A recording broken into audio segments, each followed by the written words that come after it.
After a great weekend of international action, we come back to the European Cricket Series where the action is hot and spicy. The next 3 days are going to determine who makes it to the quarterfinal. Want to find out who's going to be there? Stick around and find out, because live action is up next.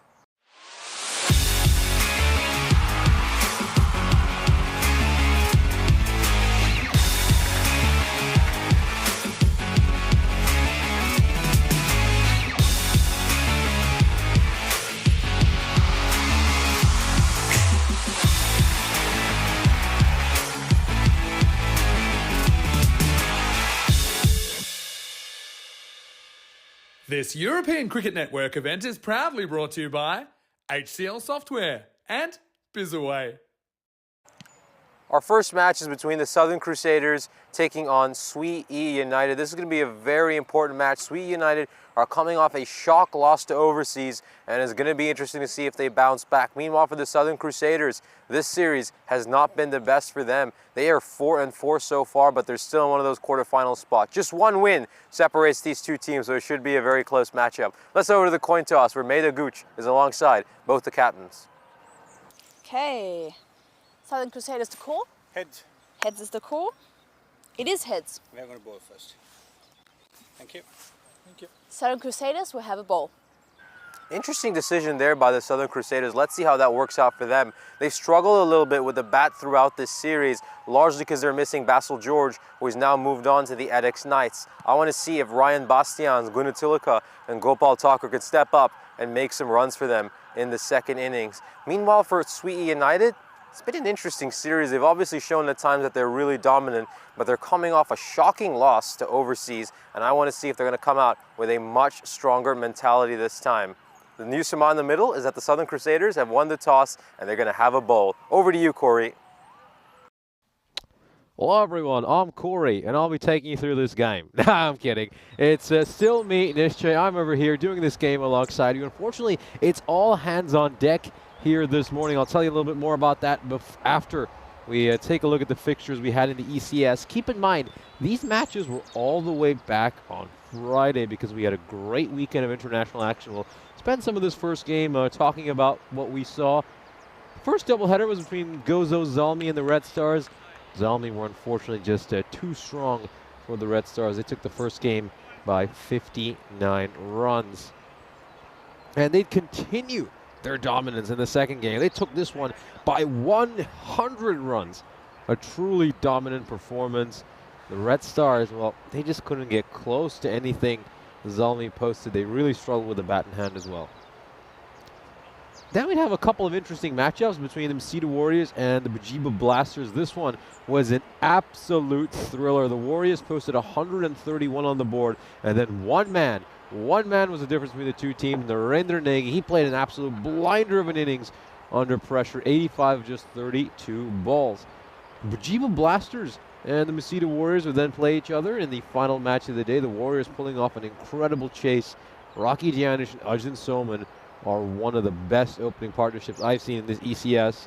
You'd say the only people they might be second to are Stanislaus and Basil George. Here, look at the standings for Group A. We're going to be playing some Group A games today. We'll start off with Sweet E United against the Southern Crusaders. This is going to be a very exciting matchup. As you can see, just one win separating the two teams. And this is the standings for Group B. We saw Group B action on Friday. Gozo Zalmi just a little bit ahead of the Bajiba Blasters there. We'll see Group B action conclude tomorrow. Here's the fantasy dashboard for match 49, the match we're just about to witness between Sweet E United and the Southern Crusaders. Looking forward to this. Should be a fun game.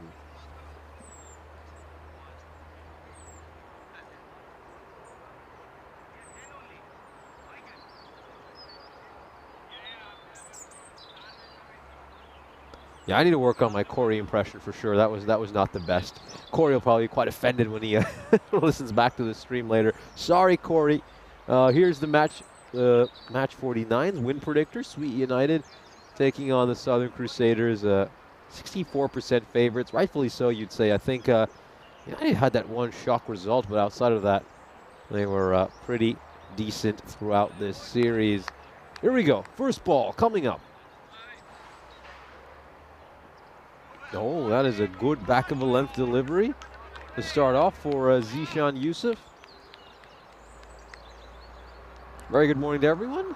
Hope you all had a good Sunday. I got Rob Thompson, Christopher Ward, Tim Reedman, and KG1 joining us in the chat.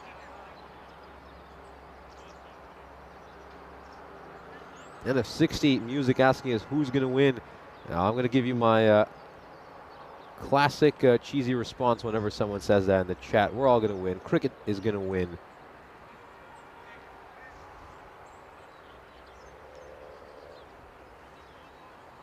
So Imran Amir is opening alongside Muhammad Ajmal here. Thought we might see Muhammad Qasim instead, but yeah, this is a decent move to move Imran Amir up the order. He struggled with his form throughout this series, you have to say. And maybe just giving him that promotion could help him find some form, because the key thing is that Sui United are clicking heading into the knockout stages. We know this team. They went 18-0 in the group stages back when we had our ECS in Malta in February.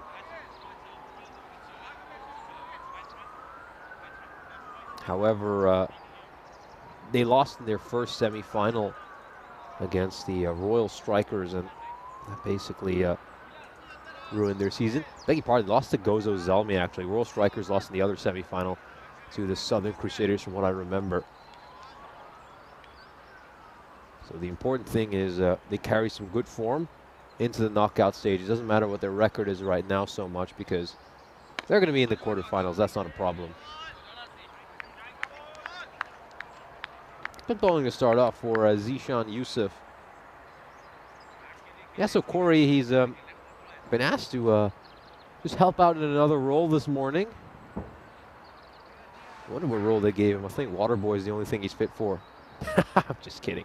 It's okay to have a bit of fun at Corey's expense. I think he's usually pulling our legs most mornings. This one's gone high up in the air, and it's going to land way beyond the boundary rope and actually comes into the commentary tent. I've had a bit of a fright to start off this morning, and not a chance for me to do some fielding, but I'm not going to rip off the headset and go for a catch.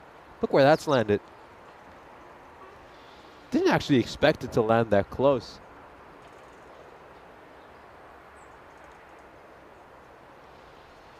Yeah, the directors are very happy that I'm haven't ripped off my headset to take that catch, but I got to tell the director I'm not sure I'd be able to take the catch.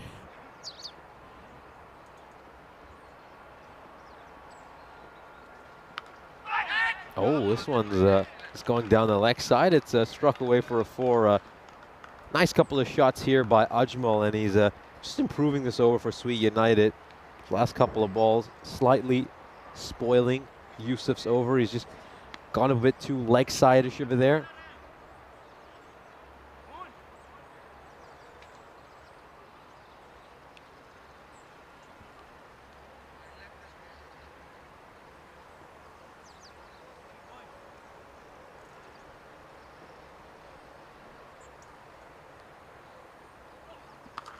Oh, and this is blasted away. A huge 6 there by Muhammad Ajmal.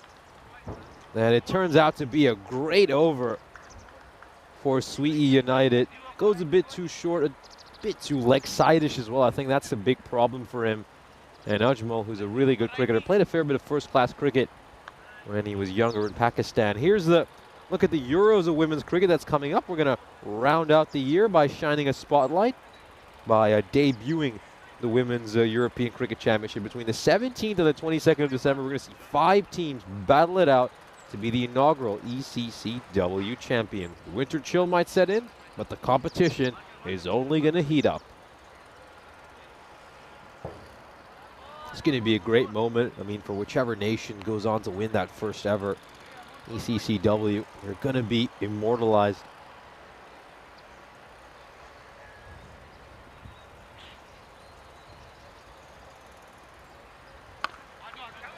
Yeah, so good ball there. Masi getting a lot of swing early.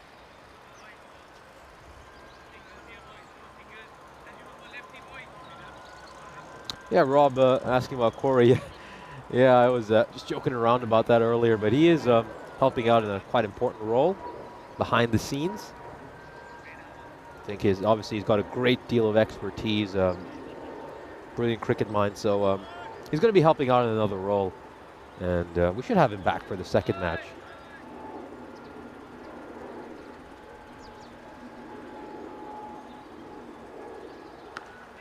This is played away behind square leg, and it goes away for a 4. Good shot there by Mohammad Ajmal.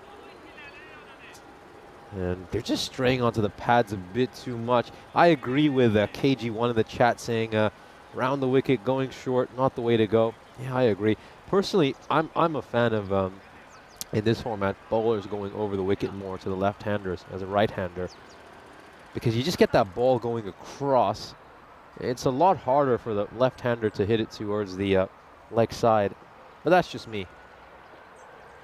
Obviously, it would be interested to hear what your opinion on that would be. Oh, what an incredible shot. It's slightly over-pitched by Masi, and he's going to get punished. I think the Southern Crusaders need a big bowling performance, because the biggest issue for them throughout this series has actually been their batting. You know, they're sorely missing. Basil George was part of that team which made it to the final. Now Basil George is off clobbering runs for fun with Edix Knights alongside his buddy Samuel Stanislaus. Two of them have been amazing.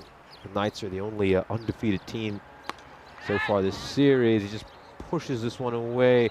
Ajmal doesn't overhit it, but it looks like it has enough to go to the rope. That one's going to be a 4, so he moves on to 30 of just 7. Mohammad Ajmal, you talk about boundary hitting percentage. He's hit 6 out of 7 deliveries he's faced to the boundary. That's just incredible. This is a proper ECC start.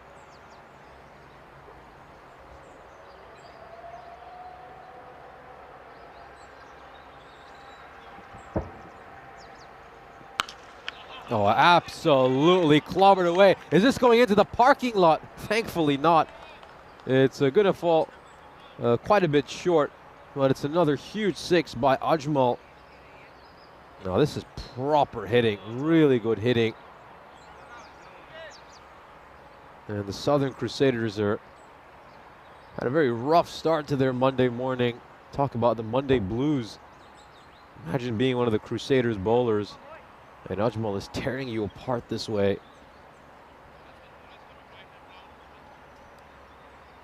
Going back around the wicket here, Masi. It's a much better ball. He's just nailed the length there. Length is so important, I feel, in European T10 cricket. And it's a rare dot ball for Ajmal. Still hits 7 of the 9 balls he's faced to the boundary rope. Here are the standings for Group E. Southern Crusaders currently 1 game behind Sweetie United, just 2 points separating these two teams. We'll talk a little bit about the quarterfinals implications throughout this broadcast. Maybe relive some of the international action as well.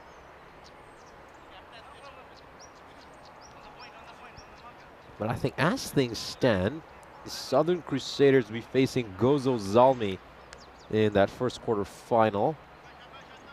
Should be a very challenging prospect for them, so they'd probably want to just move up a spot and try to go above Mater Dei, who are in 3rd place right now. Obviously United have a better net run rate than the Southern Crusaders. This one's going down the leg side. He's actually very lucky there, Karyawasam. He has been hit for more runs. It's not a great shot by Imran Amir, in all honesty. Doesn't get any bat on it, so it's going to be leg byes.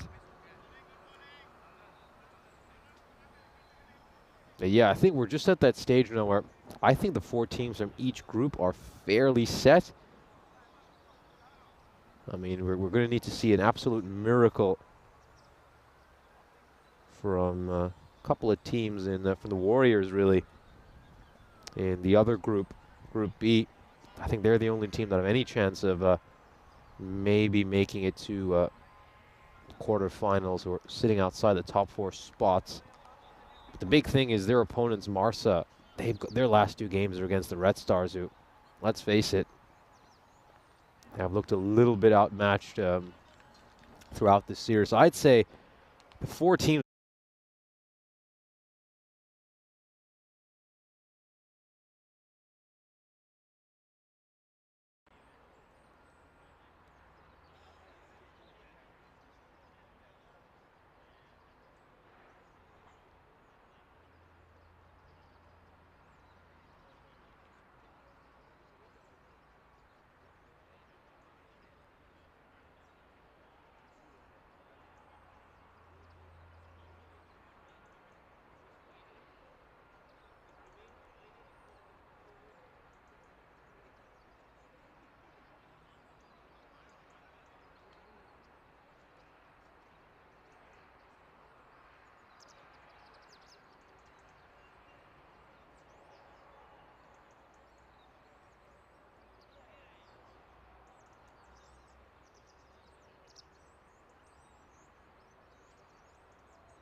Welcome back. So apologies for the delay.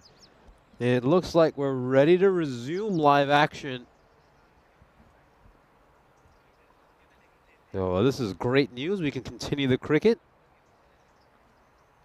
It's the match is going to continue as is, so don't worry about any overs getting reduced. Maybe it's going to turn out to be a little bit of respite for the Southern Crusaders. A short interruption in the game just allows them to settle back down after Muhammad Ajmal was in such great rhythm, making a 37 of 10.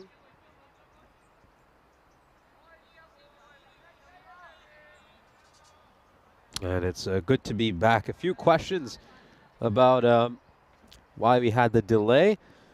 Well, as much as I'd love to scapegoat Corey for this, it's actually got nothing to do with him. This is we're obviously just doing a little bit of trolling. The truth is that there was a big power outage at this ground, but in general the Marsa Sports Complex, and that's what caused it. So not really something we can do about that. When you lose power in the entire area, well, you got to contact the Malta Electricity Authority. Here we go. Ready to continue. And this is played out towards the offside. Imran Amir scores the first run after we resume play.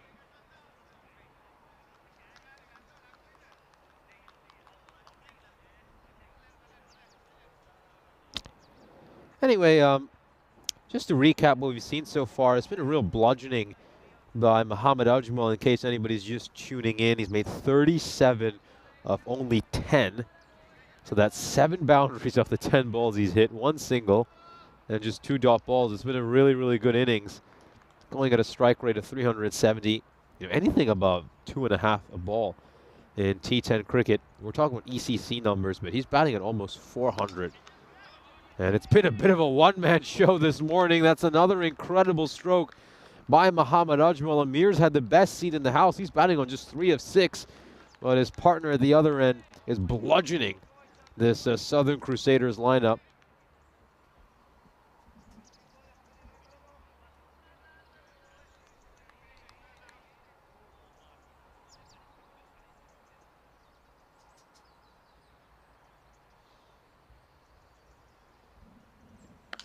Oh, another incredible stroke just in front of the boundary rope. And that's going to go away for 4. Got a little bit of conspiracies going on in the chat. Some of you saying you don't believe my official explanation and you still blame Corey. Well, that's going to be an interesting theory to follow. We'll talk to him about this when he comes back in the second match. We'll give him a thorough interrogation and find out the truth. At the end of the power play, Sweet United are a 52 for no loss, an ECC power play over there. Run rate above 17. And the incredible thing is that all these runs have been made by one man, and that's Muhammad Ajmal. Amir at the other end is really struggling. He's actually had a couple of bad deliveries bowled to him as well, which he hasn't been able to get away. I like this comment by Helix. Did everyone plug their electric vehicles in at the same time?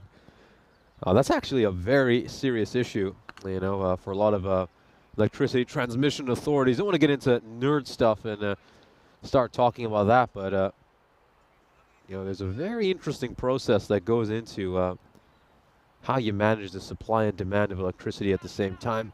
Had to do a fair bit of it and learn about it in university, but I'm not going to bore you with the technicalities, but it's truly remarkable. I mean, back in the old days, people used to actually sit around and have magazines, looking at when you're going to get spikes in demand, if there's a certain TV show on. Example, say like halftime after like a big football match in England. You just see a big spike in demand because everyone would turn their kettles on at the same time. So the whole thing is quite interesting. Then we will return to the cricket. Rahman is bowling the first over after the power play. Oh, what an enormous hit. That's going to go all the way. It's just in front of the parking lot, and Ajmal brings up his half century in style. It's come in just 14 deliveries. It's been outstanding viewing. He's been just in stellar form throughout this series.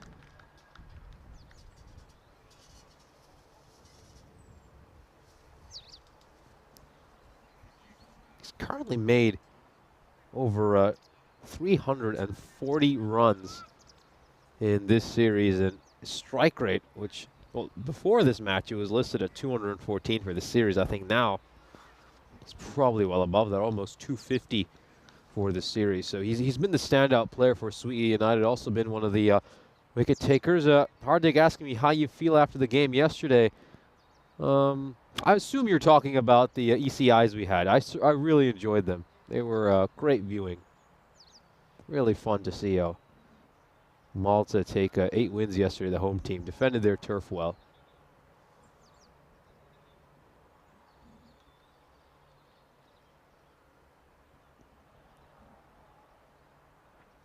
Oh, this could be close. This could be really close.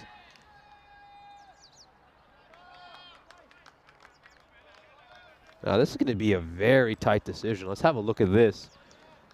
Where does this land? The impact and pitching is obviously fine, but are we going to get that third red? Maybe height's a question mark there. I think it's a bit tough for the umpire to give that. There's another big appeal. Could be going. No, it's not. He's raised the finger. I thought maybe he was just thinking it's going down the leg side, but he takes his time, raises the finger. We'll have another look at this. Oh, this is going to be another tight call, I think. Ajmal survived one, but he's not going to survive here. Is it just straightening enough to go on to hit the stumps? I'll leave that for you at home to decide. But Ajmal departs, huge wicket, one which the Crusaders desperately needed. 59 for 1. Now, but not much respite here for the Crusaders. Mohammed Qasim is coming out. He's a terrific hitter.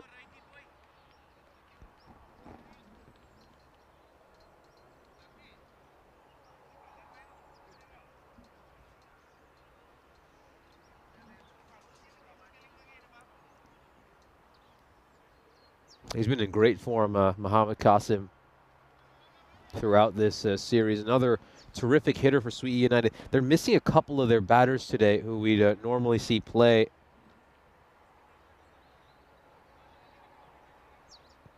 So it just puts a little bit more pressure on the likes of Qasim and also Anil Kader, who's listed to come in next. It's originally supposed to be in at 3, but they gave Imran Amir the promotion. He's only faced 7 balls and made just 4 runs. Oh, good ball there by Rahman. This is a fantastic over by him. A single to end it. 8 runs off the over, the quietest one we've seen yet. And he gets rid of the danger man, Ajmal. Good bowling by him. Just having that spin weapon, which you can use after the power plays, is so important. I think Rahman, he's had a pretty decent series overall. I've been quite impressed by him.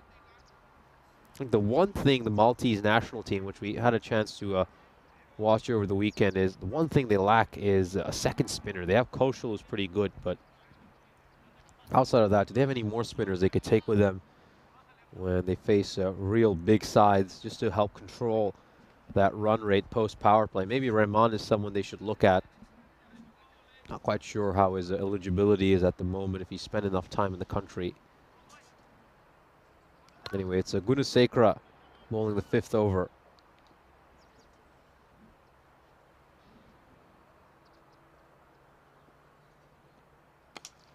Right down the ground, a huge hit.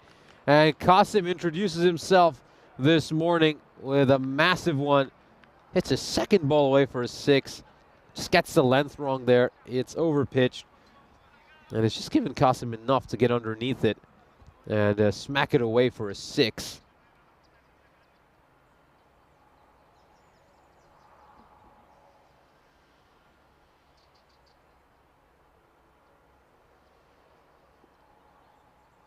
Oh, another full toss. This is going to get punished.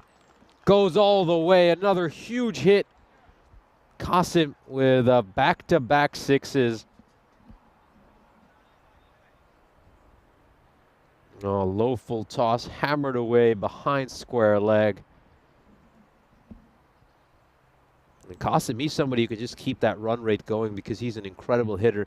It's just a shame from United's point of view that Imran Amir hasn't quite come to the party this series. Because if they get him in good form heading into the quarterfinals, he's certainly going to be someone to watch out for. Let's have a look at that side on. Absolutely fine, no problems there. That's why the keeper didn't whip the bails up. This one's gone up in the air. Where's this going to go? It's a huge 6. And it just lands at the base of the camera tower. Third 6 of the innings for Qasim. This has just been some incredible clean hitting on display.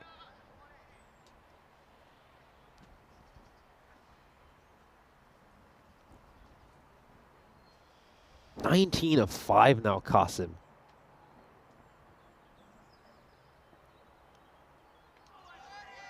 Just try to make some room to cut it away. Good decision considering there's no protection on the offside boundary except a fielder at a long off.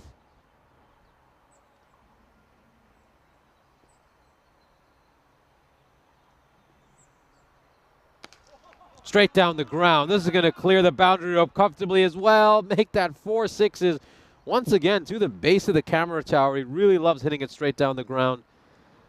And it's just a smack, really. It's a T10 shot. It's one of those strokes we've seen introduced in the last few years. Biggest over of the innings, 24 runs off it.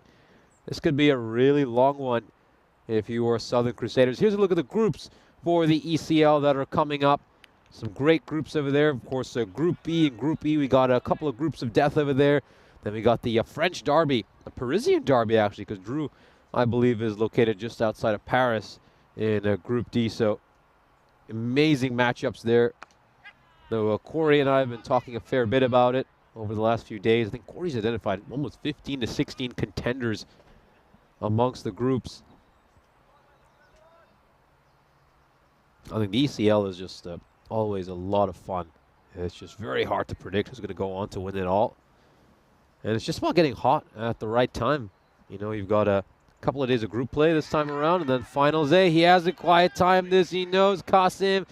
And the catch has been put down. Now, I have to fault the fundamentals here for Sweet United as well. They just stopped running. Qasim just assumed they would take that catch.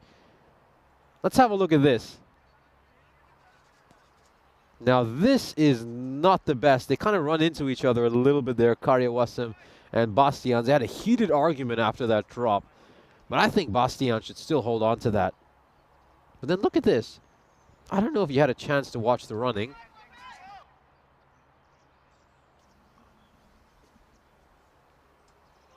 Here's the running between the wickets and the previous ball.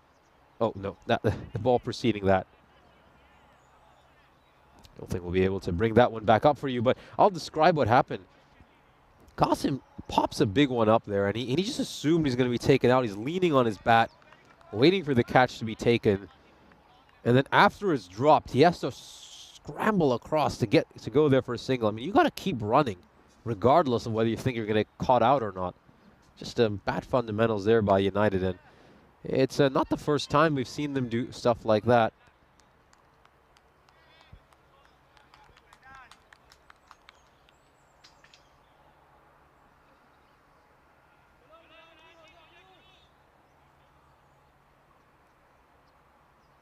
Mir batting on 6 of 9. He's struggled to start off his innings.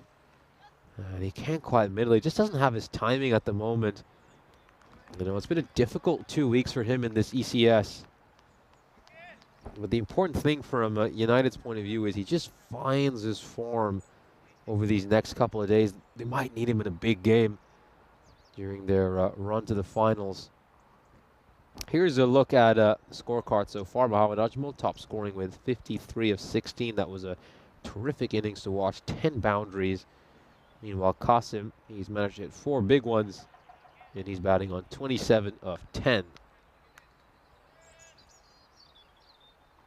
Projected score at the moment is 148, but Sweet United sneak in a couple of good overs here and keep them below 130.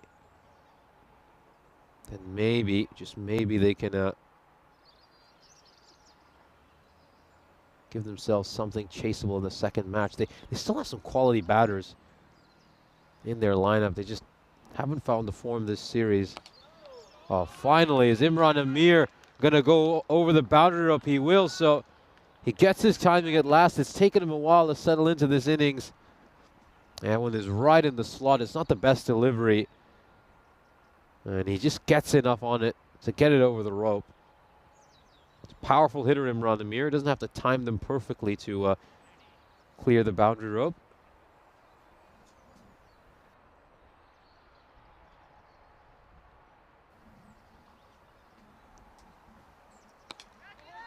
Oh, this has gone up in the air. Bastians is going to make an attempt, but it's unfortunately over him. And it's 2 consecutive sixes for Imran Amir. Just take some pace off that ball, the bowler, but Amir read it, and he just baseballed it down the ground. Kroom telling us about his indoor game defeat yesterday. That's unfortunate to hear. What exactly happened in that game? Love to hear the tale. That's another huge one. It's a biggie. It's going to go the distance. So Imran Amir has found his touch at last. 3 consecutive sixes to start this over. Radhakrishnan with a nightmare start. It's important for United that Amir finds his form over these next couple of days, and maybe this is the over where he gets back in good nick. Oh, another huge hit. This one's going to the archery field. It gets better and better. Every ball, his timing, the distance on these sixes. Oh, look at the swivel at the end. It's 4 consecutive sixes to start out the over. 24 of this one.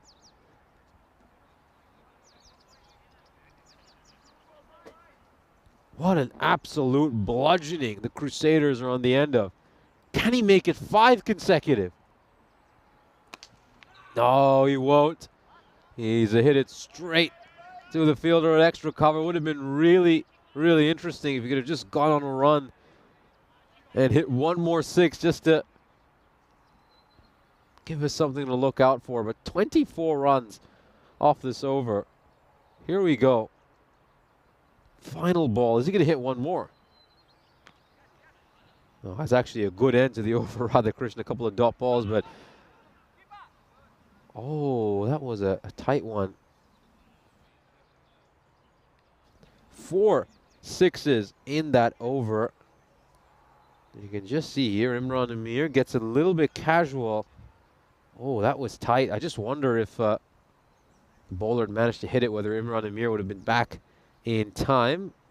Anyway, here's the calendar for this year. A recap of an incredible year we've had, spanning the breadth of Europe. The 2023 ECS has been a tapestry of cultures, landscapes, and thrilling cricketing action. It all started right here in Malta back in January, I should say. And it's been quite a journey across the continent. Look at all the wonderful countries we've been to. It's just great to see so much cricketing drama unfold across some iconic European cities. Another incredible hit. That one is going to sail over the rope for a 6. Mohammad Qasim continues his incredible hitting streak. These are some really, really good shots. 83 runs through the leg side for Sweetie United. Mostly in front of square leg for that mid-wicket long on region. This is another one. Make it 89. It's another enormous hit by Qasim. And United have come out really strong today, you have to say, after that shocking loss to overseas a few days ago. This is a Sweetie United everyone knows. It's already down to just 9% of a chance for the Southern Crusaders.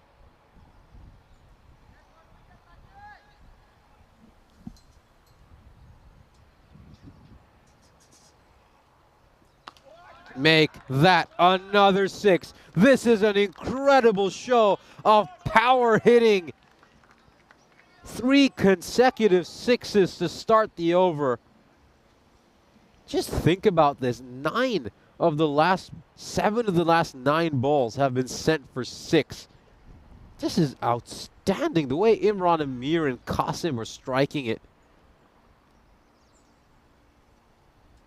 It's been a real joy to watch as a neutral, but you're the Southern Crusaders. Ouch, this has been really, really cruel. Has he got enough on this to get it over the rope? Yes, he does. Make that 4 consecutive 6s to start out this over as well. 8 of the last 10 balls have gone over the boundary rope. This is incredible. Amazing hitting and a well-earned half century for Mohammad Qasim. You just see how strong he is in front of square leg through mid-wicket and long on. You know, this is a nightmare for the Southern Crusaders. Is he going to make it 5 in a row? Goes for the slower ball. And it's going to be quite a chase for the fielder. He'll get across and stop it. It's going to be a tight second run. I think he's made it on time. We'll take this to the LRS. We'll have a look at this here. It's a top edge. Credit to Qasim here. There's some good running between the wickets. He ran this one really hard. Let's have a look at this here. How close is this? Oh, he could be in trouble. Oh, this is a classic case of a stuck between frames.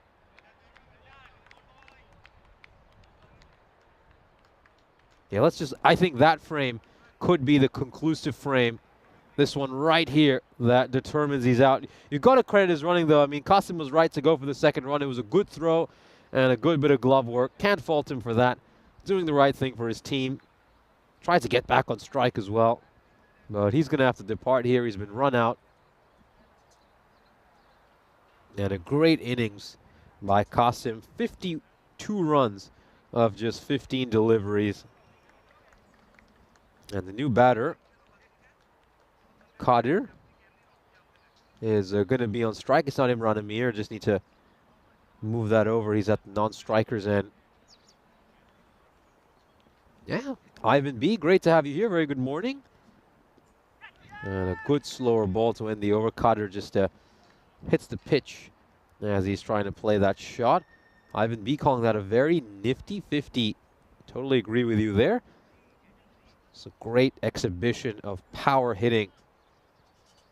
And we've seen, well, think about this, 49 runs off the last 2 overs. Absolutely incredible.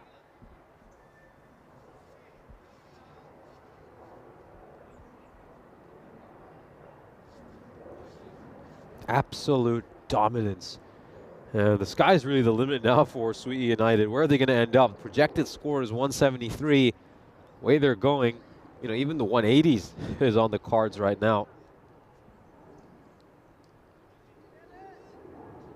Such a huge dilemma if you're the captain. There's Michael Gunatilika. Who are you going to bring on to bowl? He brings on Yusuf, and Yusuf gets battered away for a 6 as well. This is just amazing. The amount of 6s we're seeing get hit here. It's been quite an exhibition of power hitting. 8 of the last 13, 9 actually I should say, of the last 13 balls have been hit for 6. Well, Sweet United are really showing you how to bat in T10 cricket. You get off to a strong start in the power play. They were 52 for no loss. You know, you have some wickets in the bank, and then you just tee off right at the end. It's been incredible. Real joy to watch. Not so much, though, if you support the Southern Crusaders. I don't know why that projected score has just dipped from 172 to 170 after that 6.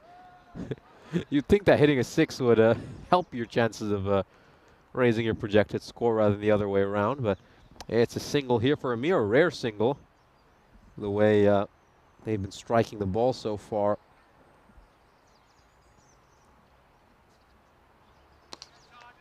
Slower ball, but it's been read really well. Another one coming into the commentary tent is actually just going to hit the base of it. That's a Another big one. We're almost getting bored of all these sixes. That's how many they're hitting. It's been outstanding. It's really been outstanding. An incredible exhibition of power hitting. This is played away as well, out towards square leg. That's going to be a single. Now, it's going to be interesting to see who bowls the final over. I'd probably go with Karya Wasim, considering he went for 13 in his first over, and that was when Ajmal was batting in the power play. See, I'd go back to him. Oh, inside edge. Is it going to go away for 4? Yes, it will. The fielder won't quite be able to cut it out. Radhakrishnan, and it's another boundary. When it rains, it pours. If you're the Southern Crusaders, a little French cut goes away for 4. And yep, the projected score now is up to 182. Yeah, I did say that 180s is certainly on the cards. The way these guys are hitting it, 18 runs off the over so far. 1 ball to come. Has he got enough here to elevate it over the fielder? Not quite. It's taken by Lakshata Senavaratna. Good catch. Really good catch here.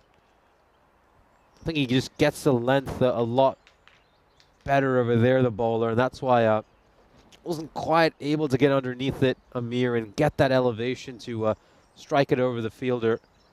But Amir will end up on 42 of 20. Great innings by him. You know, he was 6 off 9 at one point, but then he started to just shift up the gears in that 7th over when he hit Radhakrishnan for 4 consecutive sixes.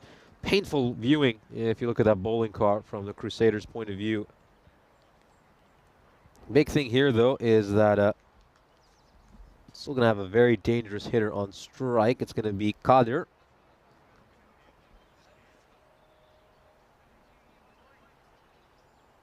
Going to be Atarabi at the other end. Actually going to be Vidhu Krishnan. This is a hit away towards mid-wicket, and will they come back for a second run? No, just the one. Thought they might want to get Kadir back on strike, considering he's a pretty good hitter.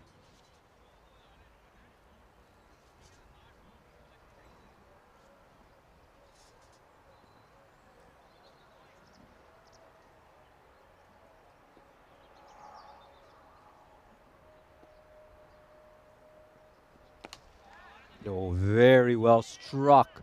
It's going to be a bounce and over the boundary up. So Vidhu Krishnan showing some of his batting prowess. Nice way to get off the mark with a good-looking shot through long off. There's just been too many over-pitch deliveries if you're the Southern Crusaders.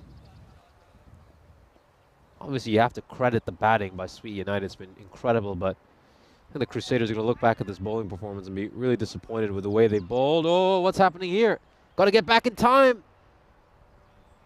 And this is going to go to the LRS. It's going to be another tight one. Well, that was some horrible miscommunication. Let's take a look at this. It's yes, no, yes, no, yes, and then eventually no. Yeah, and then it's going to be some more yes knowing. And does he get back on time? Yeah, looks like he's safe. Just move this forward a little bit.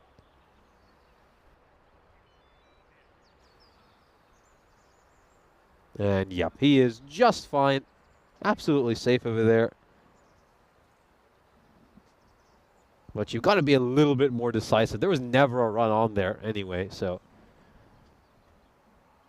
New Krishnan is a dot ball. He's done a good job so far this over, Karya Wasim. Just 6 runs off it. I think losing that wicket of Qasim run at the end as well, along with Imran Amir, just had a slight negative impact on this team. Those two were seeing it like a football and striking it miles away. And this is going to go miles away. It's a huge hit by Kadir. It's cleared the rope. And a massive 6 just clears his front leg and goes bang. And smashes it over long on. A huge hit. And they can still get to the 170s here, Sweet United. At one point, we thought they might even get to the 180s. Now this is an incredible total. This is an ECC tier hitting. This is like watching the Maltese national team yesterday, the way these guys are striking it. Well, that's a very good ball by Karyawasa. Really good one. He just saw him advancing, bowled it straight at his feet. And in the end, Sweden United will end up with 169, an incredible total for them. And it'll be a target of 170 for the Southern Crusaders. It will be a big challenge in that second innings for the Crusaders to try to come close. But let's see how they fare. We'll take a look at the highlights of the innings. Of course, it started off with Mohammad Ajmal making 53 of 16 until he was dismissed on this ball. A good one by Rahman. But then there was very little respite for the Southern Crusaders as Qasim would come out and he would strike the ball just as well as his buddy Ajmal. He made 52 of 15. That catch was put down. But boy, was that a costly drop, because we'd see over 7 and 8 go for 49 runs after that. Amir had a slow start to his innings, just 6 of 9, but then he picked it up and ended up with 42 of just 20 balls. This will be a run out of Qasim. A lot of credit to him. He did the right thing. He was running hard. And this is a well-taken catch. Let's have a look at this. A nice hit out to the deep. And in the end, Sweden United would end up with 169 runs. Here's the scorecard. And as we can see, Amir, Ajmal, and Qasim all had terrific innings. Kadir, a nice little cameo at the end to just push his team to 169 runs. And anything, they actually got very little help from extras. 2 runs of extras is about the only thing that went well for the Crusaders with the ball in hand. But if you look at that bowling card for them, there's only one word you can say: ouch. That hurts. Mehboob Rahman is going to be proud of his bowling performance. The rest of the bowlers were taken to the cleaners. The mid-match summary is that the Crusaders need 170 runs in the second innings to pull this one off.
This European Cricket Network event is proudly brought to you by HCL Software and Bizaway. Welcome back for the second innings. And we just saw an incredible total posted on the board by Sweet United. 169 runs in that first innings. So they've given a really tall task to the Southern Crusaders in this second one. Let's see how they fare.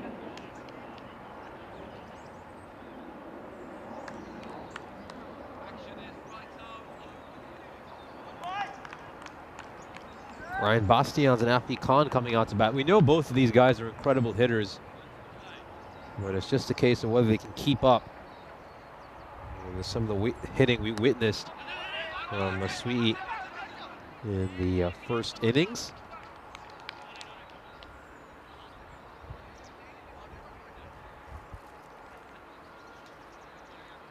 Shaw is going to bowl this first over.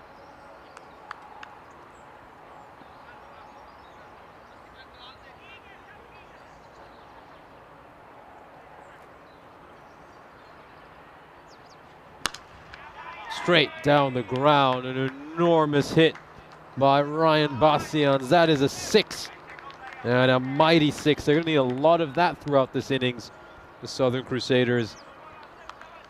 A little bit disappointed there, Shah. Gotta say, this is a very good shot. Really, really good stroke. Bottom-handed. And he smacks it straight down the ground.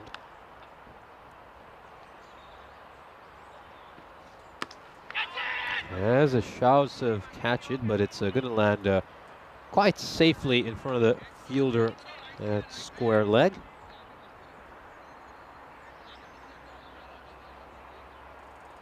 So they pretty much need to go at 17 and over here, the Southern Crusaders. So 2 to 3 boundaries and over are a bare minimum for them.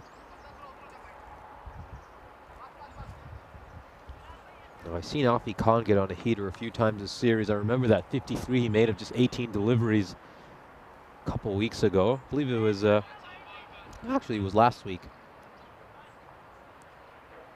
And it's going to need a similar performance here and maybe get a couple of guys to support him.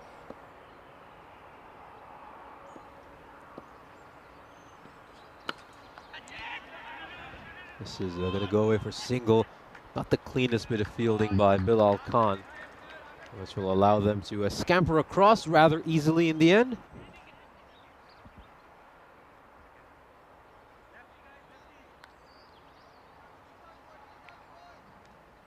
Yeah, I'm just curious how the Southern Crusaders do in this second innings. You know, there's just been a lot of criticism of their side since that, since they've obviously lost. Another great hit here for a 6. Beg your pardon, we just returned to live action. Enormous hit, tremendous hit. To smack one all the way.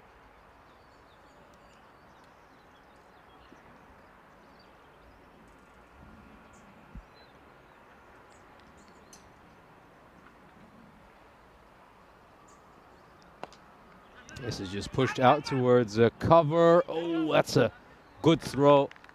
But he probably would have been safe. So 15 runs off the first over. Decent enough start for the Southern Crusaders. It's been 224 matches since we last had a golden ball on the European Cricket Network. You hate to see that tick up. I hope we break it at some point in this tour in Malta. No, I was pretty certain that we're going to break it at some point over the first couple of weeks. Maybe if you got an ECI golden ball, that would have been really fun. The last golden ball we had wasn't an ECI, back when Italy and Austria played one another in Rome. Well, we didn't get it over the weekend, and now it's our last week of this Malta tour, and I seriously hope Malta produces a golden ball for us.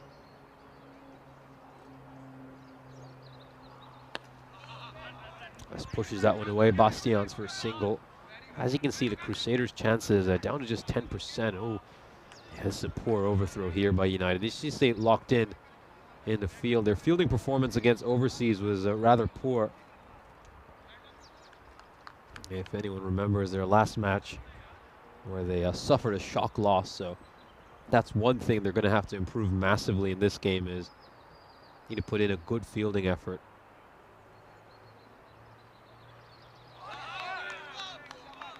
There's a dot ball for Mohamed Ajmal, who's at the moment one of the contenders for MVP this series. We all know he's amongst the leading run getters for this ECS. I believe with that 50 he made, he's now leapfrogged Samuel Stanislaus, and only Michael Das from Mater Dei has more runs than him. But unlike Michael Das, he's actually a great bowler as well. So he's been taking plenty of wickets. And he's certainly a player who I'd say is one of the big contenders for most valuable player.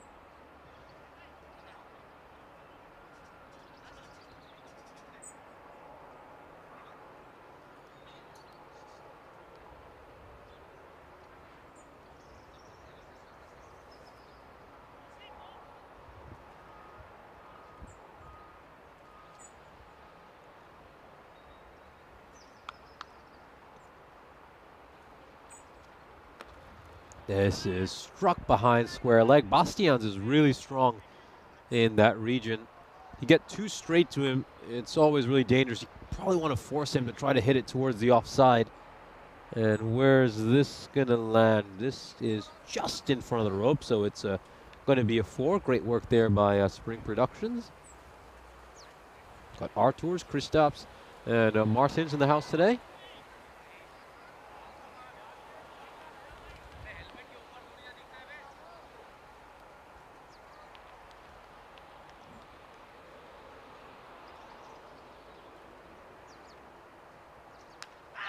Oh, he's cleaned him up. Great bowling. He's going for that shot. He loves Bastians, but it's a classic case of you miss, I hit. Just bowls it on the stumps here. And usually, Bastians would smack those away, but the length was just spot on there. Just clipping the top of the stumps. Kisses the bails along the way. And Bastians has to depart. So wicket falls for the Southern Crusaders, and you feel this partnership here is going to be the biggest partnership for them. Gopal Thakur, an incredible hitter. He's fallen out of favor with the Malta international team because he's had a bad run of form.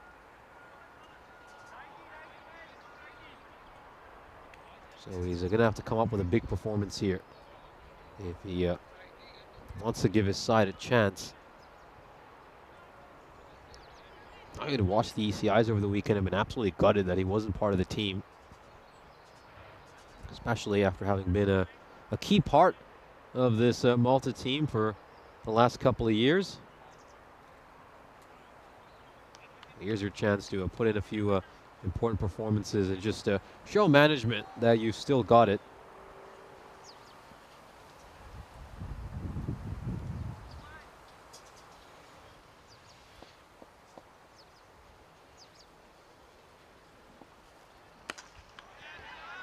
Really well struck. Good shot there by Gopal Thakur. I'm going to love him as a cricketer. I got to see him when he was still in a pretty decent vein of form in Romania, when he was part of that Malta team that went to the Continental Cup. And he's such a great cricketer to watch when he's at his best. Plays at 360 degrees. He's got a lot of classy strokes as well, a lot of straight batted shots here. The standings for Group A, 1 win separating these two teams at the moment. So Crusaders pick up the win here. They'll be level on points with Sweet United.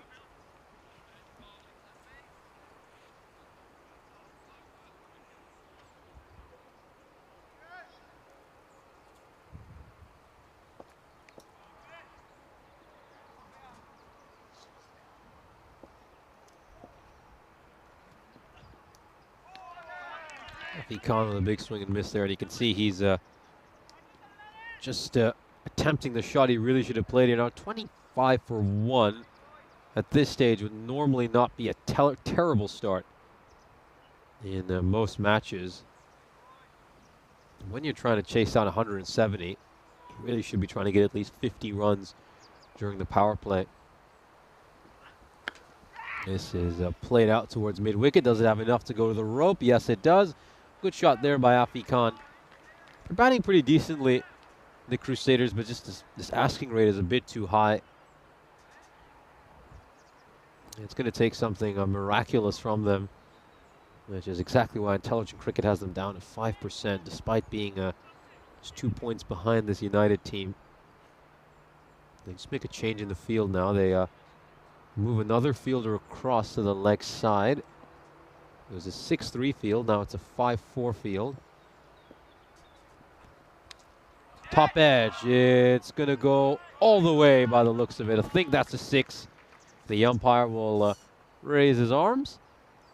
Have a look at this, a big top edge. And you can see that one has cleared the rope quite comfortably. And a good start to both Thakur and Khan's innings. Hitting the ball nicely, the two of them.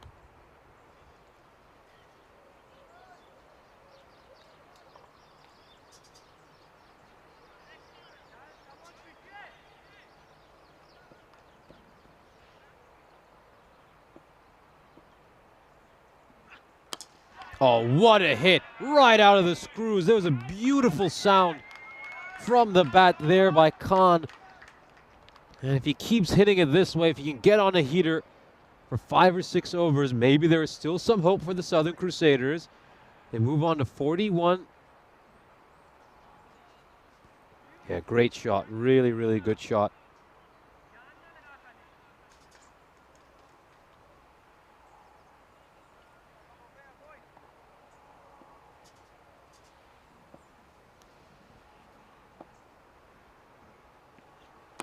Oh, another incredible shot. He's got such a good bottom hand, Afi Khan. The length here, he doesn't get it that wrong, the bowler, in all honesty. Well, he has that whip-like wrist.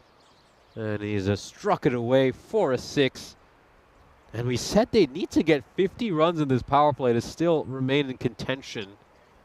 Well, they're getting it this over, 22 off this over so far. If he strikes another boundary, they brought up their 50 inside the power play.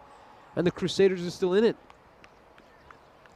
But the one thing, though, which I think is why we probably don't have as much hope for the Crusaders is, you know that if either one of these guys departs, they're in big trouble. They still got Gunatilaka to come, who's a good batter, but his career strike rate, I believe, is about 125, 130. You just don't feel that he'd be able to go at a run rate of 17 or 18. It comes down to these two, you feel. And that's a big, big burden on both of their shoulders.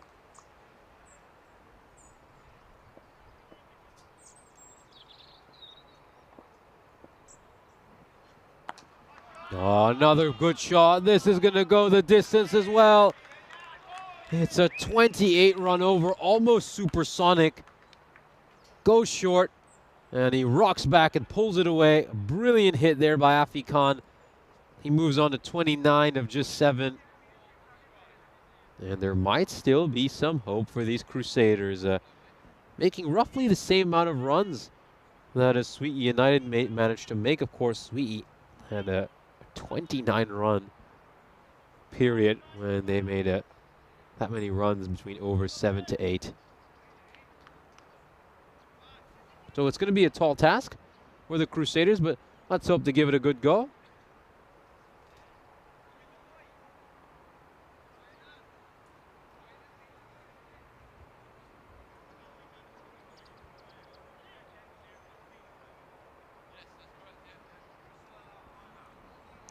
Vidhu Krishnan coming on to bowl. He hit a nice boundary right at the end for Sweet United, but he's got a big job with the ball in hand here now.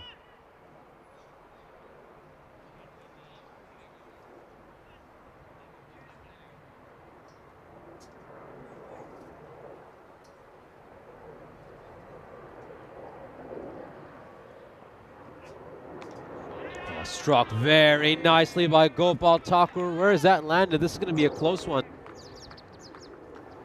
Let's have a look at this. Short, wide, and he's just helped it away. Where does this land? I think that's a 6. I think it's on the right side of the rope from Gopal Thakur's point of view, just in front of it.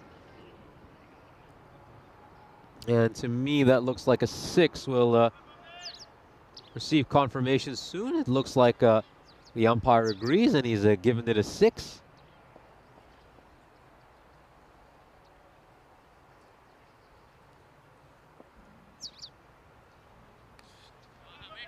Yeah, that's a wide over there. So just some pressure on the bowler. This is what happens when you manage to smack him all the way.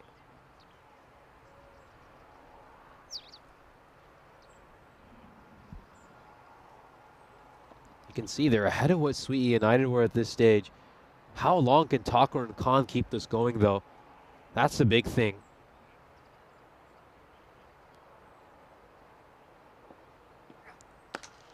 Oh, drill down the ground. This is going to split the fielders at long off and long on. He's going to use his foot here. But it's not enough to make the stop. Let's have a look at this. Yeah, just tries to get his foot in the way. But it still goes away for a boundary. A very good morning to Julian Dawson and Badhol Kumar joining us in the chat. Good to have you here as well, Jeffrey.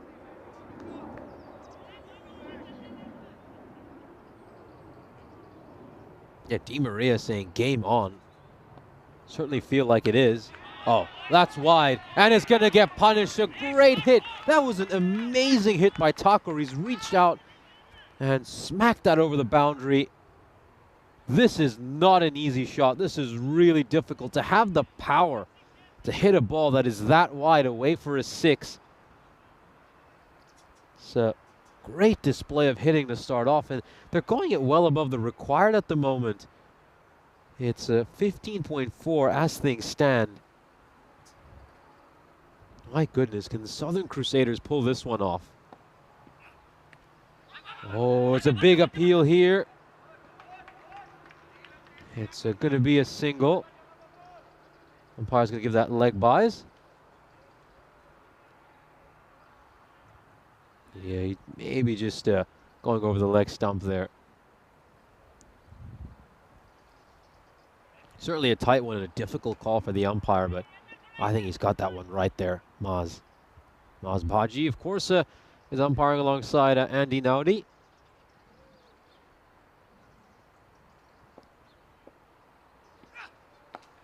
Oh, attempted slower ball, and it's going to go out towards square leg where the catch is going to be put down by Bipari.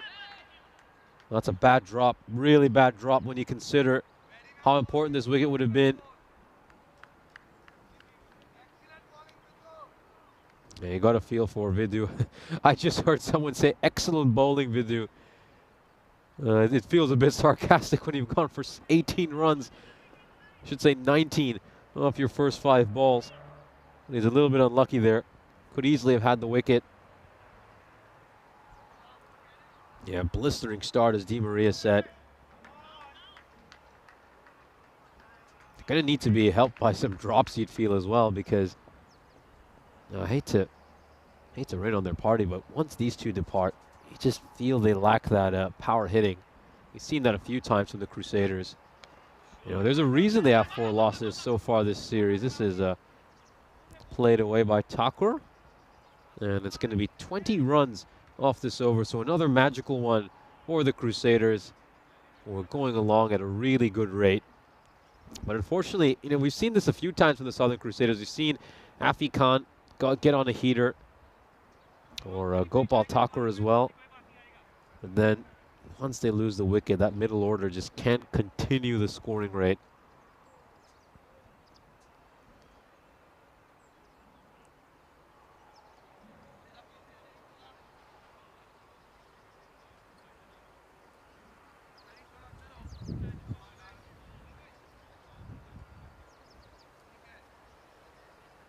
Yeah, Di Maria, I get your point about the LBW, but you know, there's different perspectives regarding that. You know, the umpire's decision's final, and you got to respect it, and I certainly do. Imran Amir coming in for the 5th over. This is struck very nicely over long on for a 6. A good shot, just plays that with the spin. Gopal Thakur. Yeah, he's continuing to slog this really well. That's his 5th boundary. And, well, you don't see too many bowlers smiling after getting hit for a 6, but I think T10 cricket's just done that to bowlers. They become immune to getting walloped. But it's good to see Imran Amir sharing a laugh with Andy Naudi.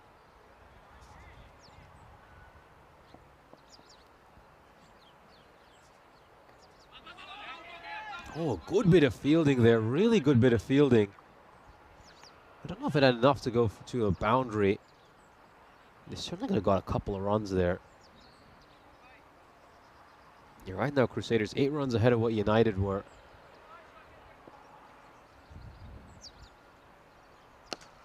Straight down the ground and over the rope. A beautiful hit by Afi Khan. Gets down low and just elevates it over the rope. You can just see that. It's a bit of a tennis forehand, isn't it? Just smack straight down the ground. Brilliant hit. And now that required, it's at 15.3. There might be some alarm bells ringing if you're the Crusaders. How long can they keep this up? It's a top edge. It's going to go away for a 4. And this is exactly the kind of good fortune that the Crusaders are going to need. Oh, this has been really enjoyable watching this first match. I've loved all the terrific hitting by both these sides. Very entertaining start to the day. And look at that now. The Crusaders, they started off this innings with a 5% chance. It's now at 44%.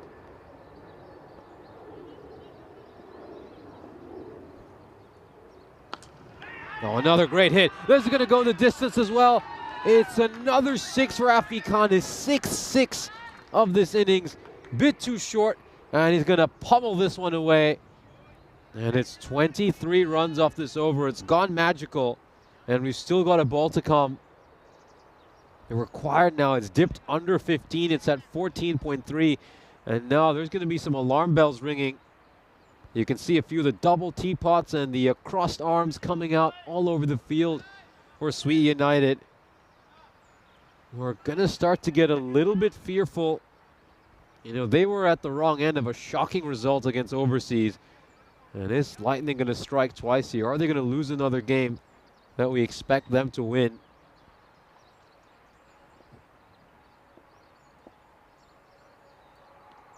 Oh, is there something there? And it's going to go away for a 4. It's going to be byes, like bye signal by the umpire. Goes away for a boundary. 27 in the end of that over. Another magical one. Obviously, there's no LBW there and can't appeal for anything else. So 27 runs. The Crusaders bring up 100 runs in just 5 overs.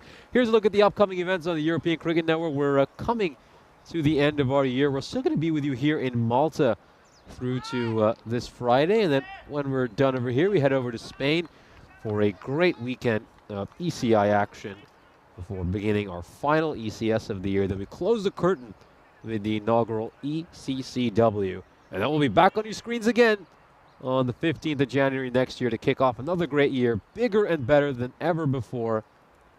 I think our 2024 season is just going to be spectacular. We're going to be visiting so many different countries, going to have more international and club cricket than you've ever seen before. The network continues to grow year after year. They've run the first one hard here, but I think they're going to have to settle for a single. Good fundamentals, though. I really love the way these two are batting. Some great partnership batting.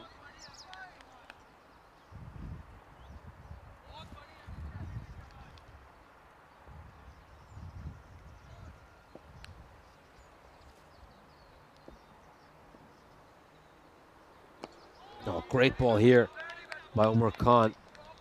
Yeah, Di Maria saying things look easy for the Crusaders now. I wouldn't quite agree. I'd still say Sweetie are just ahead. I know the win predictor has put the Crusaders at 52, now 51. I think we're on 49 now, actually. And I'd say this game is 50-50. I'd personally go as far as saying Sweet United are still just ahead, because it only takes one good over. And this over's been a very good one so far, just 3 runs off it to completely swing things back in favor of United. And it's going to be so difficult for the Crusaders to sustain this kind of hitting for another 5 overs, especially when you look at their middle order and just see how their career strike rates are pretty low.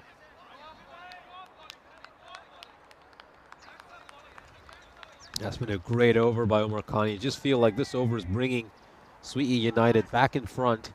Just 4 singles to start it. Might need a couple of boundaries to end it here. The Crusaders just to get themselves back ahead.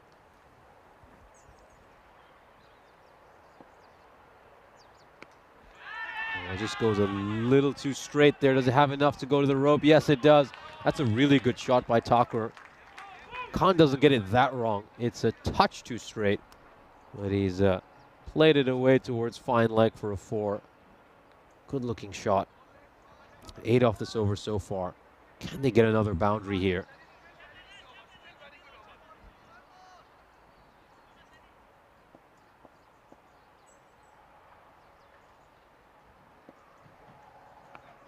Oh, very good shot there by Tucker. He's just picked one up outside the off stump and hit it towards fine leg. This is great cricket.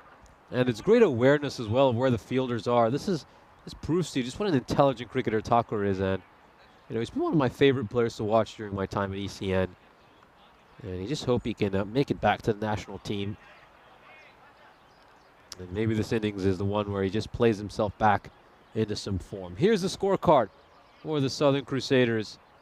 Afi Khan just 2 runs away from a half century. And Tucker on 38 of 12.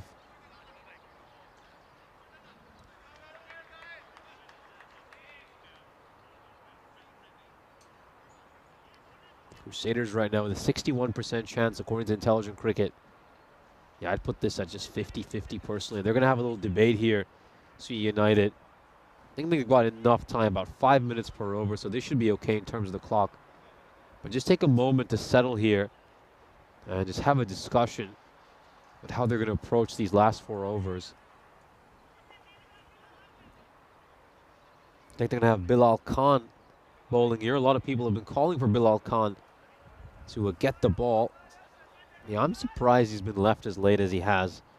I'd have brought him in a little bit earlier.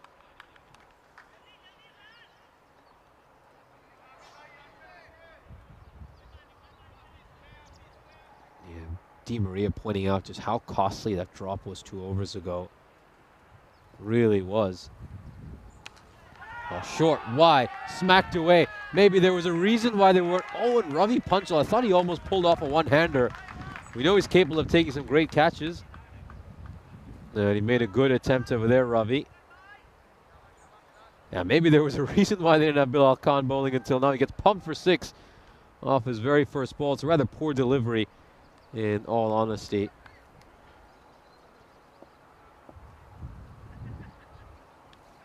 Oh, that's a wide. Just getting it wrong here, Bilal Khan, to start off. Yeah, it's been an interesting year for him so far. He's bowled 42.2 overs throughout this year on the European Cricket Network. An economy rate of about 9. And this is an incredible hit. Gets down on one knee and pumps it away. Afi Khan, since hitting the 50, he now moves on and hits another big one. It's back-to-back 6s for him. And now, well, it's come down to just 12 and over. The 100 partnership brought up as well. Comes off just 27 deliveries. And now you'd say the Crusaders are thoroughly ahead of this game. They're well ahead. And are they going to let this one slip away from them, Sweetie United? Gwyneth, now, come on now. We don't need to mention that game yesterday. We really don't need to mention that. No, this is played away towards mid-wicket. Make that 3 consecutive boundaries. 16 runs over here. This over pitches one a little bit, Bilal Khan. And it gets played away. It's down to under 12 and over.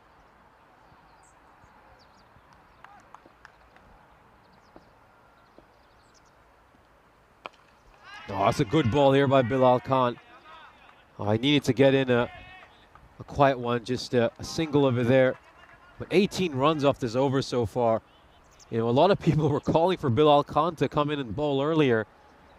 And his first one has been a really expensive one. 18 off it so far, 2 balls to come. How much more expensive is this going to end up? Oh, that's going to be a no ball. Hasn't even landed on the pitch, so Gopal Thakur is going to get a free hit.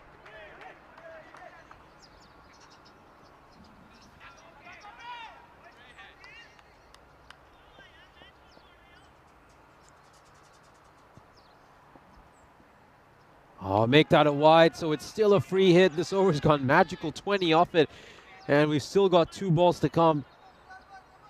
Well, they thought maybe bringing in Bilal Khan's experience would just help them navigate through this pressure situation. Oh, down the leg side probably there. Of course, it was a free hit, so couldn't have been out. 21 off this over so far. That's one of the best deliveries he's bowled this over.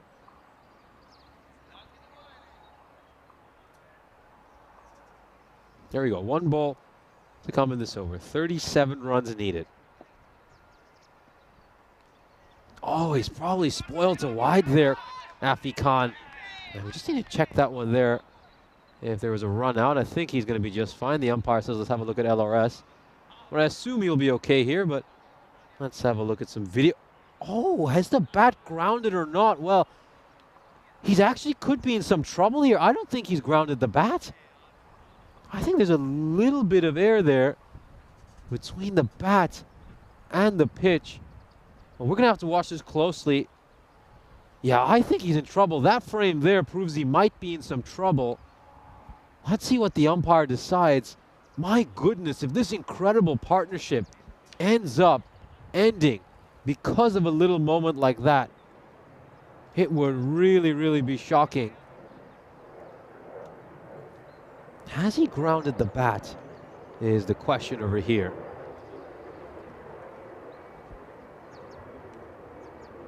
Yes. What do you at home think? This is quite a decision for the third umpire. And he's been given. It's been given. Wow. Well, you talk about a twist in the tail. That looked to be a pretty innocuous delivery. You thought Afi Khan, he just spoiled to wide needlessly. And then Gopal Thakur doesn't slide his bat in. And he's going to get dismissed because of that. I mean, this is cricket for you. This is cricket for you. You know, you got to focus on the fundamentals. He's been hitting 6s here, which are absolutely tremendous, that few cricketers will be able to hit. And then he doesn't do one of the most basic things in the sport, which is to slide your bat in. And this remarkable partnership is going to end because of that. So Sweden United now have just brought themselves back into this game. It's going to be a 50-50 to end this match. According to me, we could be in for a golden ball. This could be a really close one. That's the fantasy dashboard for our upcoming match between the Crusaders and United. These two teams are going to play out a doubleheader. But I am absolutely stunned at what we have just witnessed. He spoiled a wide, Afi Khan. And then his partner gets run out for absolutely no reason. Wow. Incredible. We're in for a really good one here, ladies and gentlemen. Ajmal with a big appeal there. Doesn't look like there was an edge there. A big over here from Mohammad Ajmal. I like the fact that they brought him in for the 8th over. Just going to bowl the 2 overs after this, though. They've used 8 different bowlers so far. And a lot of them have been taken to the cleaners. I think maybe Asif Shah's going to come back for 1 over. And then who's the third bowler you use? Probably Khan. Yeah, this is a good throw back and a nice start to this over. Just 1 run off these first couple of balls. Yeah, a lot of people in the chat, you know, Paul commenting on how lazy it was. Kroom saying you should slide your bat. Yeah, Gwyneth, it is too soon. I'm still stunned after Cyprus's 4 losses over the weekend. Don't bring up any international cricket here, as this one is a full toss that's not going to get punished by Zishan Yusuf. Comes off the toe end of his bat. He's just missed out on one there. And you feel the pressure is starting to get back on the Southern Crusaders. This is incredible. This is why we love T10 cricket so much. It takes a little moment to turn a game on its head. Straight down the ground. And well stopped. Good bit of fielding there by Mohammad Qasim.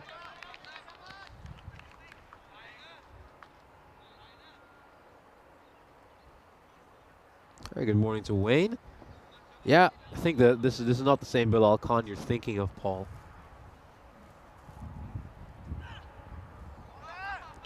This stays low. It's a bit too hot for the keeper to handle. So, yeah, Corey was talking about the Bilal Khan you're thinking of. I believe he's now moved to Italy. Maybe even the island of Sicily itself. I'm not sure, but he's certainly moved to Italy. And I believe he's going to be playing his cricket in Italy. And yeah, I wonder, because obviously he needs 3 years. He needs to live in Italy for 3 years to be eligible to play internationals there. So I wonder if he's going to wait out those 3 years and then join the Italian national team. That's going to be an interesting story to follow. But this is an enormous wicket. Ajmal angling one in. Has cleaned up Afi Khan. And this game has absolutely turned. It's twisted on a dime. Both the danger men have departed. Thakur and Afi Khan. Wow, just wow. At one point, Intelligent Cricket had this at 75% for the Southern Crusaders. Here's a look at the ECN Hall of Fame. If they can pull this one off, Sweet United, they would go right under the Netherlands 11. It's a good thing Corey's not in the commentary box because he wouldn't want to see that. It would be the biggest ECS chase we've ever had. And my, oh my, it looks like this game has just swung back in favor of United. 33 runs needed of the last 2 overs now. You know, I've commented on this middle order for the Southern Crusaders. They're not blessed with power hitting in the middle. So it's going to be really tough for these guys to get 16 and 17 of these last couple of overs. I mean, Gopal Thakur not sliding his bat in, and then the Khan, beg your pardon, done by a really good ball by Ajmal. Oh, you have to feel for them here. I mean, Thakur, you got to do the fundamentals. You have to do the fundamentals, and that little moment has just turned this game on its head. Big shot here. As it's going to go the distance, it certainly will. It's traveled really far away. So they're still in it, the Southern Crusaders. Yusuf showing this middle order still has plenty of power. Awesome hit.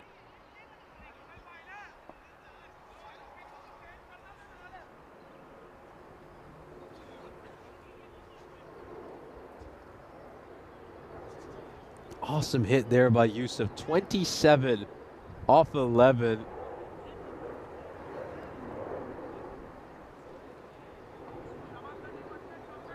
We could be in for some real drama here. Umar Khan now coming in to bowl. Oh, it's a little too wide. It's going to get cut away for 4. So it's back-to-back boundaries here for Yusuf. Oh, and he's played that tremendously. And Zishan Yusuf still has the Southern Crusaders in this game. 23 needed of 10. We were just wondering whether this middle order for the Southern Crusaders would step up, and boy, they have so far. It's down the leg side, it's going for 6, it's a full toss, it's a really poor delivery, and he's gonna get bumped for 6, Khan. A great hit here by Zishan Yusuf, and we could be on the verge of witnessing some history if the Southern Crusaders can knock off these remaining runs. This will be the highest ever ECS chase on the European Cricket Network.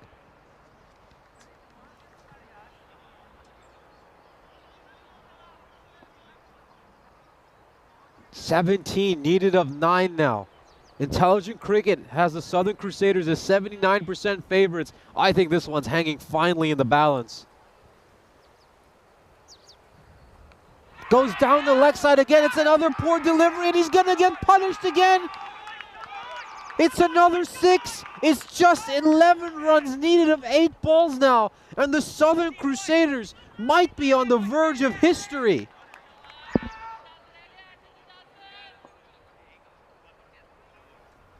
Wow, just wow.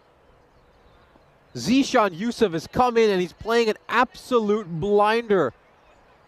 Sweden United are stunned. Keep in mind, they're coming off a shock upset against Overseas.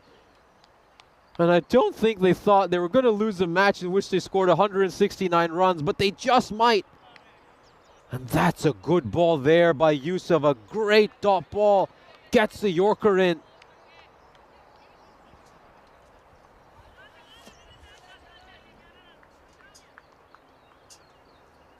"11 of 7.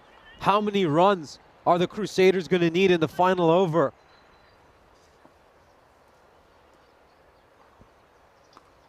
This is played away. Does it have enough to go for a 4? It does! Zishan Yusuf strikes it away. He just gets the Yorker wrong there, Khan, and they need only 7 runs of the last over. The Crusaders are getting closer and closer to history. 7 runs needed of the final over to witness the biggest ever ECS chase. Here are the bowling figures for Sweden United. Other than Mohammad Ajmal, everyone's been taken to the cleaners. And I wonder who's going to bowl this final over. Is it going to be Asif Shah, or are they going to go with someone different? Here's a look at that graph again. The biggest ever chase on the network was, of course, the Netherlands 11 defeating Spain in that incredible matchup we saw a few weeks ago. But this would be the biggest one in the European Cricket Series. You saw Roma Bangla Morning Sun pull off an incredible win against Royal Roma earlier this year. And we had our ECS in Rome. But this could trump that. This could trump that. It's Masi getting ready to face his first ball.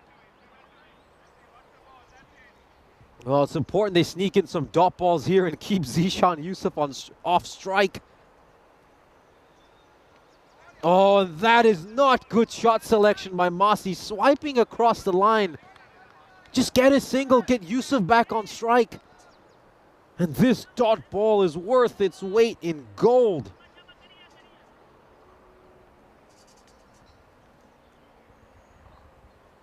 It's another dot ball. What's he doing over here, Masi? He gets the length spot on, Qasim, to credit him, but it's now 7 of 4.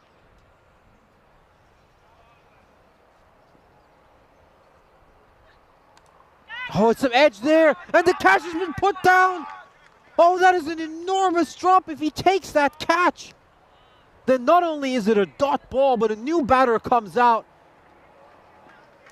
Oh, he has to take that one. Hamza Ahmed with an enormous drop, and now Yusuf can win this game with one swing of the bat.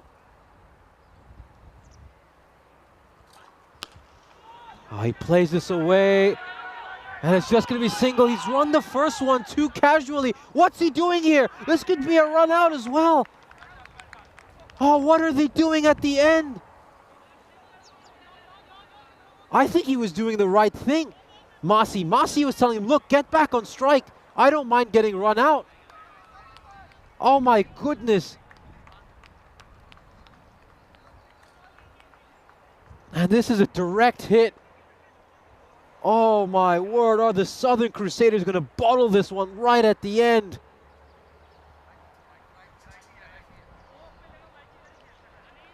Five needed of 2 now. And it's going to be the captain, Michael Gunatilaka, who's going to have to make 5 runs off 2 balls. But what was Zishan Yusuf doing? He ran the first run really slowly. He should have sprinted and just tried to get back to the striker's end just so he's on strike for this ball. If they come so close and don't get over the finishing line, needing just 7 runs of the last over, that's going to be heartbreaking. Struck hard by Gunatilaka, and it's just going to be a single. So it's high drama here at the end. Zishan Yusuf has to find the boundary to help the Crusaders pull off the biggest ever ECS chase. Are we going to witness history, or have they let this one just slip away from them, the Crusaders? Hold your breath, ladies and gentlemen. It's a full toss. It's down the ground. This is going to take a big bit of fielding, and he saved it. It's a tremendous bit of fielding by Bilal Khan, and he's won his side the game Fielding wins it at the end for Sweetie United.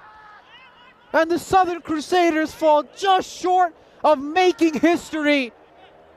Oh, they needed just 7 runs off that final over, but Sweetie United hold their nerve. We'll take another look at that. It's a low full toss. You were just wondering whether it was going to go away to the rope. And then we saw Khan put in a great dive at long off and save a certain boundary. And United has somehow won it. What an incredible game we've just had the privilege of witnessing. Oh, Qasim is going to get all the plaudits. That was an incredible final over, but you have to say the Crusaders completely misplayed that final over. They got it all wrong. There were so many moments you could look back at that final over and say, how did you not get over the finishing line?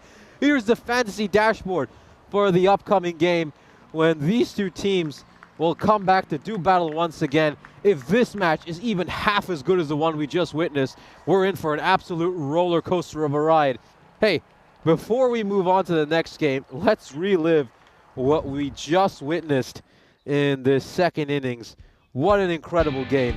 I am lost for words, and I can see our chat is absolutely stunned as well. Ryan Bastians came out opening the batting. He made 20 runs of 10 deliveries. He was clean bowled by Muhammad Ajmal. Then we saw that big partnership between Afi Khan and Thakur, which took them to the precipice of victory. That was a costly drop out in the deep by Payas Vapari, and we thought for a moment that might be the catch which loses them the match, but there would be plenty of twists and turns right at the end. This was maybe the decisive ball of this match. Afi Khan spoils a wide, and then Gopal Thakur doesn't slide his bat in, doesn't do the basics. He gets run out, and then Afi Khan is dismissed shortly after that. We thought, well, can this middle order pull off something miraculous for once?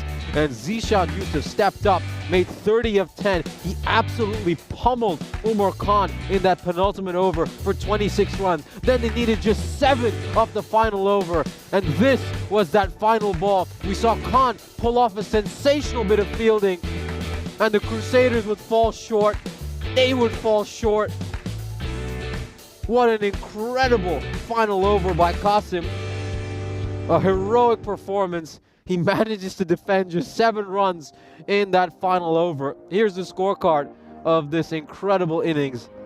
The top scorer was Afi Khan. He made 67 of 23, but Gopal Thakur is going to look back at that and say, well, why didn't I do the fundamentals and slide my bat in? Masi as well, what was he doing in that final over? Played out 2 balls, tried to be the hero himself instead of doing the team thing. Here's the bowling card for Sweetie United. Ajmal was terrific, 2 for 13, but that man at the bottom of the card, Muhammad Qasim, he came up and he stepped up in that final over and won his team the game. We witnessed an absolute classic in match 49 as the Southern Crusaders just fall just short of pulling off the highest ever ECS chase. Thank you so much for joining us, guys. We'll be back in just about 12 minutes with our second match of the day.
This European Cricket Network event is proudly brought to you by HCL Software and Bizaway.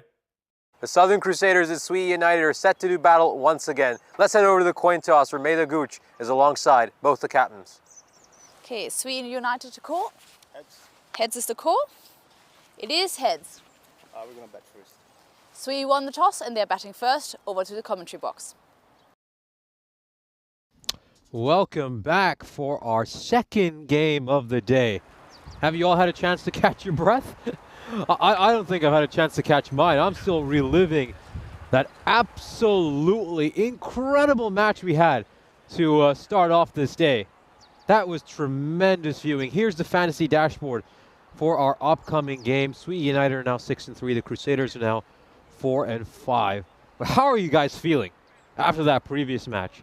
The Crusaders needed just 7 runs to pull off the biggest ever chase in an ECS match, and they somehow fell short. Officially, that goes down in the books, I believe, as a 1-run loss, so by the barest of margins. United are now 58% for this game.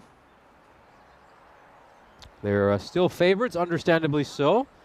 I mean, the Southern Crusaders put on the batting performance of their life, and a couple of tiny moments caused them to fall short. We're going to continue to talk about what happened in the last match because the chat is full of messages about it. People pointing out a few moments at the end of the game where the Crusaders could have handled themselves better. This one is up in the air, and it's going to fall short of the rope. It's a single to start off. Yeah, we're all going to discuss what happened in that game. There was so much to talk about. For me, the biggest moment of that game, the turning point, was when Afi Khan spoils a wide, and that wide he spoils turns out to be the moment that runs out his teammate. I mean, I don't think Afi Khan could ever have imagined that was going to happen because, in fairness, Gopal Thakur should have just slid his bat in. But who would have thought that little moment was going to trigger a collapse, but then Yusuf would save them while going 30 of 10. They would need just 7 runs off the last over, and they would still lose it. Incredible. Absolutely incredible. This is why you love cricket. Oh, great ball. Really good ball there by Karya Wassam. And the umpire, what's he signaled here? Did he raise the finger? Yeah, he was given a 4. Well, for a second, I think his index finger just went up momentarily, but it's going to be a boundary. Yeah, just for a moment, I think the way his index finger went up, he thought it was out, and some of the Crusaders were a little bit confused. And it's actually come off bat, so couldn't have been an LBW anyway.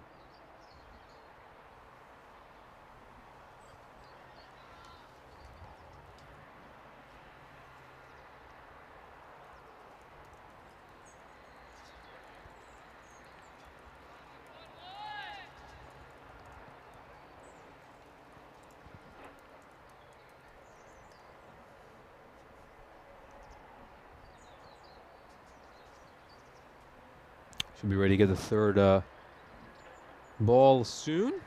But yeah, let's start off by reading some of the messages in the chat. So many messages coming in. Vinny, Costo, Nasrullah Khan, Anil Pokral all saying, wow, great game, what a match.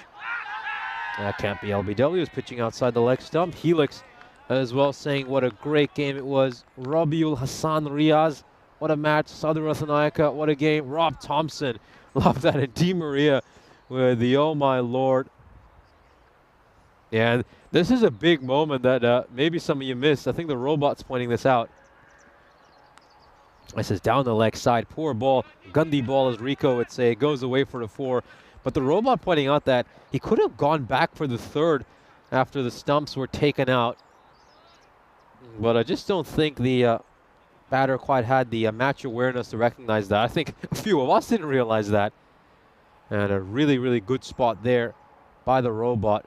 Imagine we ended up with a golden ball in that game. You know, you talk, if we had broken the golden ball streak with that match, the 226 games we waited for a golden ball would have been completely worth it. Absolutely worth it. Julian Dawson calling it an astonishing finish. Mike Bowe saying, why didn't Yusuf keep the strike the whole over? I mean, in all honesty, when you're the number 5 batter, who's a Massey, you've got to be able to at least get singles. If you're batting that high up the order, fine. Maybe you can't go at a strike rate of 200 or even 180, but you got to at least get singles. He comes out, tries to play like a helicopter shot on one of the balls. If he just got bat on ball, managed to get singles, they would have won the game. They needed 7 runs off the last over, and he decides to go around, plays a couple of dot balls, then he gets a single. Wanted to be the hero himself.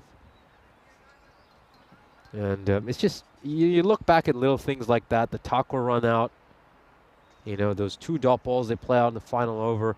And then also, Zishan Yusuf as well, he misread the situation in one of the balls. We'll talk about that right after this. Yeah, Karyawasa really struggling here, just bowling down the leg side. He needs to get his radar right. But there was a big moment where, Zishan Yusuf should have run back to get back on strike in that 3rd ball of the over, I believe. But instead, he decides to stay where he is, runs the first run extremely slowly.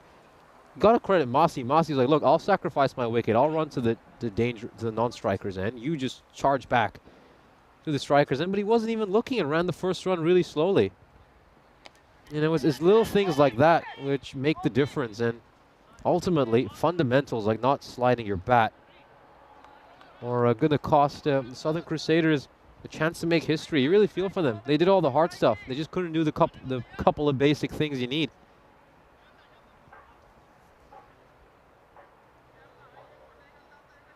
Di Maria calling it one of the best matches in the history of this European Cricket Series. Absolutely. That's right up there as a great game. Wayne saying they managed to snatch defeat from the jaws of victory. No, absolutely. I mean, I would not have imagined they would have lost that game when they needed just 7 runs off the last over. This is why we always say stranger things have happened before whenever we're on commentary. And there's a pretty unlikely situation going on for one team. 17 off the first over. Mohammad Ajmal continuing where he left off. We've got 27 days to go until the dawn of a new era in European women's cricket. History is going to unfold this December as we're proud to announce the inaugural Women's European Cricket Championship. From the 17th to the 22nd of December, your premier female talent from 5 different nations are going to battle it out in an incredible showcase of skill, passion, and determination. Join us in a celebration of cricket and women's sport right at the end of what's been a great year for European cricket.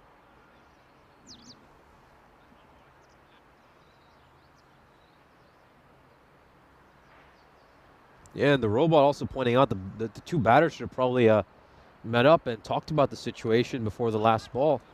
Yeah, that's where experience comes into play. Just calm down, try to analyze the situation a little bit. Even when after he plays out that first dot ball, Massey, Yusuf should go have a word with him and say, what are you doing, mate? Like, just get a single. Get me back on strike. We need 7 of the last over. Even if you get 6 singles, at the bare minimum, we're going to a golden ball. This is a very good shot by Ajmal.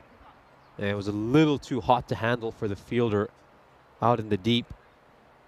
And it goes away for a boundary. Rahman was one of the few bowlers in the Southern Crusaders lineup who had a good economy rate in the first match. He also got the wicket of Ajmal, which is why they've brought him back on here. I like that move. He's managed to dismiss him once. Send him out there and say, well, let's see if you can dismiss him again. Oh, has he cleaned him up? Yes, he has. He's bowled him around his legs. So left arm wrist spin against the left-hander, which is always a very good matchup. But Kuldeep Yadav, he bowls him around the legs. Let's have a look at this one. Ah, beautiful. Absolutely beautiful delivery. I love that. Now that is a wrist spinner's joy, isn't it? And you bowl someone through their legs. That's a lovely ball. Absolutely lovely ball. Rahman's been really good today. Been very impressed by him. And we were talking about the Maltese national team maybe needing an extra spinner other than Kaushal. Yeah, during this weekend's ECI action. Rahman is someone they should really look at. I'm not aware of his eligibility criteria, how long he's lived in the country. But if he meets it, then he's certainly someone, though, maybe the Maltese Federation will just keep an eye on.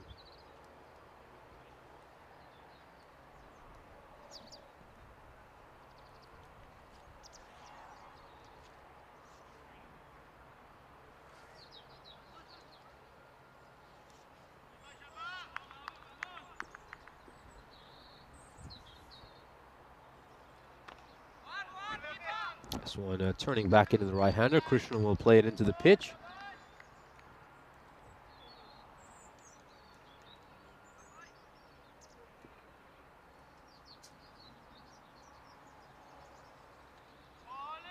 This one just sneaks inside the tram line. It's going to be another dot ball. A couple of dot balls here for Rahman. So he's certainly been in the country since 2022 because he was involved in the ECS that took place here that year.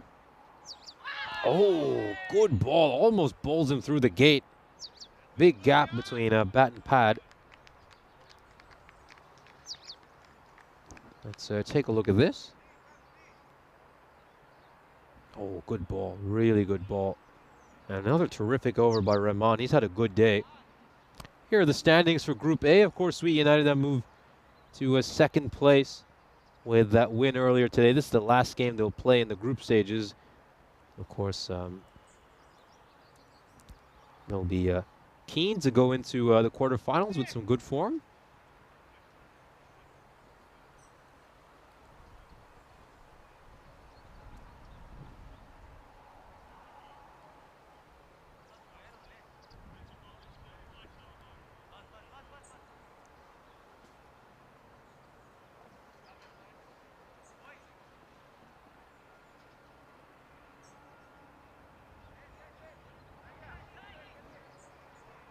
They're just moving mid-wicket in.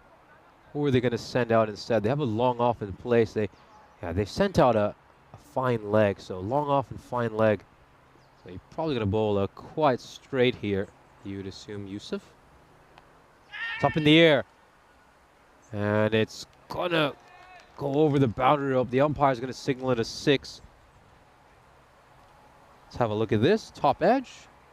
Where does that land? Just over the rope. I think that's a 6. So good call there by the umpire. And it's going to be confirmed by video.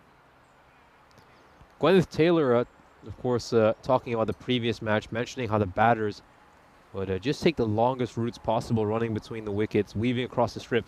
Yeah, good point there, Gwyneth. Really good point. This is another 6 that has just been deposited into the archery range. And Qasim with back-to-back 6s. This one is right out of the middle of the bat. And yeah, I think, it's just the little things about the Southern Crusaders. I think there's an old saying that, bad teams just find a way to lose. Don't want to call the Crusaders a bad team because they're not a bad team. They're a really good team. But their record in this ECS hasn't been the best. And, winning teams just find a way to win. And that's what the Sweet United did.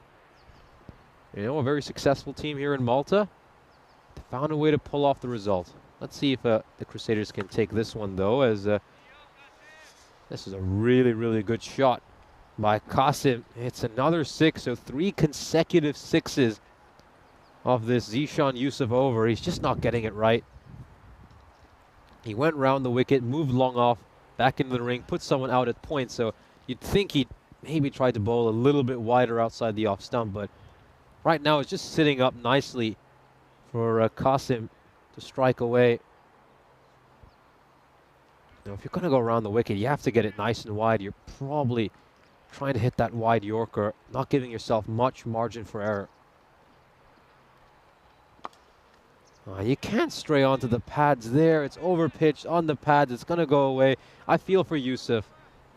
He really got a feel for him. He's probably still thinking about that previous match. He batted superbly, made 30 of 10. This one's going to be a 4. No problems there. It's probably still playing in his head. He's still thinking about some of the mistakes that occurred right at the end, especially considering he took his team to the precipice of victory. Oh, is this a stumping chance here? The keeper is very excited. And we're going to take a look at this.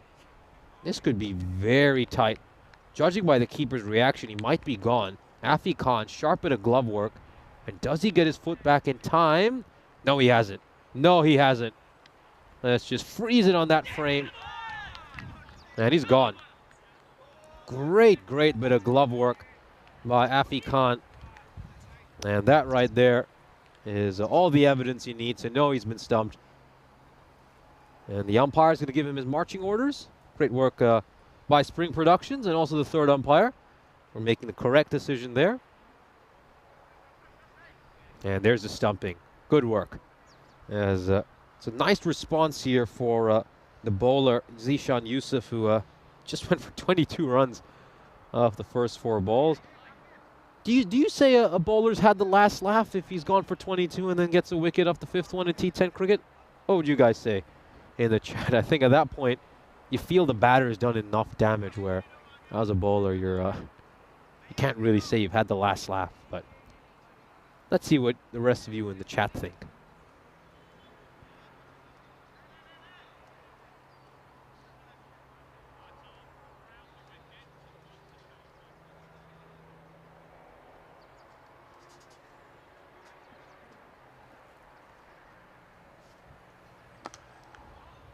Push towards cover. It's going to be a dot ball to end the over. Zishan Yusuf recovers well after giving up 22 runs. And it's a good power play for Sui United. They have lost a couple of wickets, which is a little bit concerning. Well, they still got Anil Kadir out there, who's a very good batter. Vidhu Krishnan as well. So I think Sui United are blessed with depth. That's a big advantage they have as a team. As you can see, a couple of skyscrapers either side of a bungalow in that graph.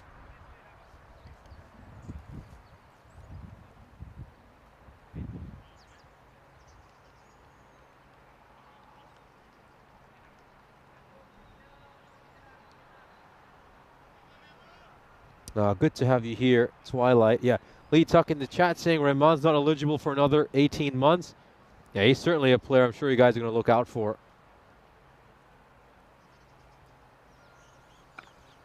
Going to make some room to play that towards the offside. Krishnan, he's going to get off the mark with a single.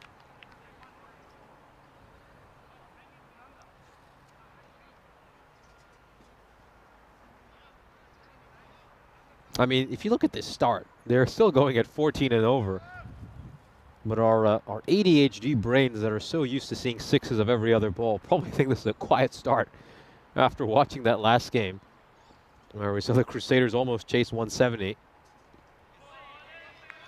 Oh, that's a good ball here. Rahman getting his length spot on. Lovely bowler as well. He's a left arm wrist spinner too, which is just something very few teams have. So whenever he meets that criteria, boy, is he going to be a weapon for Malta. Has he timed this well enough? No, he hasn't. And Kadir is going to be greeted by Derek. Derek's not been too busy today, as you'd expect in a match where, in an opening match, I should say, where 2 teams are scoring almost 340 runs between them.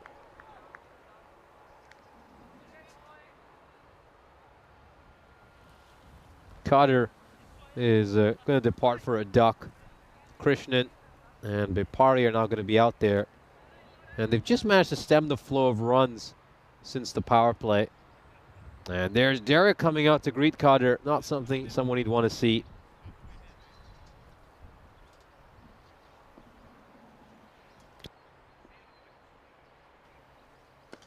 Good ball here by Rahman.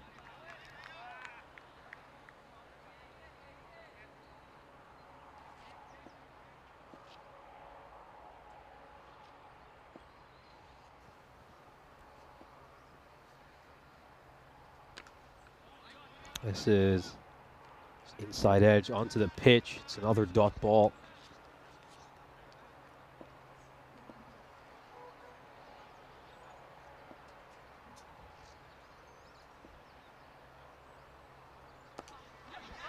This is a push towards mid-wicket, and it's going to be a single. So great bit of bowling by Rahman. Again, another terrific spell by him. Ends with figures of 2 for 6 outstanding bowling, and Sweet United have just had the brakes put on them by Mahbub Rahman. Here's a look at the economy rate. Just losing wickets at regular intervals here. And Rahman's overs have kept his side in the game. Let's see if they can continue to accelerate here, Sweet United. It's going to be a big challenge, but we know they're more than capable of it.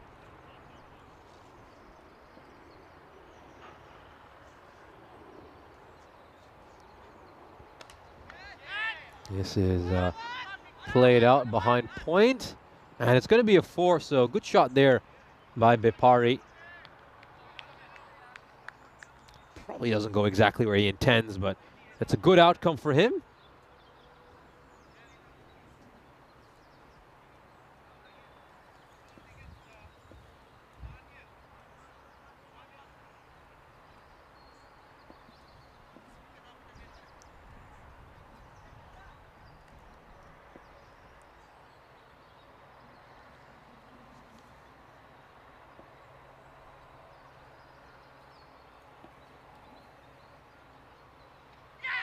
Oh, that's not the best shot selection, I have to say, by Bipari. So maybe trying to work it towards the leg side, but something similar to the shot he played before would have served him better. Well, that was a full toss. He's got away with that one, goodness sakra. Really managed to get away with that one. We don't usually see Bipari batting for a Sweet United just because they're so strong. That lower order rarely faces too many balls. We often wouldn't see Bipari at number 5 either.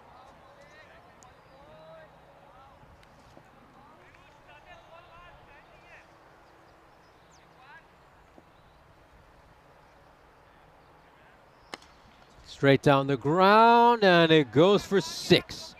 Really good hit there by Bipari. And he just pulls that out after a couple of shots where it looked a little bit hopeless at the crease, but that's a good one. Just gets hold of it, and he pumps it down the ground. Gotta say, still a pretty decent start for Sweet United. I think the wickets column will concern them a little bit. Starting to, probably gonna get into their tail a little bit if they lose a few wickets, since they don't have the usual batting depth.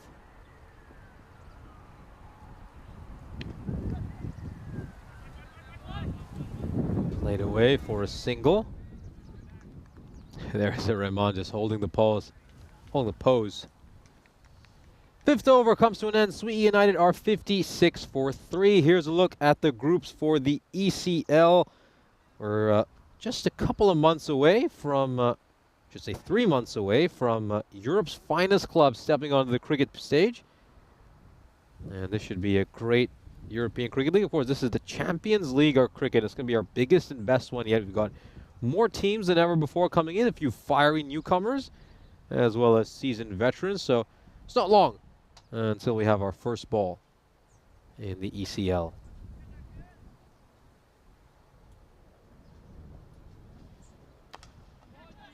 Struck down the ground, goes over Bastians. That's going to be a 6.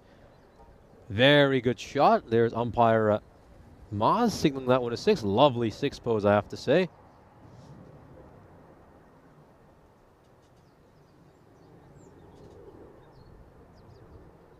We didn't see Nanayakara play in the first match, but he's available for the second game. He was listed as a 12th man for the first match. He's a pretty decent bowler. Usually it's rather economical. Just keeps things simple, usually bowls around the stumps, and it can be difficult to get away.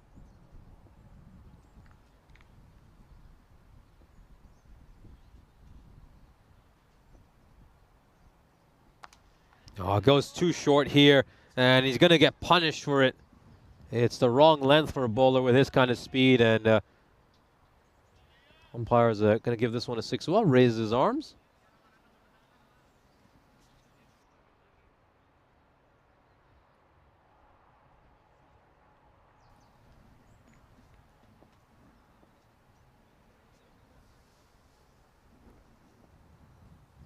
Yeah, 2 6s to start out this over.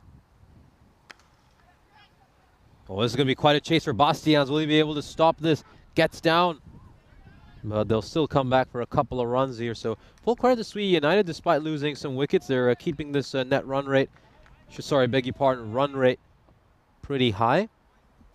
14 off this over so far.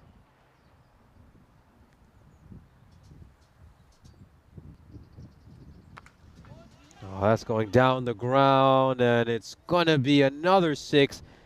But Pari is just striking it so well today. Yeah, there were a couple of balls in the previous over where he thought, well, should he really be batting at this point in the order? But now you're just seeing him bring out some of the big shots. 32 of 14.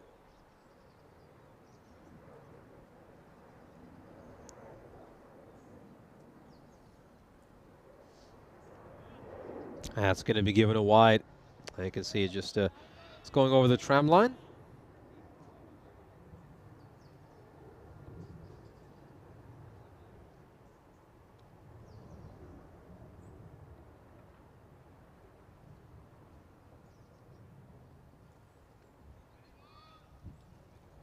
And it's a dot ball to end the over, so 21 runs off that over. It goes magical. And Sweden United are 77 for 3 at the end of 6. Another good start for them.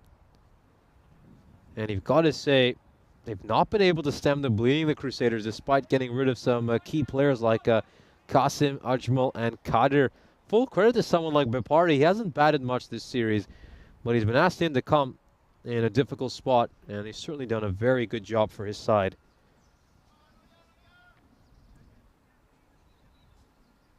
Dulonga Gunasekara coming back for his second over.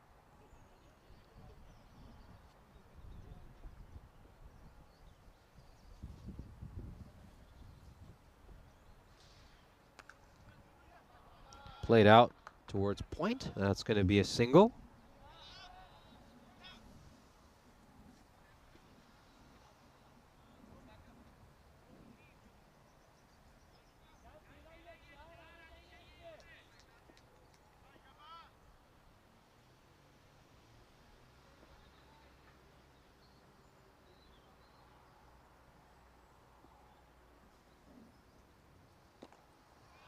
Just fires this one in. Goodness sake. I saw a comment earlier about my international debut. I was not going to make an international debut. Corey was just pulling all your legs as he so often does.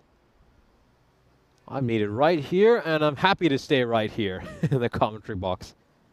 Just reporting what's happening out in the middle.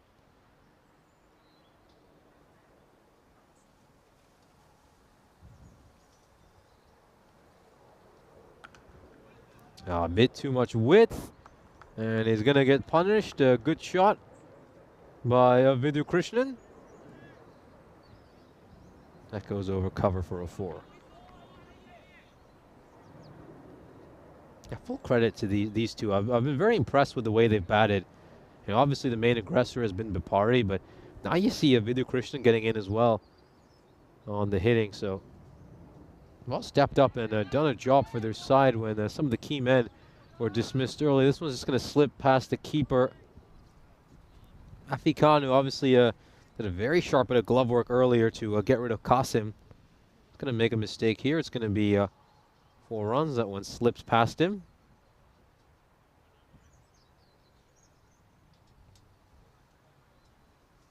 Four byes were signaled.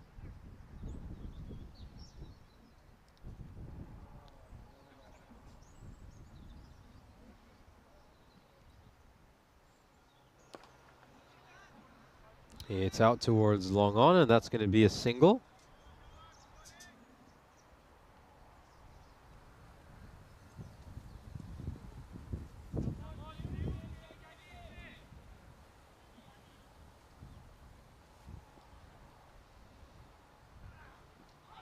Oh, this is going down the leg side for sure. A little bit of a mix-up, chance for a run out.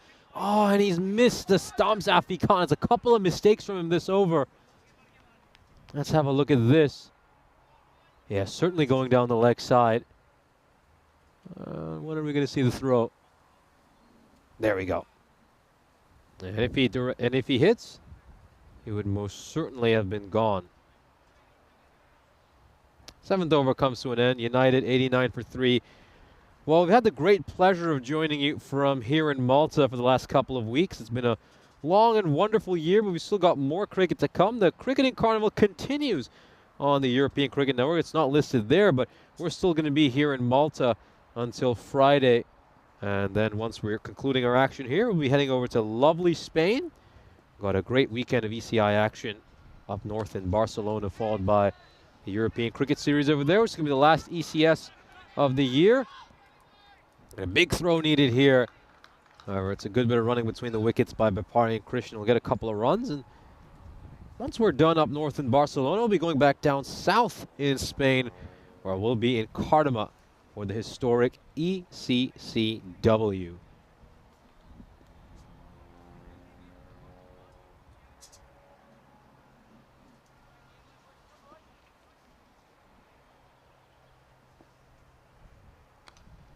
Outside edge, and it's gonna go away for a 4. Party advancing, and that's gonna be a boundary. Here's another look at that. Advances down the wicket. The outside edge goes away for a 4. Yeah, that current run rate just under 13 right now. Very good from Sweet United's point of view. We're looking. Yeah, they're looking set to get to 130s. I think 130 would be good for them. 135 as well is certainly attainable.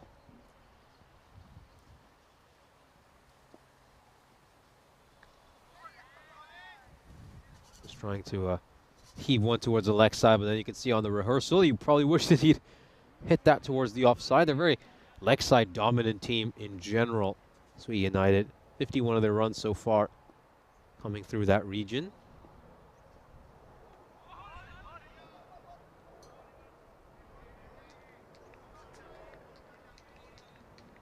Sticking in a few dot balls here, Avishka.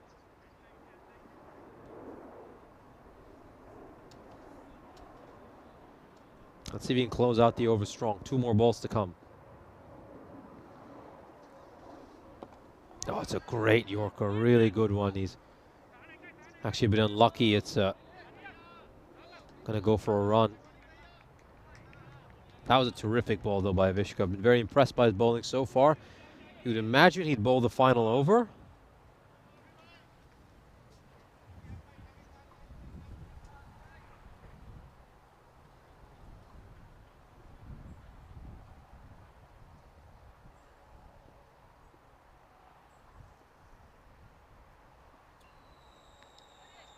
Down the leg side, that's going to be a wide.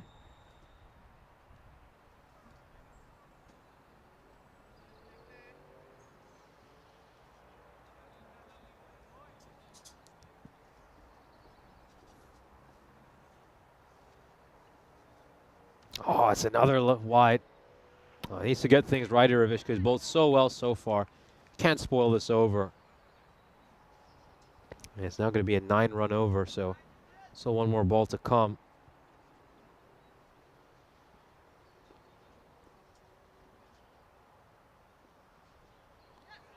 And he does end it with a dot ball in the end, so 9 runs coming from the 8th over. Of course, there was that 1 run up by, so 8 are going to be credited to Avishka. Sweet United are now 98 for 3, so you'd imagine they're probably looking at something in the 120s now. I think if they can get to the high 120s, low 130s, would be a really good performance for Sweet United.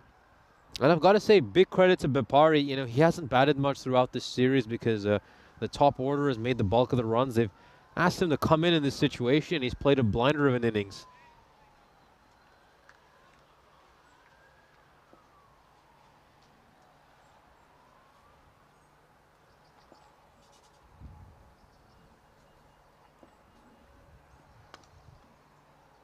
Played out towards mid-wicket. That's going to be a single. Very good morning to Stephen Kelk. Hope you're doing well.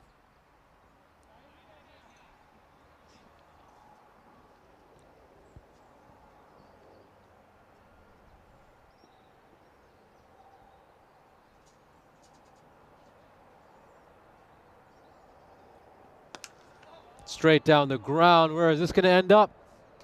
It's just to the right of the commentary tent. And I was just ready to protect any of the equipment if needed. And we're going to be safe. Good blow there by Krishnan. A big hit. Moves on to 13 of 10. He's done a pretty good job alongside Bapari. You know, he's just struck boundaries every now and then when needed. And this is a low full toss that he's going to punish as well. Back-to-back sixes for Vidhu Krishnan.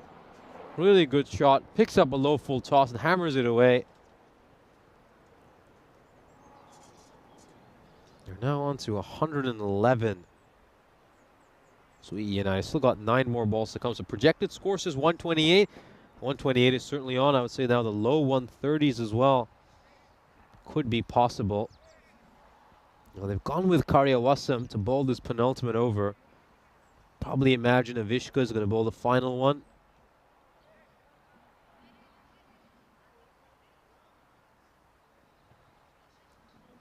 I think one of the fielders has just hurt himself here.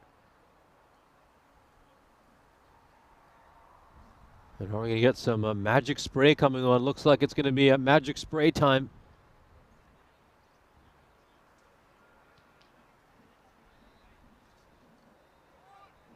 There he is, Zishan Yusuf, who batted tremendously well in the first match of the day, made 30 of 10.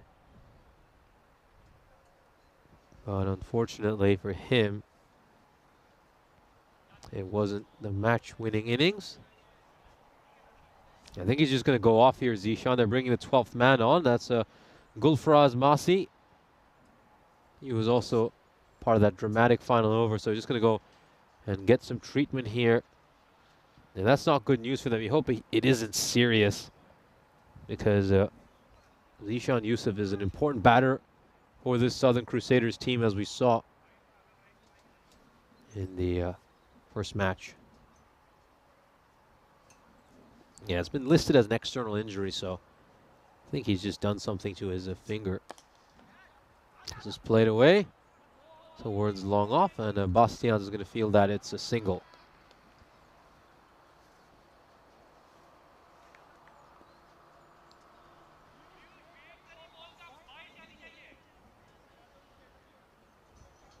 Fourteen of this Karyawasam over so far.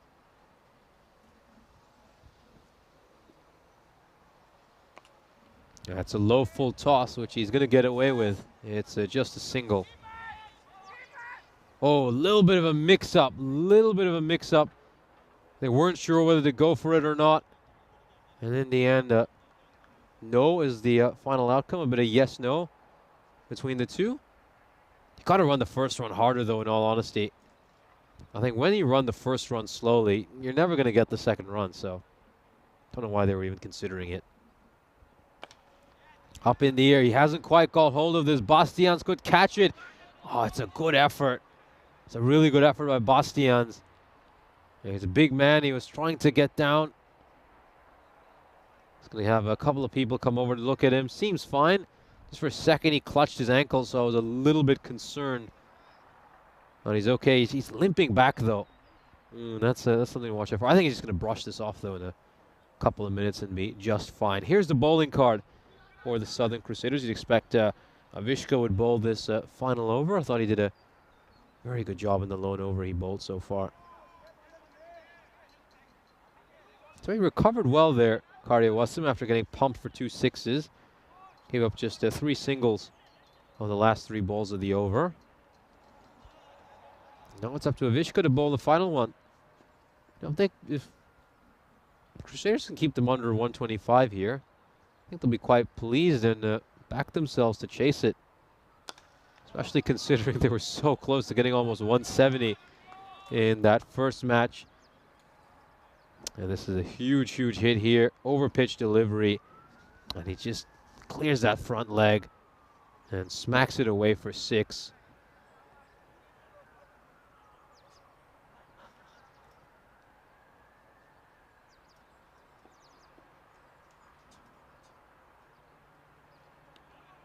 This is a wide one by Vishkan. This is the pressure that getting pumped for a 6 off your first ball does.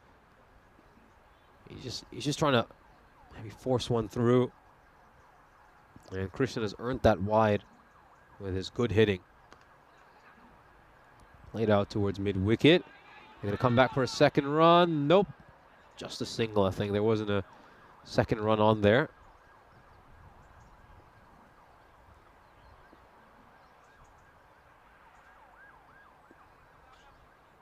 Oh, looks like our favorite Ginger Cat is back as well. We saw her yesterday. This is a bit too wide. Let's see, Bapari was looking to advance down the crease, so Vishka wanted to push it wider, but just got it wrong.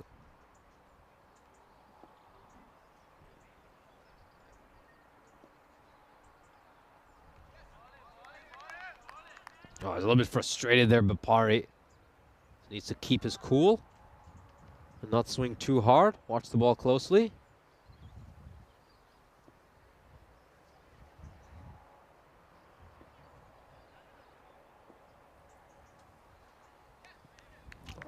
Good little change up there by Vishka. Bapari now, you just feel he's swinging a bit too hard. He's played out a couple of dot balls.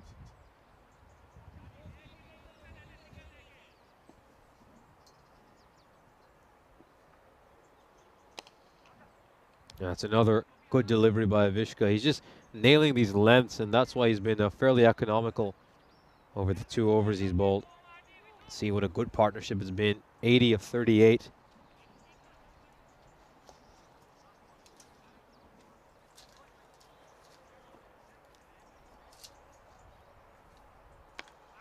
Oh, he's picked that one up really well, but he's found the fielder who's going to put it down.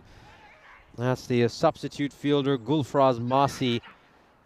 Oh, they're going to run overthrows here as well, so not good on this last ball by the Crusaders. It was important he takes that catch just to ensure it be a dot ball.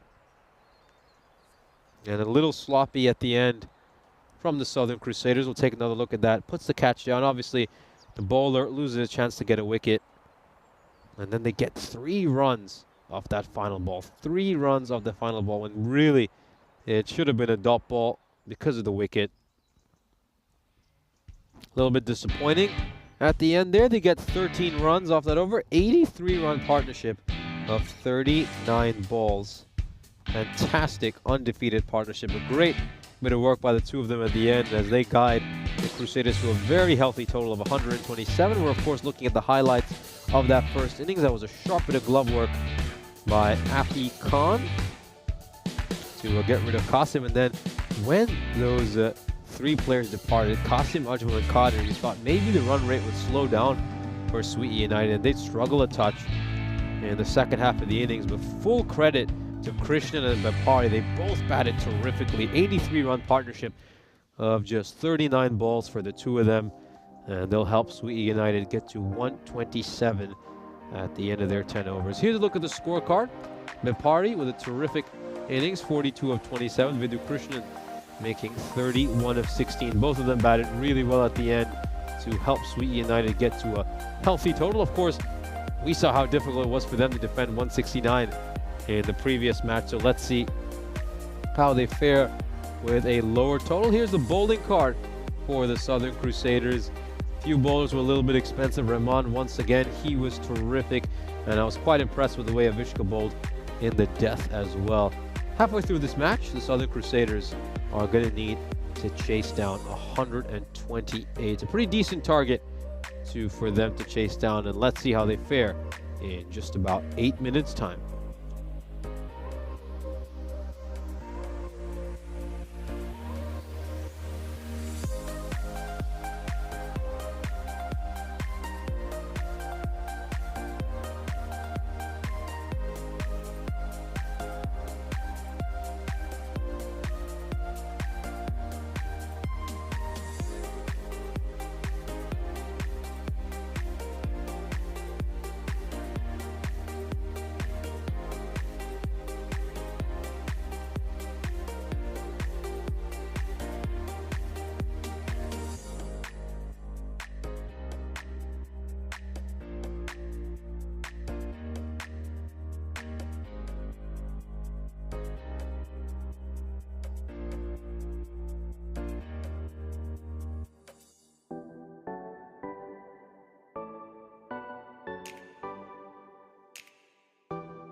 This European Cricket Network event is proudly brought to you by HCL Software and Bizaway.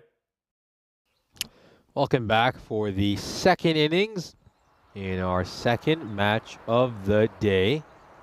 It's between the two teams who've already played out a thriller to start off the morning, and let's see if they provide us with another classic. If this match is even half as entertaining as the one we had this morning, then we're in for a treat.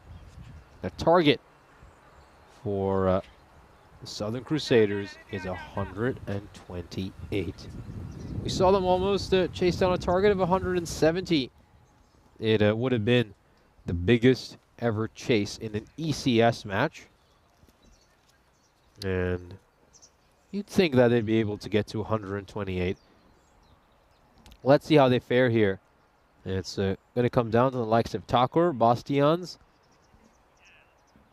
Afi Khan, and of course, gotta say, Zishan Yusuf put in a really good performance in that match as well, 30 of 10.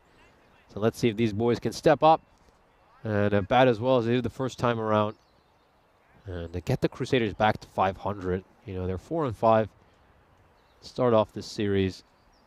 They'll want another win against a quality team as well, just to get their confidence up going into the quarterfinals. So far, their wins have been against sides who have already been eliminated from contention. Let's see if they can actually get a win against one of the teams we're going to see in the quarterfinals.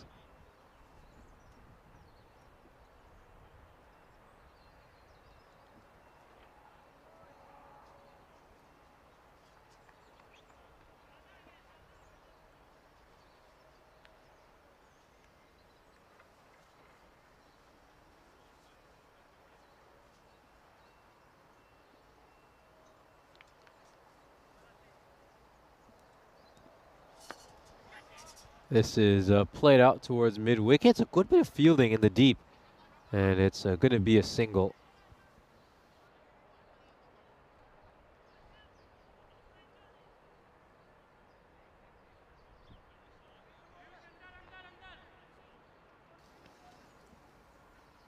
Now, the previous chase Southern Crusaders were involved in was absolutely breathtaking.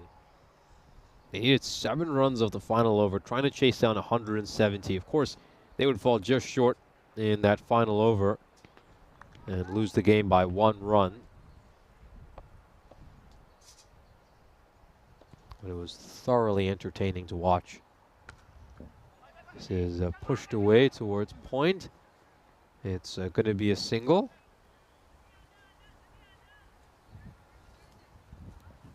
I think these two should play with the same mentality they showed when they were trying to chase down a target of 170. Just go out there, look to bat aggressively, trying to get to 50 runs in this power play, and then really put Sweet behind the 8 ball.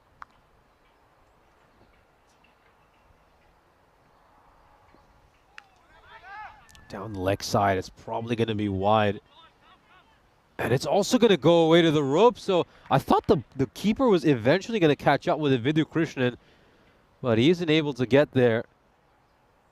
Yeah, he spills it first of all. He should do a better job and actually get the ball. And then he tries to use his feet. Can't stop it from going over the rope. And it's not a wide because it actually clips some pad along the way, so it's a 4-leg buys.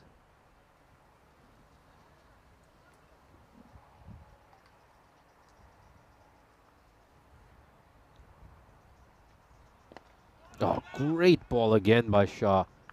Fantastic Yorker.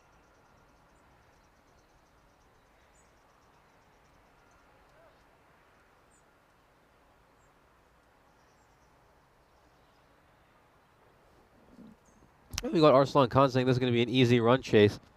I don't know about that. It's a different game. Yeah, you just don't know. I mean, it's not like the Southern Crusaders have been batting that way throughout the series. This is nicely played by Afi Khan. It's going to go away for a 4.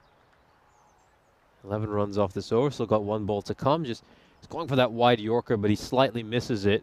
Misses the length. Just a touch too short of a Yorker length, which allows the batter to get his hands underneath it and elevate it over the fielders for a 4. So yeah, I wouldn't say this is an easy run chase. You know, it's a different game. And this is still a good total. Keep in mind, 128 at the ECS level, it's a good total. You know, these are club sides. Too short, too wide, and it's a single. He's missed out on one there. That was a pretty poor delivery. It's going to be given a no ball for height.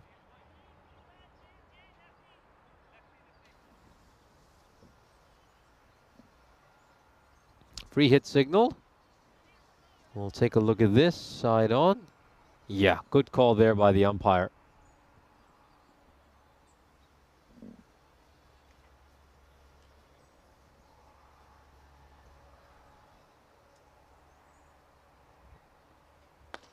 Now goes down the ground here, Bastians, and he takes full advantage of the free hit. He hits that one away for 6. And it's 19 runs to start off of the first over. He just spoils the over with that no ball at the end, unfortunately, Asif Shah. And it just shows you how one ball can make such a big difference. 225 matches since we last had a golden ball in the European Cricket Network. We nearly had one in the last match. That would have been one of our most entertaining golden balls yet. They fell 1 run short, unfortunately, the Southern Crusaders. And Sweet United would held their nerve.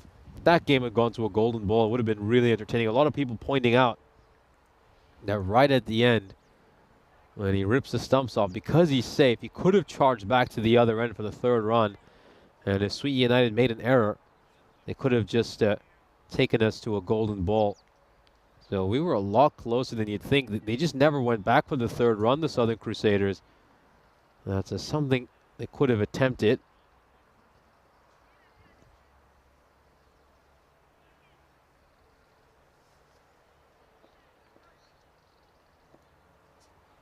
He's got a long on and a deep mid wicket in place here, Ajmal.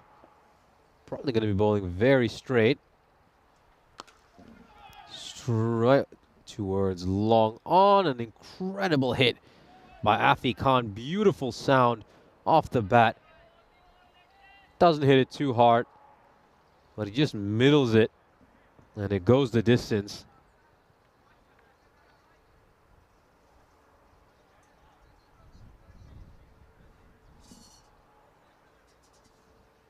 Enormous hit, and it's a really good start here for the Southern Crusaders. They're playing at a similar rate to what they were at the start of the previous chase, so very impressed with their approach. They don't care that it's a lower target. They're batting exactly the same way, so good on them.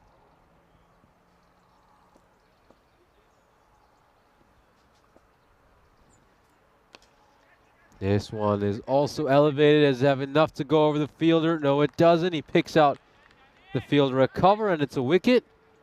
Afi Khan departs having made just 12 of 4.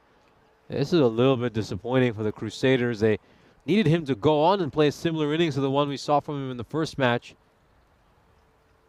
And he doesn't time it well enough to get the distance. Instead, it just hangs up. And a good catch by the fielder at cover.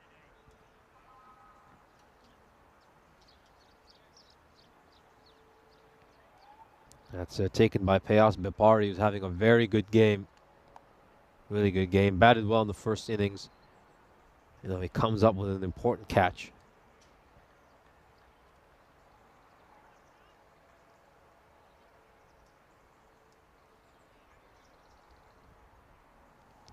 Gopal Thakur has now come out to bat. He was superb in the first match, but obviously the big moment, the big talking point from that game was the fact that he got run out because he didn't even slide his bat in. And you can guarantee he was absolutely gutted that he played so well, had an incredible innings, but couldn't see his side over the finishing line because of that simple an error.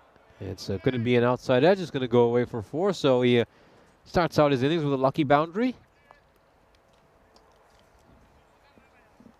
Just throws his bat at it, and it goes away for 4.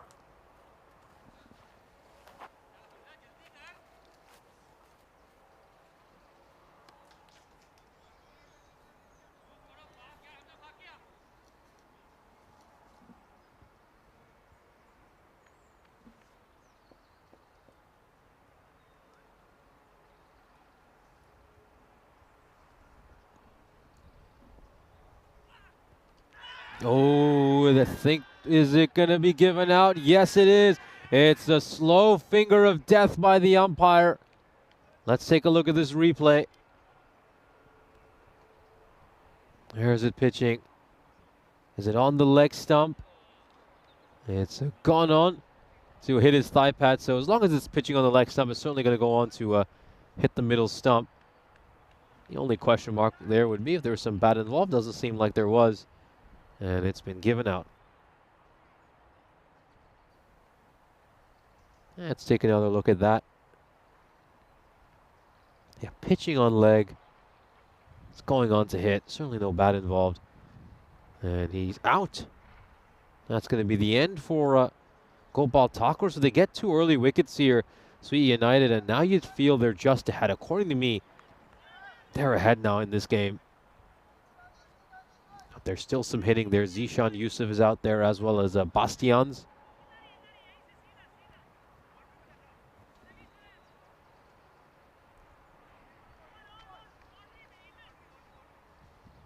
Just trying to get that fielder right. He sent out a deep third man, but he's asking him to go a lot finer. And he's also got a deep mid-wicket in place here, Ajmal. That's a low full toss, but he's picked out Bilal Khan at mid-off. Zishan Yusuf.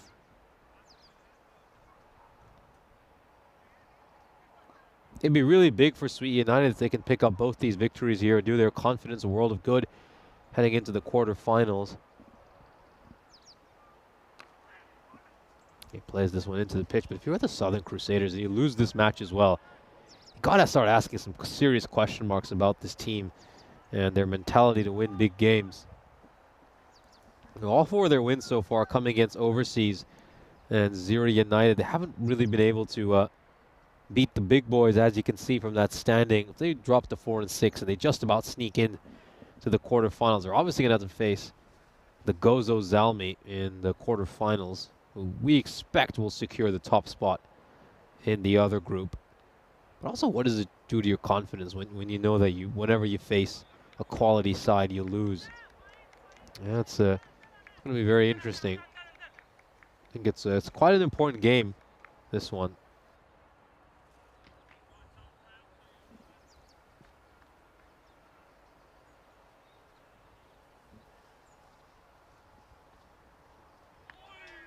That's a bit too wide there. Asif Shah getting it wrong.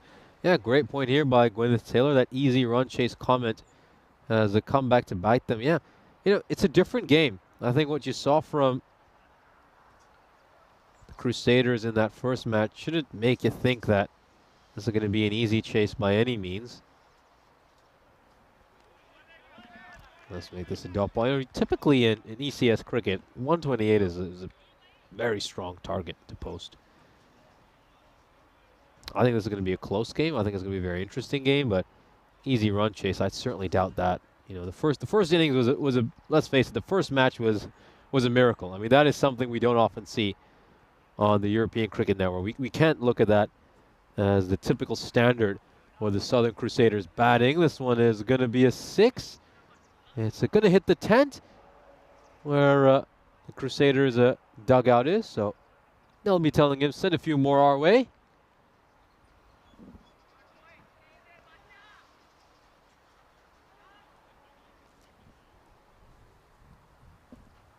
Asif Shah's been a touch expensive today. I think across both these matches, he's really struggled. Went for 19 in this first over, 7 off the first 2 balls of this one. Usually he's one of the main strike bowlers for his side during the power play. Hasn't quite been his day today.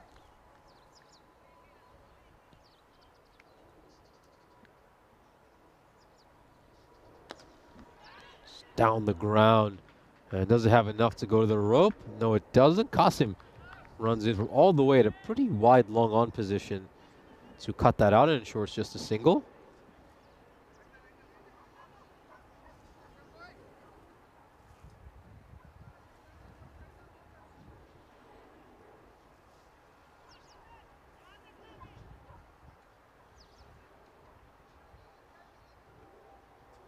Bilal Khan is going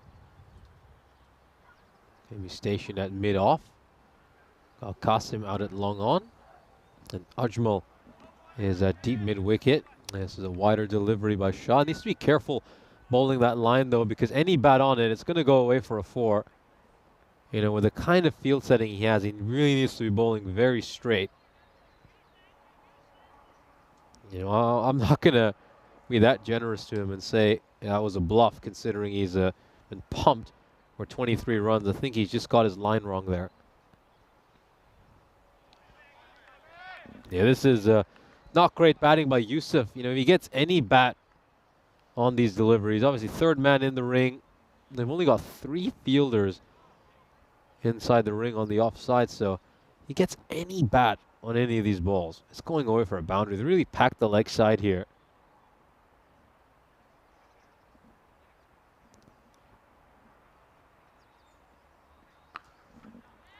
Played away, and it's gone straight to Ajmal, who'll be a little bit disappointed. He's let that go through him. He's a very, very high-quality fielder. Of course, in that first week, he dominated the highlights reel with some of his great catches. In the end, he's unable to catch that, and it goes away for a 4. Just spoils the over a little bit. And it's a good start here for the Southern Crusaders. 41 runs, not quite the 53 we saw from them in the first match. I think they too will be a little bit concerned that they've lost a couple of wickets. You know, they have a few issues with their batting depth. We certainly saw that in the first match, where I think beyond the 4th or 5th batter in their team, you know, the batting quality dips a fair bit. Whereas Sweet United, they're a bit more privileged, where they're blessed to have a lot of batting depth.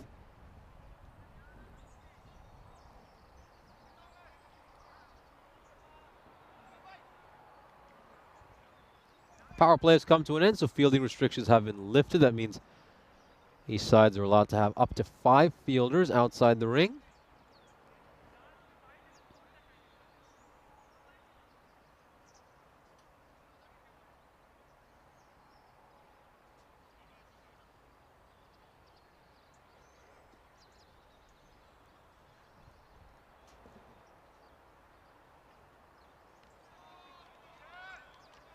That's a good ball in the channel there by Ajmal.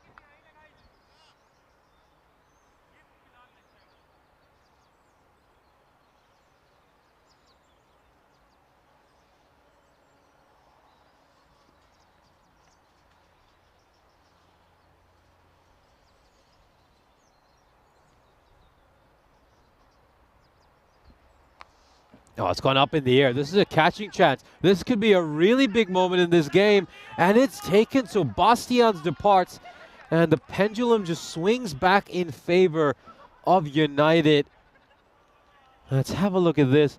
Bastians going for the pull shot. He top edges it, and this is a very well taken catch. And it's a huge wicket. That's going to be the end for Ryan Bastians. They really needed him to step up and play a big innings. Now this is going to become a very tall task for them. Michael Gunatilik is coming in. You know, he's had a decent amount of runs over his European cricket career, but unfortunately he just doesn't have a high career strike rate. Generally bats at about 125. And that's not going to do the trick for them, because this required is currently at 13. So that's at least 2 boundaries and over. They're going to need at least 2 fours, minimum 2 4s and over, or 1 6. That's what you feel they're going to have to get from here. There's going to be a lot of pressure on Zishan Yusuf now to be the aggressor, and then Gunatilaka might just look to rotate the strike. He does that pretty well, to be fair to him, and he gets a single off the first ball. And yeah, now Zishan Yusuf, he's probably going to have to strike 1 boundary per over, and then Gunatilaka might chip in with 1 every second over.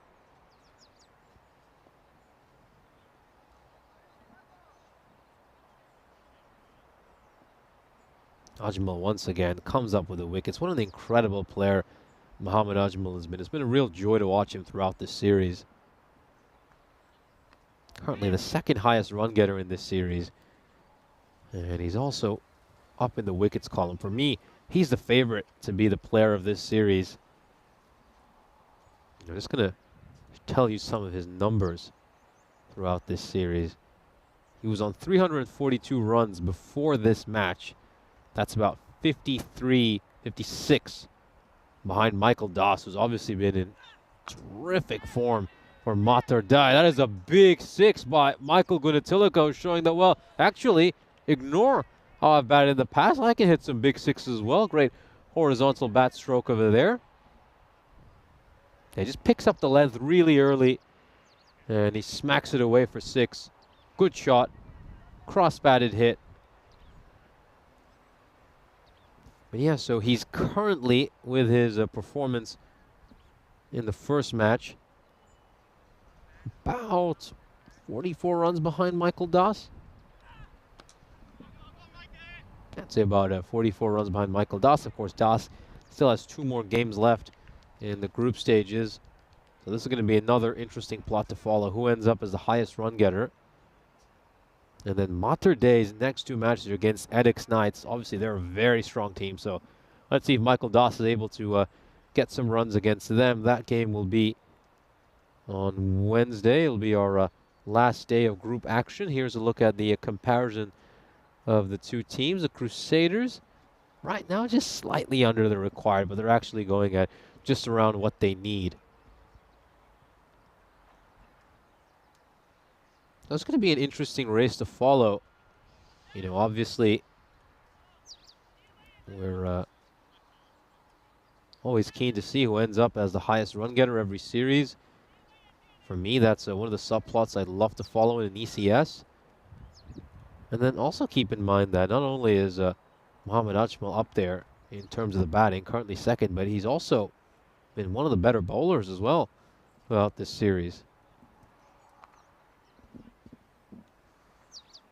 This is played out behind square leg for a single. Umar Khan comes on to bowl. He bowled a good first over in the previous match, but then that second over where Zishan Yusuf took him apart, hit 26 runs off his over, and then set up just 7 runs needed of the final over. Might have felt Umar Khan as a potential match-losing over for his team. This is drilled down the ground. It's just going to be a single.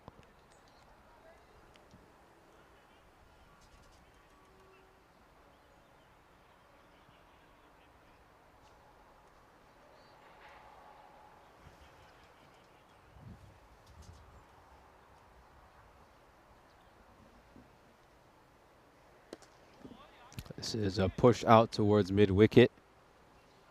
And it's going to be another single. Things have just gone a little bit quiet from the Crusaders' point of view. 9 runs off the previous over, just 3 singles over here. They need to keep an eye on the required. It was around 12.5 earlier, and now it's shot up to above 13.5. Need a boundary soon. Oh, that's a toe ender, but that edge is going to carry away for a boundary. It's going to be a 4. I think it's landed in front of the rope. The umpire signal it has as well. We'll have a look at it once again to confirm. Yeah, well inside the rope. That's going to be a 4.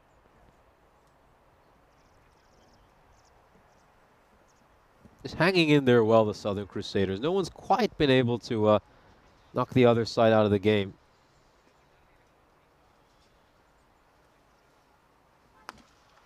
Oh, great shot. Brilliant hit. And these 2 boundaries are spoiling the over. Zishan Yusuf, who's been feasting on Khan's bowling throughout the day, does that over here as well. It's another incredible stroke he's played. And he goes straight down the ground here with an awesome shot. Oh, pressure now on Khan. Real pressure.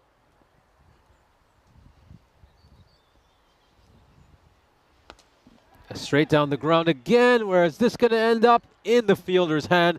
So Zishan Yusuf is going to get dismissed. Umar Khan does end up having the last laugh. And another wicket falls for the Southern Crusaders. They're now 4 down. You know, the run rate's not a concern for them. But you have to say, they really need to watch out with the amount of wickets they're losing. And we've talked a fair bit about how the Crusaders have a slightly brittle middle order. And you feel it might get exposed in this match. as they are 63 for 4 halfway through the innings.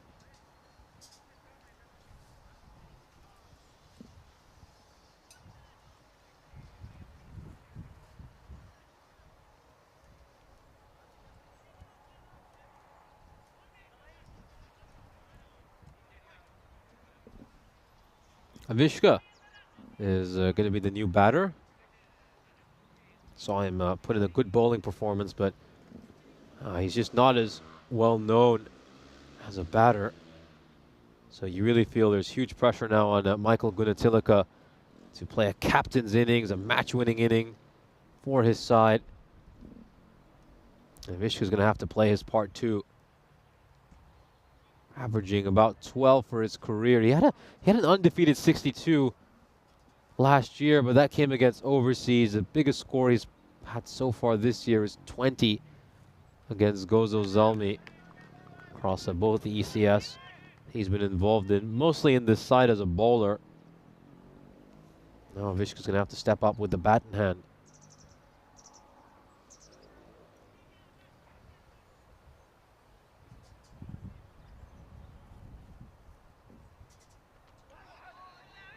And it's going to be given a wide. We'll also have a look here for a stumping. The umpire was not interested, and I think he's absolutely fine. And it doesn't look like they're interested, so.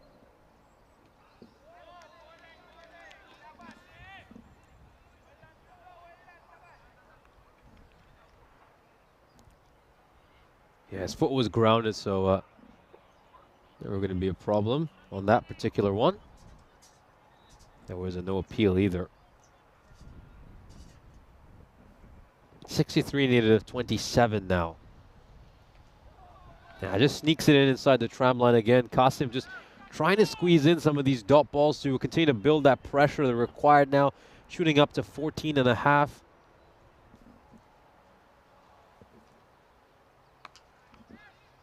He's going to play this out towards cover, and it's going to be a single.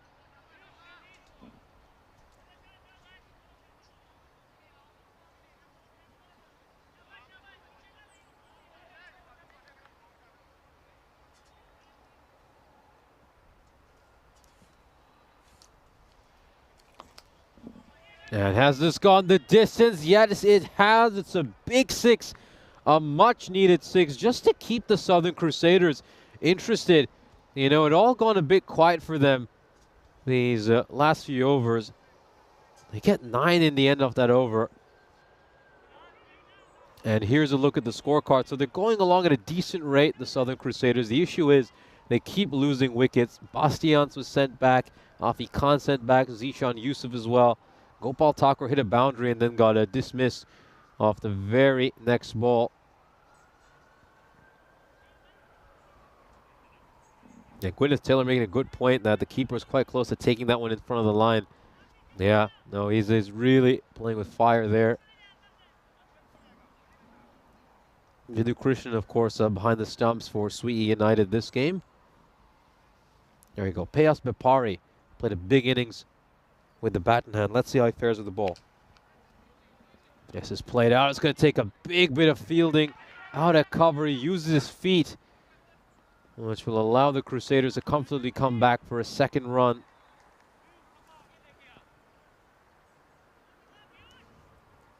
He just sticks his foot out, uses the outside of his foot, and saves this side 2 runs.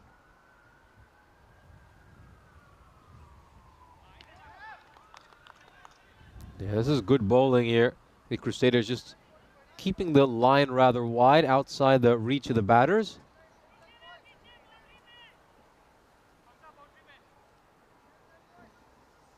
I think it's going to be a big challenge because we know some of the middle orders, the issues they've had. That one's going to be a wide. So you just look at this and wonder, well, how are they going to come up with 53 runs of 22 deliveries?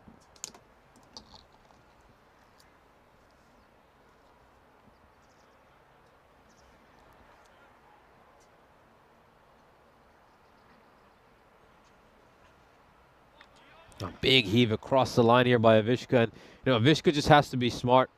He's playing out way too many dot balls. Just try to get Gunnar on strike. Even if Avishka can go run a ball, hit a boundary, every other over. His side's still in the games, but all these dot balls he's playing, they're really, really hurting his side. Yeah, just get bat on ball and look to get a single, and maybe Gunnar can hit a boundary on one of these last two balls, but they're always leaving themselves too much to do at the end of these overs. Looking at these last 4 overs we had this innings, they've hit a boundary of the last or second last ball in every over since the second. They're constantly having to hit big shots right at the end just to save an over. And they'll just scamper across for a quick single. They're a little bit tight, a little bit too close for comfort. And it's now 51 needed of 19. Can Avishka come up with a boundary? He hasn't looked like hitting one.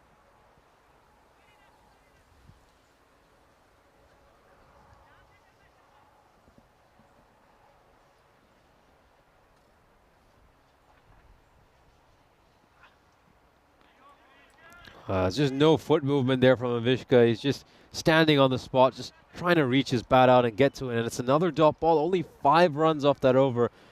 It's a really, really costly one for the Southern Crusaders. Here's the next doubleheader of the day coming up between Overseas and Zero United. Both these sides have struggled quite a bit over this European cricket series, so it'll be a chance for the two of them to have a little bit of fun and maybe pick up a win against another opposition side who have struggled. Of course, the big star in this match to look out for is Suraj Durai. Played this weekend for the Maltese national team. He's an incredible player. If he gets going in both these matches, then you'd imagine Zero United would take the win. As you can see, Zero United won the toss in those games and decided to bat first, so Overseas are going to be chasing.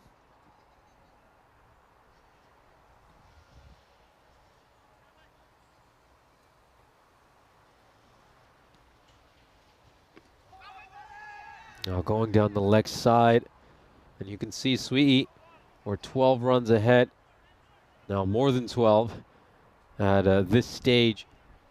It's just too many dot balls they've played out these last 3 overs. 3 dot balls in the previous one, 3 before that as well. This is a more than 50% dot ball percentage these last 2.1 overs. Nicely played by Gunnar, really nicely played. The fielder at fine leg was very fine, and there's no deep point in place either. So he just uses the pace of the ball and strikes it away for 4. Yeah, good point by Di Maria. Avishka just not helping the cause. If you're not a particularly accomplished batter over your career, at least try to go and run a ball and just make sure that the more accomplished batter, Gunnar gets to face a lot of the strike. They're just changing the field a little bit, so they're actually moving 2 fielders inside the ring to close out that gap through which Gunnar just hit a 4. Top edge goes away for a boundary. Can't really set a field for that. It looks like it's gone all the way as well. It's a huge 6. And a little bit of good fortune for the Crusaders. You got to feel for Omar Khan. Luck hasn't always been on his side today. Goes away for a 6.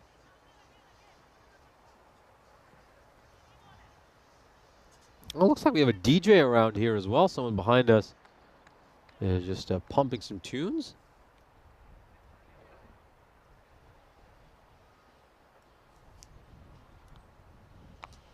Oh, too short. This is going to go away for 4 as well. So 3 consecutive boundaries. And the Southern Crusaders still in this game thanks to Michael Gunnar. It's a good shot. He just waits for it and strikes it away. And this DJ might be a fan of the Southern Crusaders because every time they're striking a boundary, he's playing a bit of music. I just wonder if someone has like a big sound system in their car or something, and she's playing. Oh, shake of the head there by the umpire. Let's take another look at this. Well, if there's no bat involved, shouldn't that be a wide?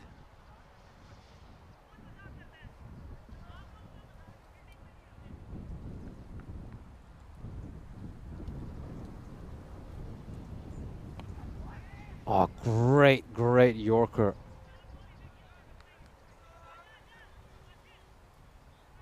Fantastic Yorker to end the over. So 36 runs needed for the last couple of overs.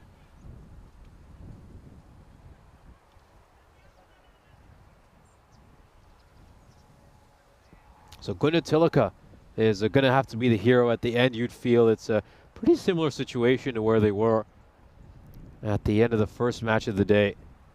Let's see if they can get things done this time around. They're going at under their required rate. With Michael Gunnar at the crease, you'd feel that victory is still possible. So going to be Qasim and Bapari, you'd imagine, to bowl these final 2 overs.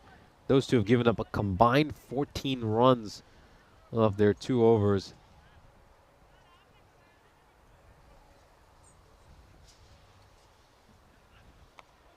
Oh, hit away by Gunnar. That's going to go the distance, so it's 6 runs. Make that 30 needed of 11. And these two teams have been incredible. They've just given us classic after classic today. It looks like it's going to be another very entertaining finish between the Southern Crusaders and this side. I could just hear the music again. I think someone's just blasting it from their car. It's coming from the parking lot. And now 30 needed of 11. Di Maria pointing out how expensive Khan was in the last match. Khan bowled a terrific first over in that game. It was then Yusuf who just took him apart in his second over. Going down the leg side, Gunnar not interested. And that's not a bad idea. I mean, first of all, there was never a run on. And I'd rather not have Avishka on strike, considering the way he's playing.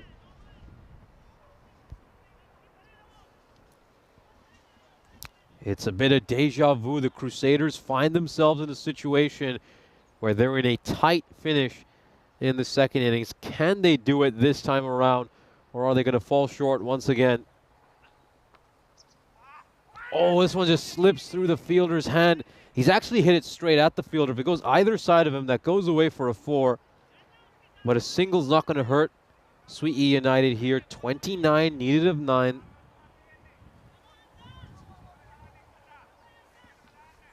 Now, can Avishka pull something out of here?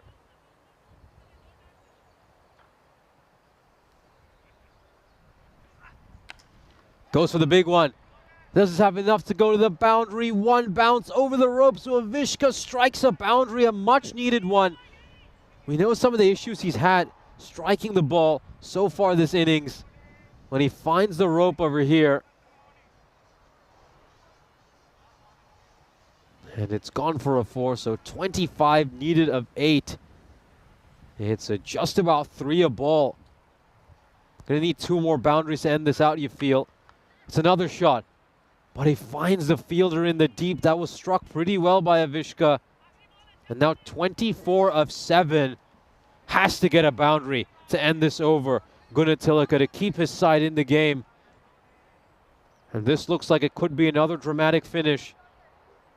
Look how calm Sweet E United are. You know, this is the sign of a team that are so confident and really believe in their ability to pull a rabbit out of the hat in any situation. 24 of 7. Goes down the ground. There's not enough. It's just going to be a single. So 23 needed off the last over. You feel that might be a bit too much. You feel it's going to be a little too much to get. But can they do it? Is it the Crusaders' turn to pull off a miraculous final over victory? It's obviously going to be Qasim to bowl this final over. And can the captain, Gunnar, who's going to be on strike, is he going to pull this one off?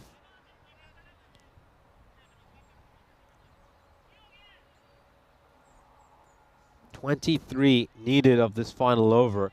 We saw Qasim defend 9 runs off the final over in that dramatic finish we had. Not 9, beg your pardon, 7 runs in that final over in the previous match. This is going to be a much simpler task for him.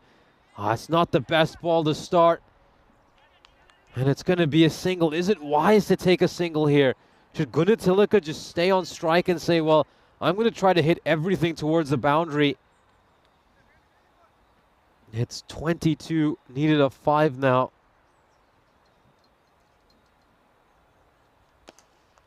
Now drill down the ground.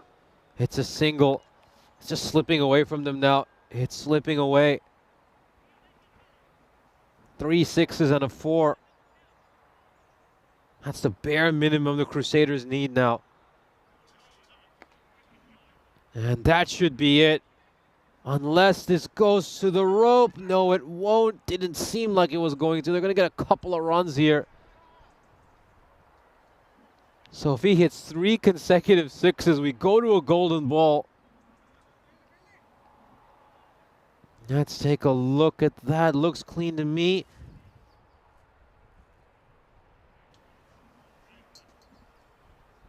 Now then, 3 sixes to take us to a golden ball. Can he pull it off here, Gunatilaka? Oh, it's going to be a top edge. It might go to the boundary, but a 4 is not going to be enough. They needed a 6. And it looks like Sweet United are going to make it 2 wins in 2 this morning. You just feel they've mismanaged the chase, or at least the end of chases, the Southern Crusaders. They're going to come up very close yet again in the big chase, but it looks like they're going to fall short. And Qasim is going to be the final over hero once again. 15 needed of 2, just a couple of legal deliveries. We'll win it from that for them from here. Well, they got a feel for the Southern Crusaders team. They've had a lot of close losses over this ECS. Gunatilaka won't get to his half century either. He's going to fall 1 run short, and it's going to be a 6 right at the end for Avishka. Too little, too late from his point of view. He just played out too many dot balls at the end. And those dot balls are going to come back to bite them. So after a 1-run loss in the previous match, they're going to lose this one by 7 runs. It's another tough defeat for the Southern Crusaders. You got a feel for those guys. They've battled hard, but they just lack that little bit of nous, that little bit of intelligence needed right at the end of games. This is the fantasy dashboard for our upcoming doubleheader between Overseas and Zira United. He started off with a boundary on the very first ball. We saw Vidhu Krishnan had the gloves. He was made a few errors, but it's not usually a wicket keeping for this Sweet United side. A number of their top 4 got off to good starts, but nobody was able to take that start and convert it into a big innings. And unfortunately, that's probably why the Crusaders are going to fall short. Bastian's got a good 15 of 9. We're taking a look at some good shots here by the captain, Michael Gunatilaka. He played a really good innings, made 49 of 22, but just didn't have enough support from the other end. He struck 7 boundaries over this inning. Zishan Yusuf made 14 of 10. That was Avishka hitting a 6 off the final ball. Too little, too late from the Crusaders' point of view. Here's a scorecard for this innings.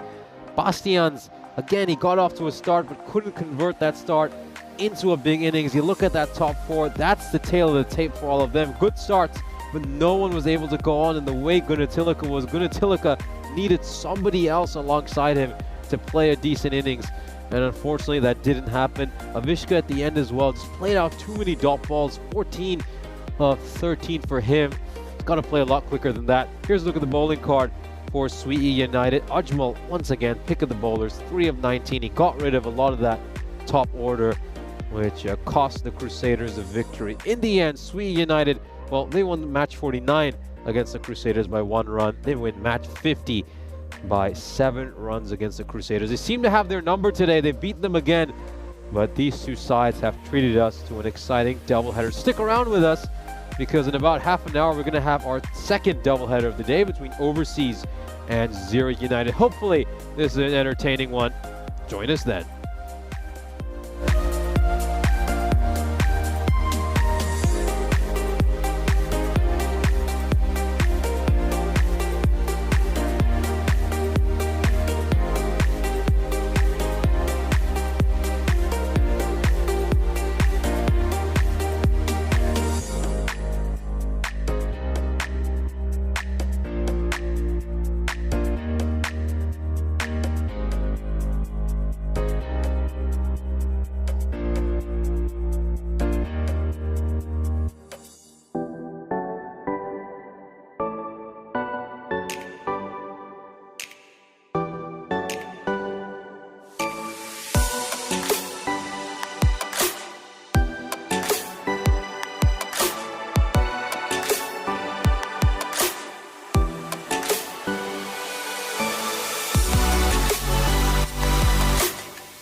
This European Cricket Network event is proudly brought to you by HCL Software and Bizaway. Welcome back for our third game of the day. It's going to take place between Zira United and Overseas. Zira United have won the toss and they're going to bat first in this match. Here's the fantasy dashboard of our upcoming game between Overseas and Zira United. Suraj Durai is a standout player. He is an incredible cricketer. So if Overseas want any chance of winning this game, they need to get rid of him. He's been a bit of a one-man army for Zira United along with Achal Patel. Zira United fancied as 69% favorites heading into this match. I'd say they earned that. Even though both these teams have one win apiece, Zira United have actually been more competitive in some of their games, whereas Overseas, it looked a bit outmatched in a lot of fixtures, but they are coming off a big win, a big upset. So let's see how things go in this game. Could be in for another shock.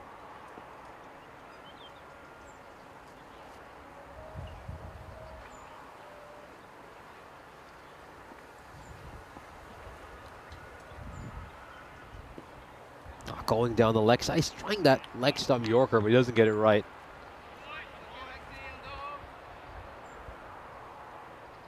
But it's just not quite able to get it.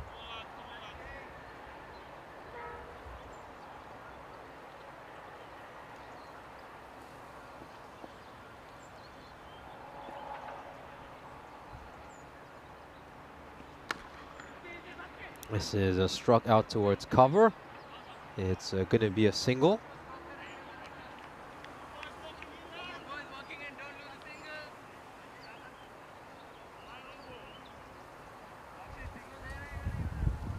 This opening partnership is key for Zira United. Both Achal Patel and Durai are obviously the main batters in this team. They're very top heavy, and there's a chance. And it's been taken, so Derek, a golden Derek, is going to come out to greet Patel. And the first wicket falls over here. This one is popped up into the air. And really well taken by Jurg Hershey. Off goes Patel without troubling the scorers. And there he is, golden Derek waddling around this afternoon to send him off. Taking a look at that. This one's popped up. It's skied. And a good catch taken there by Jurg Hershey.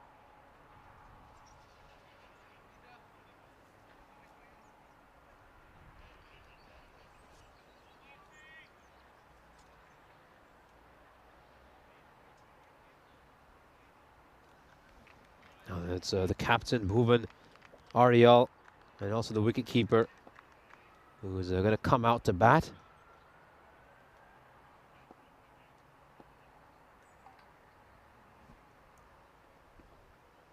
No real foot movement from Ariel there. I mean, if Marks just bowls it wide and he plays shots like that, he's never going to get near one. Just needs to show a little bit more intent.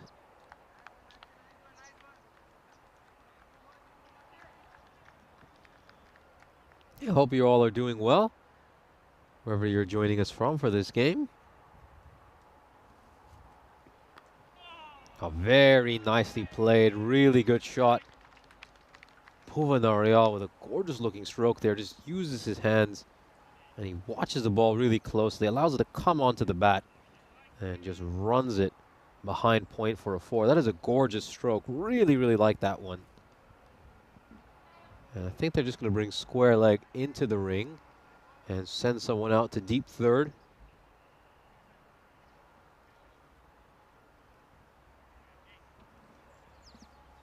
Yeah, so they just put Michael Hart at deep third and brought the square leg fielder. They're also moving an extra fielder towards the offside. So going with the 6-3 offside field after starting off with a 5-4. Yeah, they've packed that offside. So David Marks really here. He's trying to encourage him to drive. And he just beats him for pace there. That one rushing through a good ball.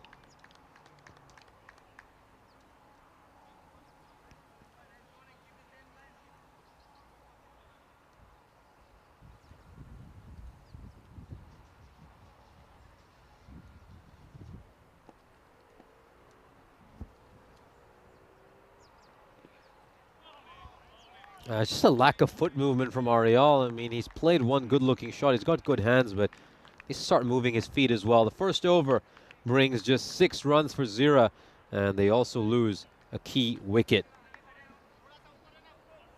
Of course, as a reminder, we've got 27 days to go until the ECCW. History's going to unfold on the European Cricket Network. We're going to round out the year by shining a spotlight on women's cricket as we're debuting the Women's European Cricket Championship. That's going to be kicking off on the 17th of December, so look forward to that. Straight down the ground, and just had to get up for a second to be ready to pick up any equipment.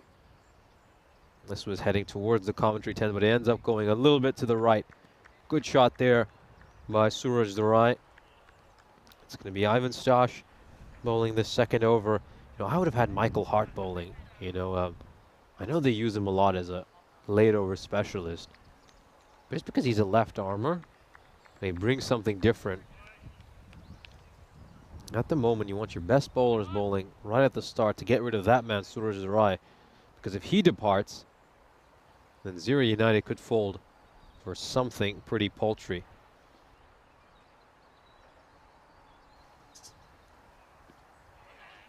Oh, that's a good ball there. Nice length by Stosh. Gets some movement back in as well. They're a little bit of a one-man army, Zira United. You know, I'm sure Durai really enjoyed playing for Malta over the weekend, getting some wins under his belt. And also play in a situation where all the pressure wasn't on him to score most of his side's runs.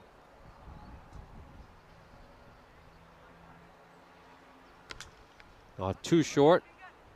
And also a little too much width, but he's picked out a fielder there. And it's going to be just 1 run.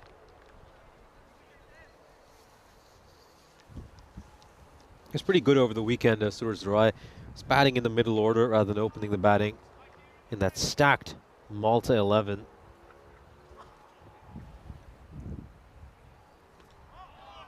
And he did a really good job. You know, he came in key situations, would play those 5 to 15 ball cameos to just get his side to a bigger total. So dominant versus the Cypriot bowlers.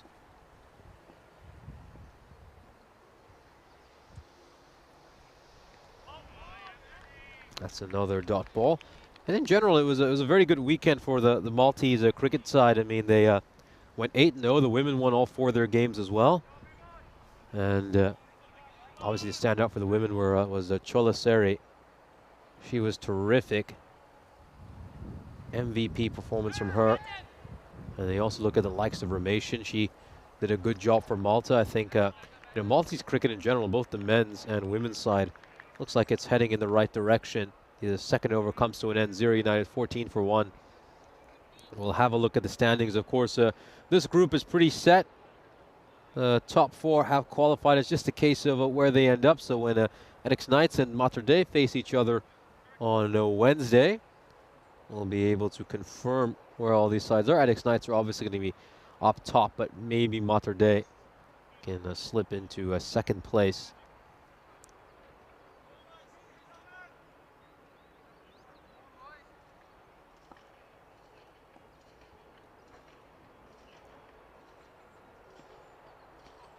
Quick swing and a miss there for Bhuvan Ariel.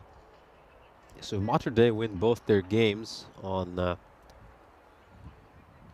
Wednesday, they would certainly grab the second place spot, because they get enough of a net run rate boost where they would overtake Sweet United, who've already had one heavy defeat. But you know, Mater Dei defeating Edix Knights twice, that's going to be very, very difficult and unlikely. So, you know, I would say that more likely than not, this group is going to stay the way it is.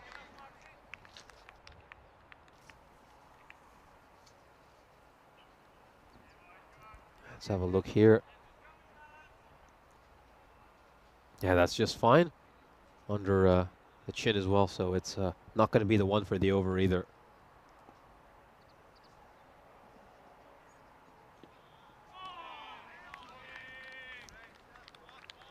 That's another dot ball. Yeah, Ariel's just struggling a lot. You know, he's really trapped in the crease. He's not moving at all. No foot movement. He's just sort of following the ball with his hands.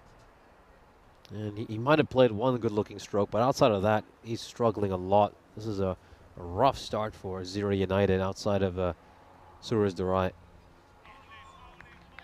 Just have a look at the square leg umpire again. I think it's been given the one for the over.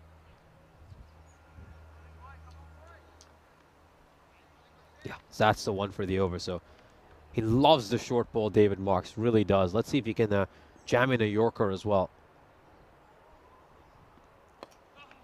Now we'll go for the slower ball there, and I think this is where you just need to be a little smart with your fielding. Corey, of course, talks about this a lot when he's on commentary. You know, that how many balls do we see just squirm through that little gap at the edge of the ring, sort of between mid-wicket and mid-on. I think having a fielder over there, just cutting out those angles is really important. And that's like a big part of the Southern Cross field, which Spain employ. This is down the ground. It's another boundary. Suraj Durai is in fine form over here. This is a very good stroke. It's not the worst ball by David Marks. He just plays it with the full face of the bat, and it goes away for a boundary. Could have played it even better, in all honesty. I think you can see Durai is rehearsing that. And now David Marks is just going to leave a long off out. He's bringing third man back into the ring, so Jörg Hershey is going to be at long off. What a shot. What an incredible shot. Suraj Durai, a bit of stand and deliver. That's not quite short enough to bother Suraj Durai. He was probably going for the shorter delivery again, Marks. But instead, it's on a nice height for him to strike away, and he hits a big shot. Lovely, lovely cricketer, Suraj Durai. Absolutely terrific player. Having a look at that graph, you can see that it's been progressively getting better for Zira, over by over.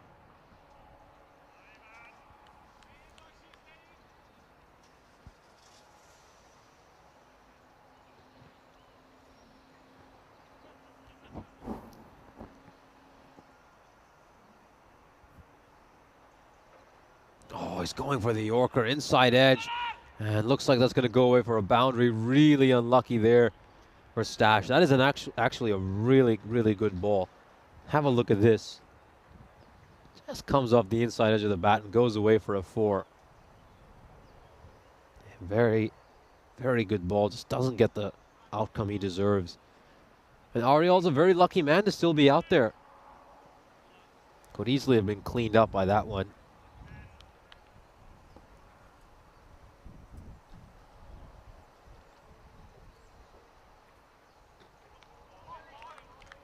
This has been given a wide.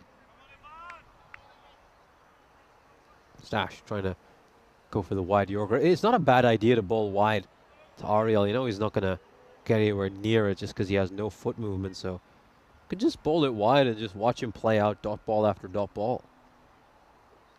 Exactly like that. So, you know, this is a good tactic by overseas. You know, credit to them.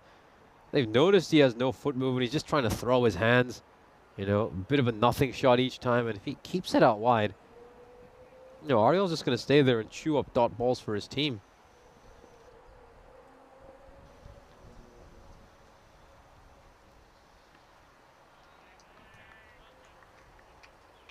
It's been given the one for the over.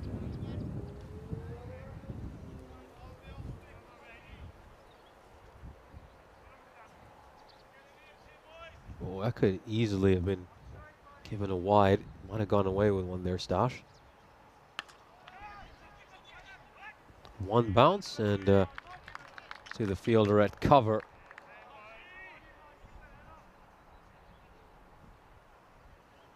Yes, 3 consecutive dot balls now for this over. It's great bowling here by Stash. Oh, gets that wrong. Gets that badly wrong.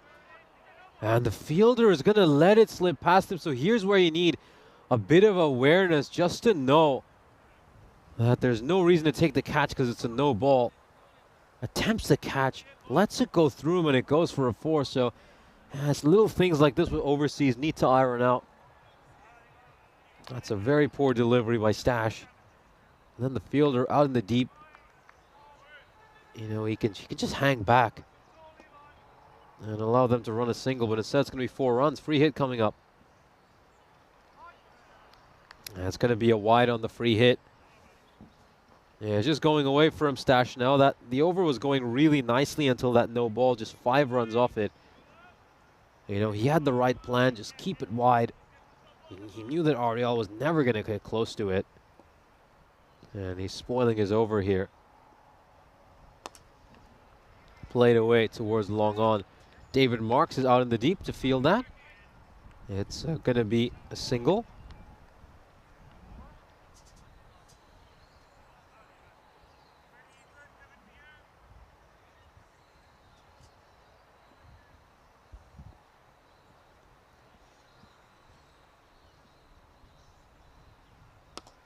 Oh, straight down the ground. Good shot. He's actually dug that one out well.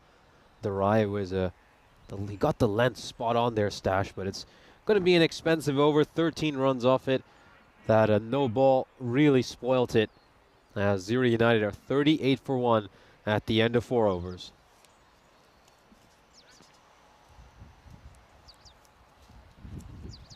I'll just take a look at the graph over here. Zero United going at about 9.5 and over. And each over has just progressively gotten better for them. The first one went for 6, the second 8, the third one for 11, and the fourth 13. So that trend continues. Jörg Hershey's over is probably going to go for 15 or 16.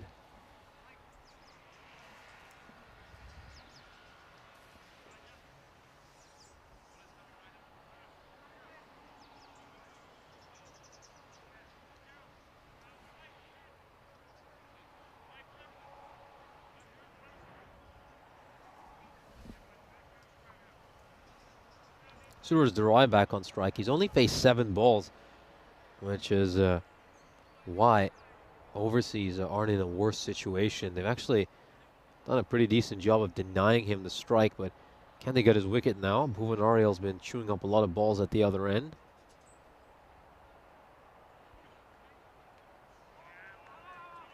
This one's just going to slip past the keeper. And it's going to be given byes. Now Ariel's back on strike. Let's see if they can just continue to bowl this wide overseas and allow him to play a number of dot balls. Just keep this wide. And he's actually got the liner length slightly wrong there, I would say. Ariel's more likely to hit that.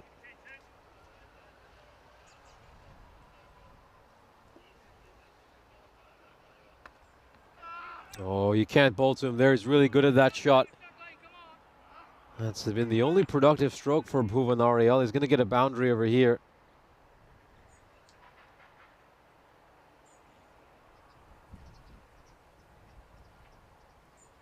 Yes, it goes away for 4, so Ariel is now on a run a ball.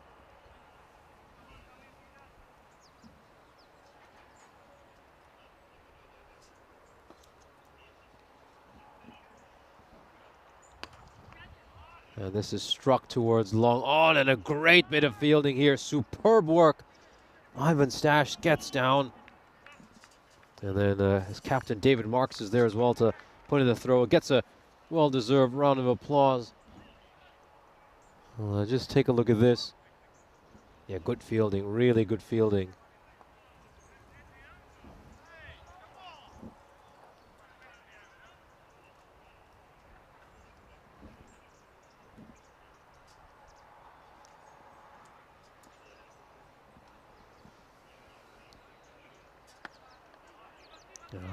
Oh, another terrific bit of work.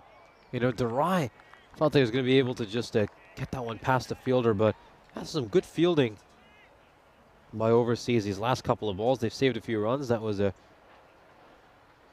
Mani Bakshi with the good bit of fielding. That's another dot ball, so they're keeping this run rate under control overseas. You have to credit them. It's currently at just around 9. Well, here is the calendar for this year, and what an incredible year we've had on the European Cricket Network, spanning the breadth of Europe. The 2023 European Cricket Series has been a tapestry of cultures, landscapes, and thrilling cricketing action. Of course, Started all the way back here in Malta in January, and since then it's been quite a journey across the continent. We've seen cricketing drama unfold against the backdrop of some of Europe's most iconic cities. We've returned back to Malta, of course, for an encore, and that's where we are. And then it's a fitting tribute to an island that has been so hospitable to us. We've done so many events here this year, and it's good to be back once more. Of course, we've got our final ECS of the year starting next week in Barcelona. It's just been great to be part of a movement where we get to witness the growth of the beautiful game and watch it take root in new lands. So many more countries learning about the beauty of cricket.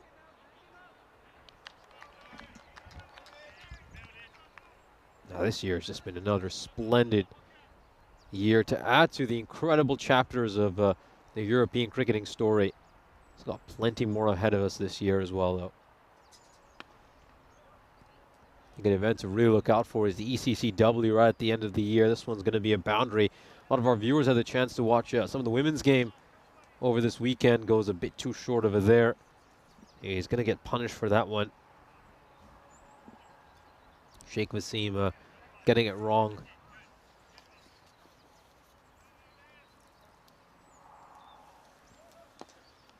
Down the ground, and David Marks is going to have to field that, but oh, he's let it slip past him. I wonder if his knee just got caught in the turf as he was trying to field that. He's looking to strike that down the ground there. Ah, yeah, it just hits his knee, and then it goes on towards the boundary.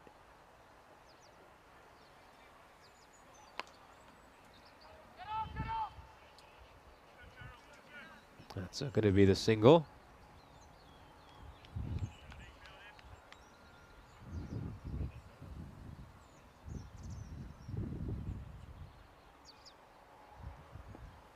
Ariel now, back on strike. He gets bat on ball there. And to be honest with you, that's not a bad single for overseas. I think at this stage you'd want Ariel to have as much strike as possible because he's going to do a lot less damage than Suraj Durai. So I really wouldn't mind Ariel getting a run at the end of an over. So maybe things worked out quite well there for overseas. Here's a look at the scorecard. Yeah, I just don't think it's right that Durai has only faced 13 balls so far this innings. We know what a quality player he is, so you clearly want him to have the majority of the strike.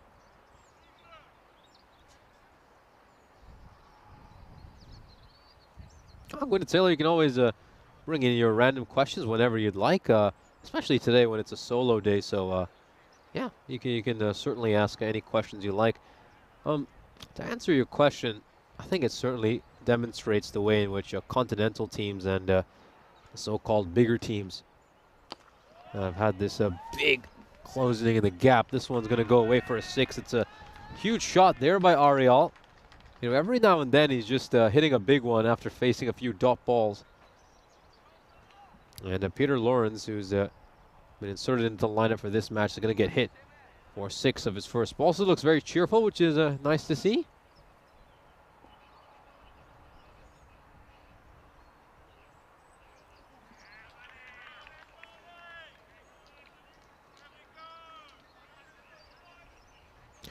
I think we might not have understood your question though, Taylor, because the way the robot asked it, I mean, is this more of a scheduling question or in terms of how did it impact the players themselves? I think certainly for the players, it's an incredible experience. Anytime you go up against sides and people who are playing cricket at a very high level, I think we've seen plenty of growth amongst European teams now that they're playing regularly in marquee televised events.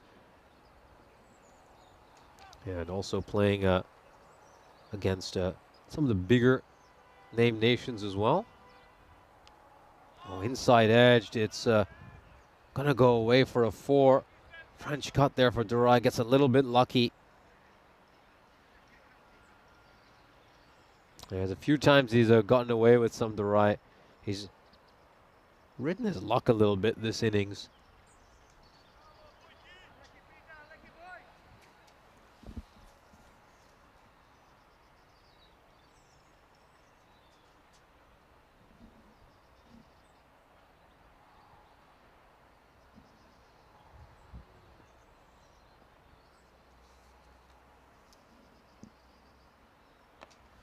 Oh, goes a bit too straight over there, and it's going to go right through the fielder.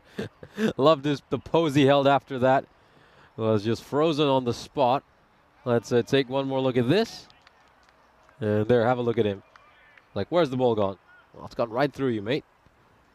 And, well, it's good to see the overseas in a good spirit.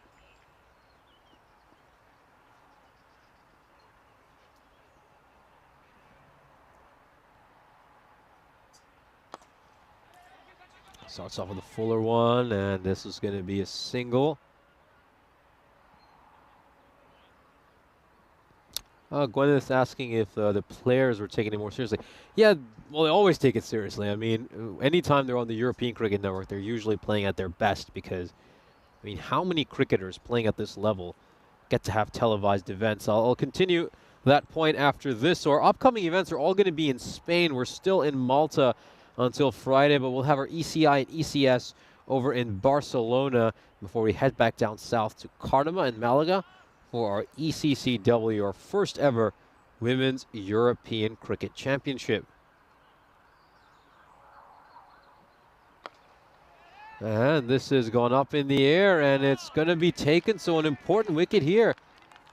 As Suraj Dharai is going to depart. I think he'll be a little bit disappointed he's missed out on one because this is exactly the kind of delivery he would hammer away. But instead, he finds the fielder out in the deep. And Gerald Sant takes a good catch. So you just feel that would maybe harm their run rate a little bit here. Zira United. He's been the main, or I should say only aggressor so far this innings for Zira. I think his partner at the other end is going at just a shade above a run and ball. So where do Zira United end up from here? We know they've been a bit of a one-man army throughout this series. And can someone else step up and make a few runs? Kundal is the next batter. But yeah, to continue the point, Gwyneth, I think anytime these players are on the European Cricket Network, they're absolutely giving their 100% best. This is wide because it's just a huge moment for them to get to play on television, to get to play in front of a major audience. And then, of course, when they're going up there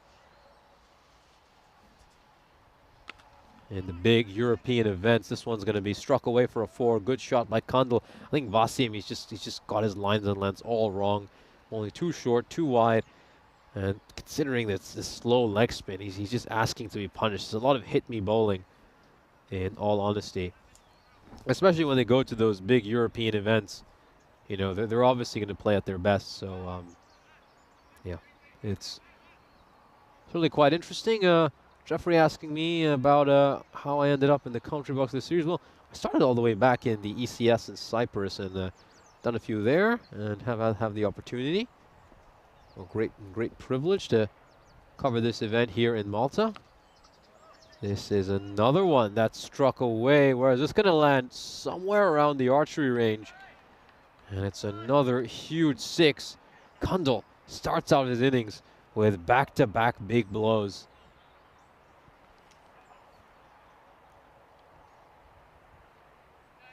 I think that's the thing with overseas. You know, they have some decent bowlers in their lineup. But anytime a team gets to triple digits, which Zira United probably will, you really worry for overseas because they have a lot of batting issues. Oh, this could be a catching chance, and it is. It's really well taken by David Marks, and that is some poor shot selection by Kundal. Have a look at this. It's a very wide delivery. He decides to reach out and hammer it over long on. And I don't know what he's thinking there. It's a really disappointing way for him to end his innings, considering he'd managed to hit back-to-back boundaries to start it out. Let's have one more look at that. I mean, this is not good cricket. It's really disappointing by Kundal. A bit of a harebrained moment. And Sheikh Wasim needs to consider himself a very lucky man that he's managed to get a wicket over there. Oh, and it's a bit too wide again, and it's going to get punished. Bosnet starts out with a 4. Yeah, whoever's coming in is just punishing this bowling. You know, they have some other options in there. I don't understand why Michael Hart is not bowling. You know, Michael Hart has done a pretty good job whenever he's been asked to bowl throughout this series. And there's no way he's going to get 2 overs here because only 2 overs left in the innings. Yeah, I would have Michael Hart bowling 2 overs a game.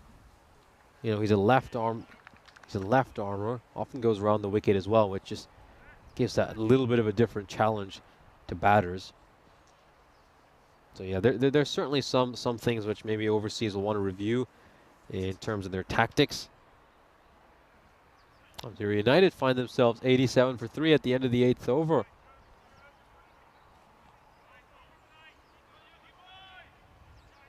So Hershey will certainly bowl 1 over. He went for 5 runs in the sole over he bowled. Are they going to bring back Lawrence for the final over?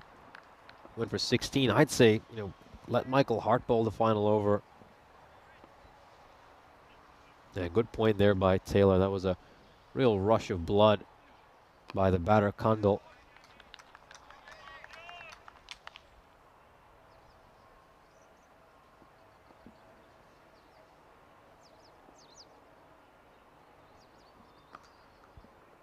This is played behind point. Oh, he's going to try to use his feet there, Vaseem, but it's still going to go away for 4. This is why we tell fielders not to use their feet. Sticks it out, goes underneath his feet, and it's gone for a 4.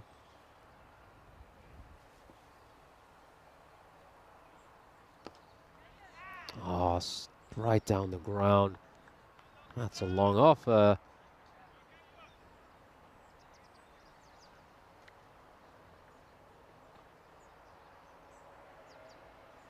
going to be a single. Yeah, Jeffrey, to answer your question, I'm a uni student outside of that, studying engineering.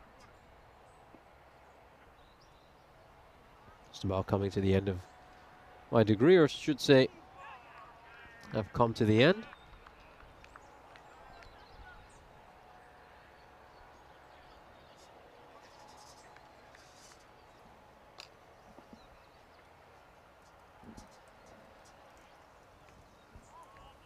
That's a wide.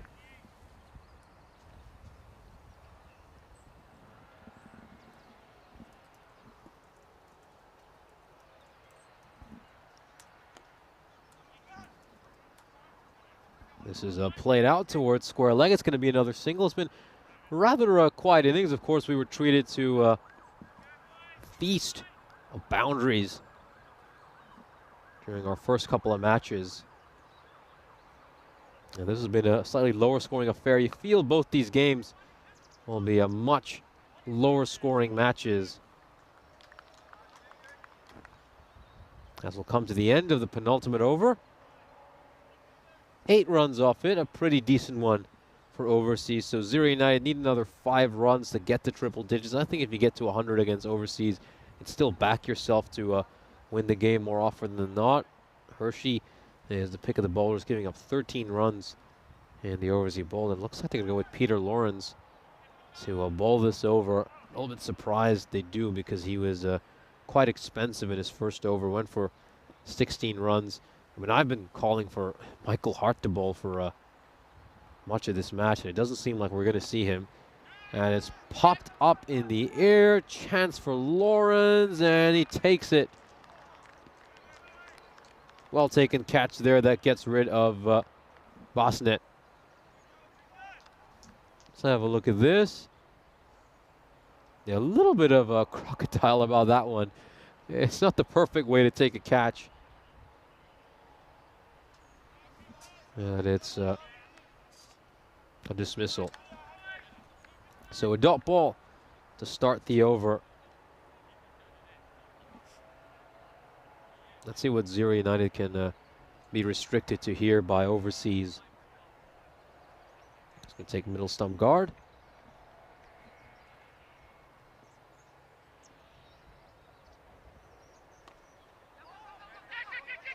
Ooh, just that's a good attempt there by the keeper. He was just trying to backhand it onto the stumps. It was always going to be very difficult, but you got to applaud the effort. Let's take a look at this. He's thinking maybe I can backhand it back onto the stumps, but from that far out. It's always going to be a huge, huge challenge.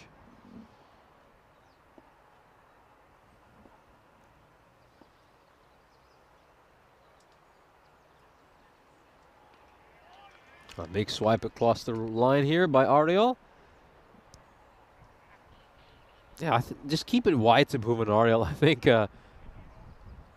that's worked out pretty well for most bowlers who have tried that. I wouldn't be bowling straight to him. Just keep it wide. Let him face as many dot balls as possible.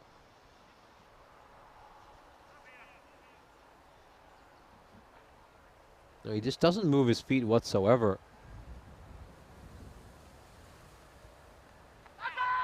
Is there an edge there? There is. Little nick through to the keeper as Ariel's inning comes to an end. Made 30 runs off 29 deliveries. Just went a shade above a run a ball. Have a look at this. There's the top edge. You can see that little deviation. And it goes through to the keeper. Well taken. Zero United now have 3 balls left in their innings. They're still 4 runs short of 100. Take another look at that. I want to say Bhuvan Ariel's innings probably helped out overseas, just because the slow nature of it ensured that nobody else would come in. It was a little bit quicker.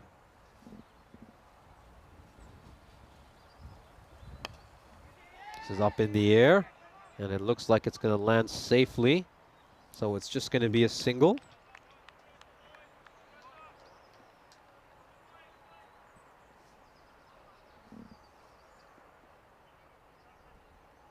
So Bhuvan Ariel has been replaced by Bharat Ariel.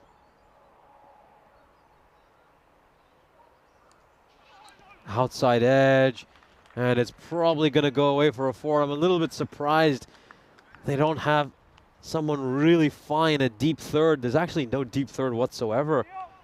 You know, when you're going up against the Zero United lower order, and you know that, let's be honest, they struggle to make runs. You got to keep someone out there for the edges. I just don't understand that. You know, we've watched enough Zero United games at this stage to know that once you get rid of Patel and Darai, you know, they're always in a bit of trouble. Anyway, last ball coming up.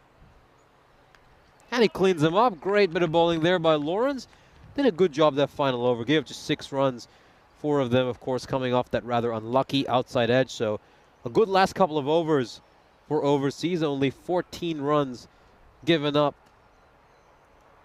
And they'll end up restricting Zero United to 101, which I think Zero United will still fancy their chances against overseas. We know some of the batting issues overseas have had. But let's hope they can give it a good go in the second innings.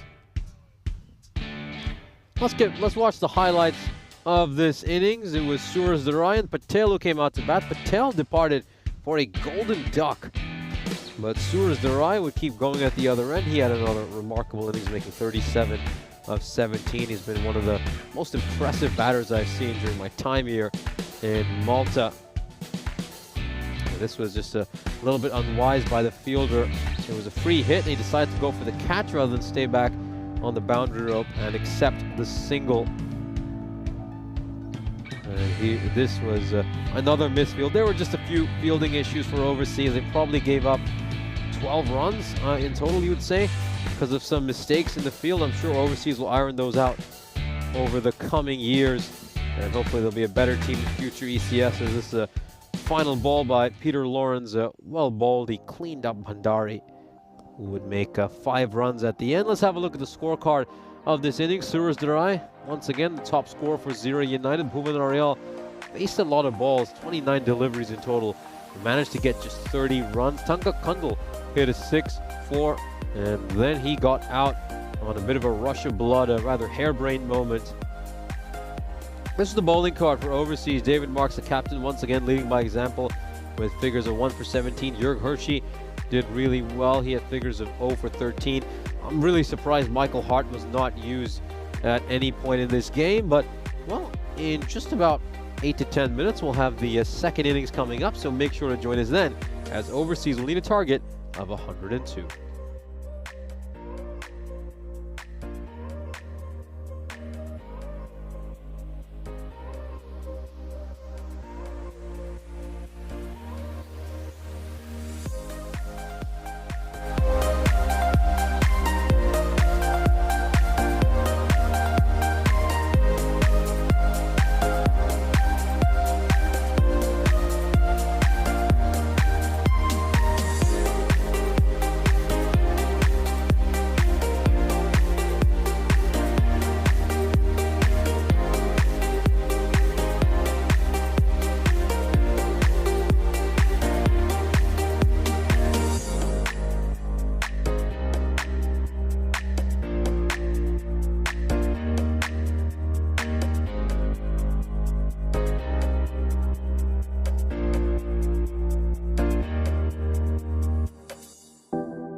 This European Cricket Network event is proudly brought to you by HCL Software and Bizaway.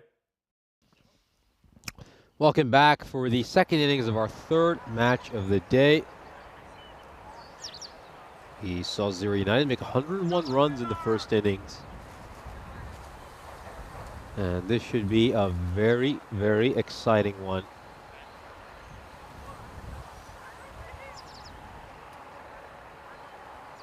I think this is sort of within overseas, a wheelhouse. They can bat well over here. They could certainly get close to the score. A lot of it comes down to how David Marks bat. I think they're very dependent on him with the bat in hand. I wonder if he's brought the mongoose today or just a regular bat. I'm glad to see he just brought a normal bat, so no mongoose for him today. That's a good thing to start off. It's going to be an interesting battle. It's going to be a very interesting battle. Of course, overseas have won just one game so far this series, as have Zero United, but I think Zero United have gotten close a lot more times, whereas overseas I think there have been plenty of games where they've looked rather hapless.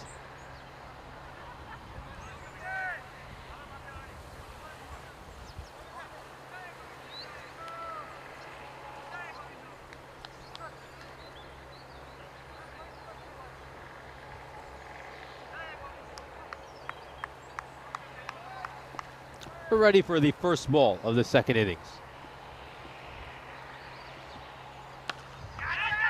Oh, and it's going to go away for a 4.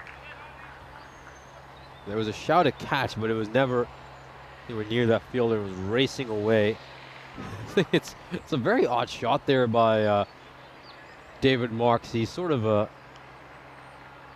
going away towards one end, and he strikes it for a 4. Wayne saying biased Indian commentator yesterday.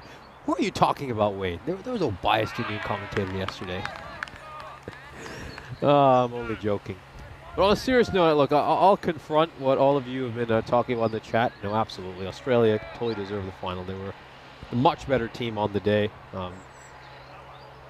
It's obviously going to hurt a lot if you're an Indian fan, just because of not only how well that entire campaign went. I mean, India weren't in a close game at any point in that World Cup.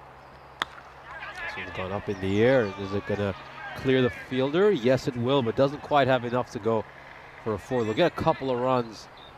And, you know, Marks would probably have been better off leaving that alone and letting it go for a wide. But yeah, you know, Australia were obviously the better team on the day.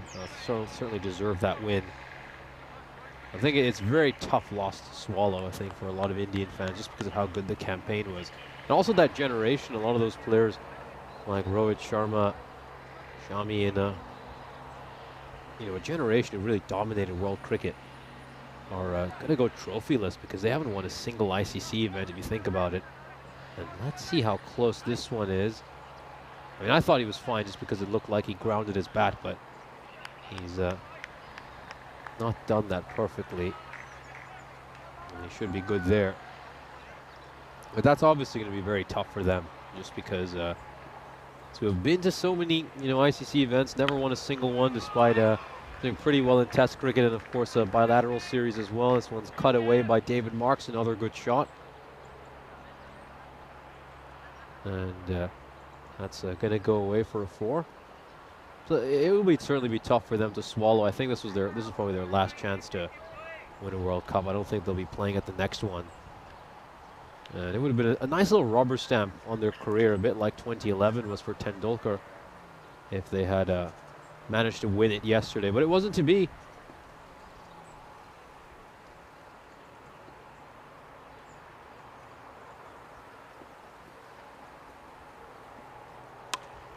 This is played away very nicely behind point. It's going to be another boundary. So David Marks getting his side off to just the start they needed.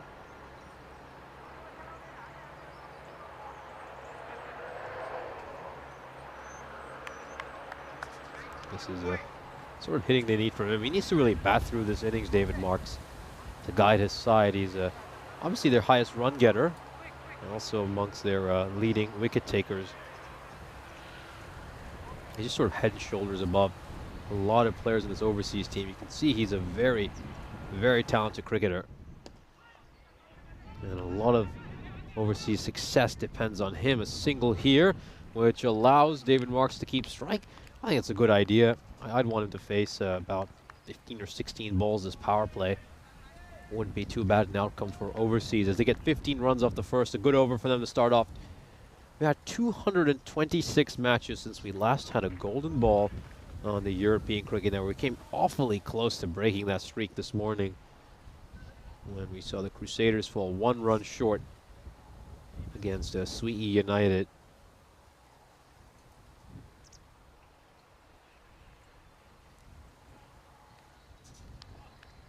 Also, what an incredible trio. I mean, Cummins and Stark and Hazelwood, they've pretty much won everything now. They've won it all.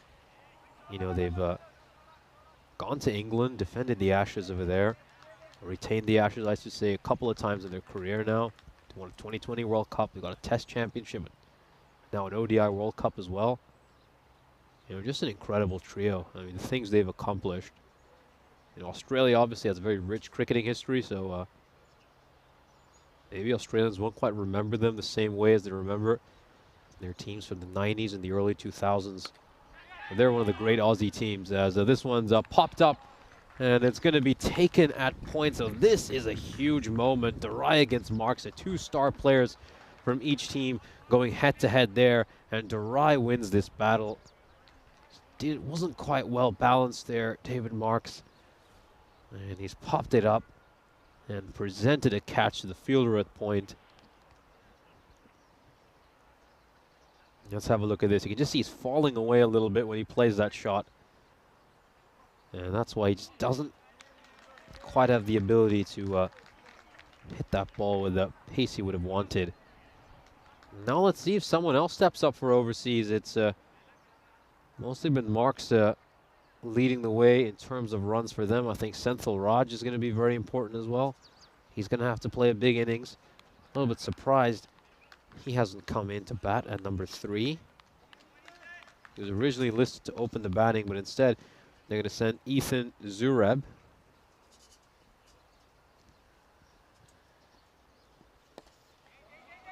This is just pushed away towards mid-wicket, and it's going to be a single.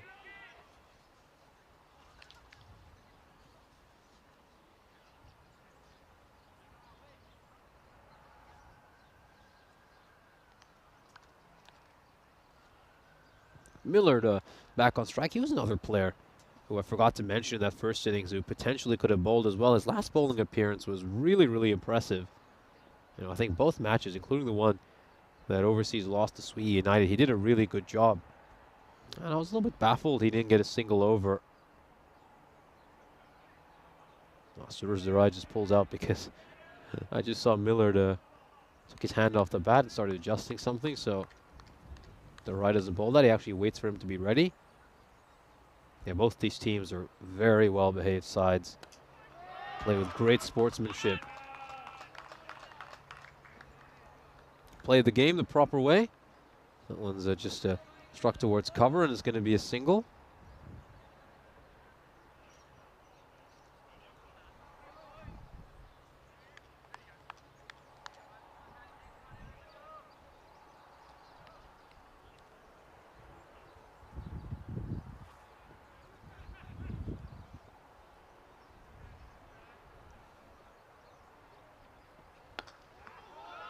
Hit towards mid-on. This is going to be quite a tight single, but Zurab scampers across on time.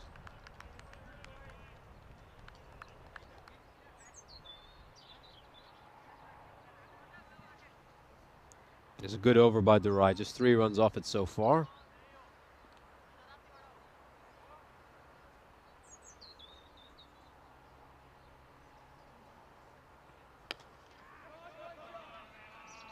Hit out towards long off where there's a fielder in the deep to collect it. So a quiet over here for overseas. Suraj Durai once again comes in, does a stellar job. Is there anything he can't do right? He bats great, and now he demonstrates what a great bowler he is as well. 4 runs off the over, and he gets rid of the dangerous David Marks. Of course, These two teams are not going to be playing on Thursday. They will not be a part of the quarterfinals. They've both struggled a fair bit during the group stages. Just one win for each of them. So this game is, these two games are going to be their last couple of games in this ECS. I think watching Zero United, you know, they've certainly got a couple of players who are going to be an important part of the Malta national team for years to come. Suraj Durai being the main one. As for overseas, it's all about development from their point of view. You know, can they continue to improve, continue to get better? They've turned up here every day, played with the right attitude.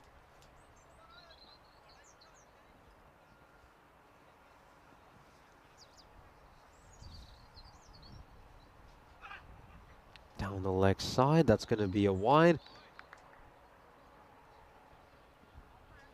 Takakandala's dismissal in the first innings was a rather odd one, an incredibly wide delivery that he decided to reach out at and smack towards cow corner, but he ballooned up a fairly simple catch for the fielder. So he'd be very disappointed with that and hoping to make amends with the ball in hand.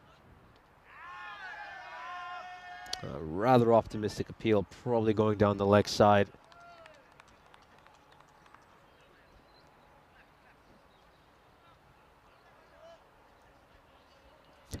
I really like that by Miller. Just gives his belly a little tap.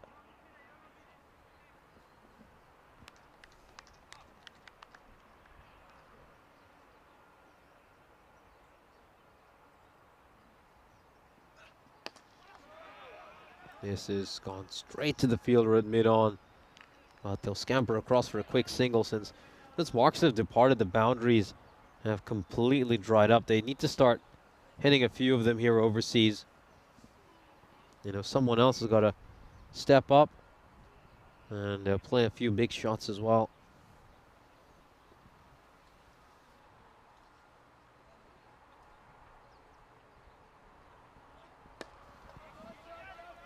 This is played out towards mid-wicket, and it's got enough to maybe reach the boundary rope.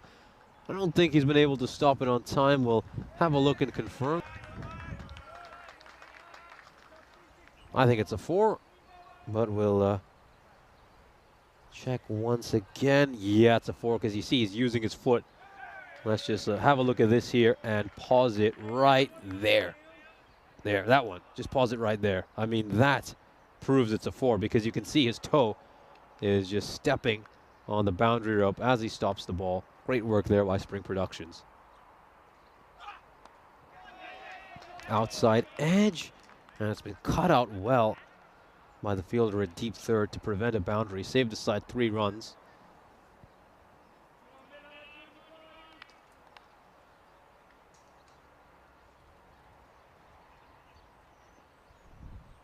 Very good afternoon to Dave and Wazimatron. Great to have you joining us.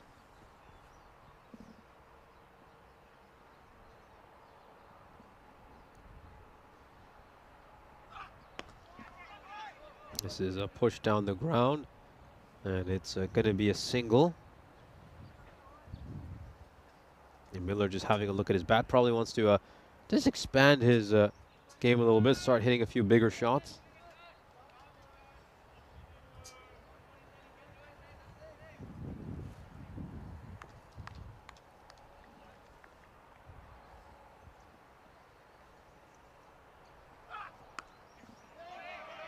Out towards square leg, and that's going to be a boundary. So Zureb hits a 4 over here. Very good shot.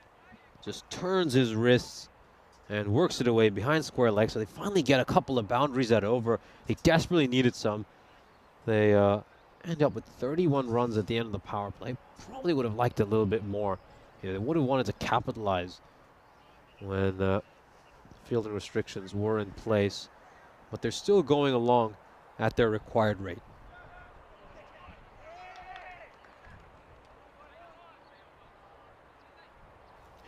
Yeah, Dave, this is an incredible description of what happened in that first match. So they were nailed on and set to get the highest chase, and then they Klusnered it. Goodness me. Oh, talk about World Cup moments. That was one of them.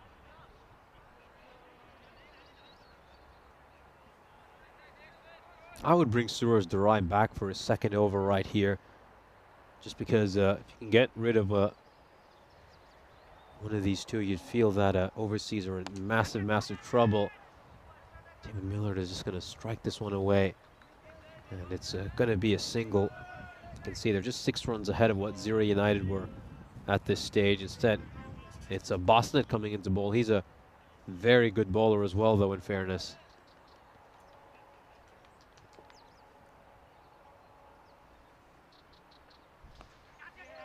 Does this have enough to go over the rope? It certainly does. A great shot here by Zureb. And Zureb stepped up.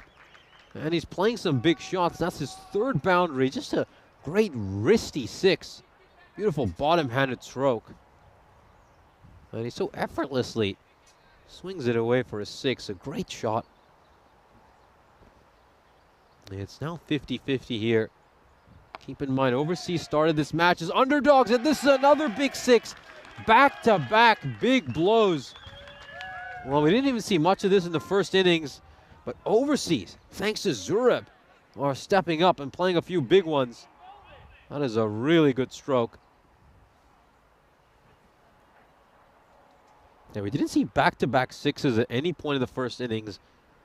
You know, that's how often do you hear that in T10 cricket, especially here in Malta, where we've got so many gifted batters. And now it's Zurab who's coming to the party. Required now, it's under 9. Inside edged away, it's going to be a single.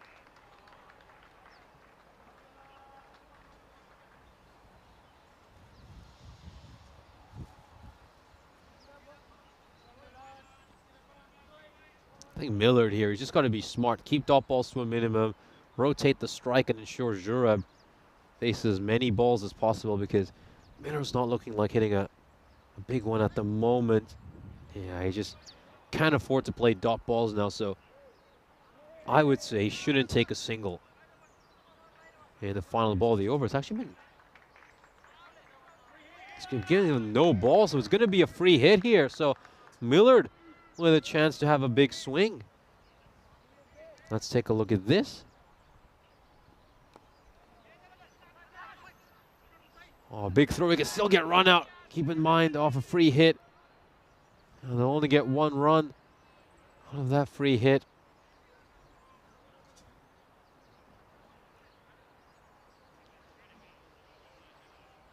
I wonder why that was given a no ball. I just wonder if it was for that fielder who was currently stationed at a backward point. I think he had just stepped outside the ring, so that would mean there were only 3 fielders inside the circle. Maybe that's why I was given a no ball. I didn't have a chance to look at the front foot.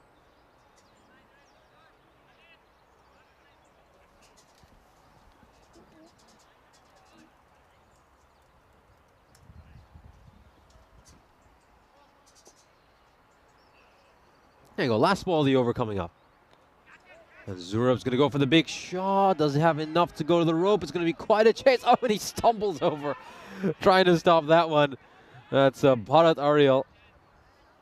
And he'll manage to get enough of his body behind to prevent that. So a single is not too bad an outcome for overseas, since Ethan Zurab gets to stay on strike.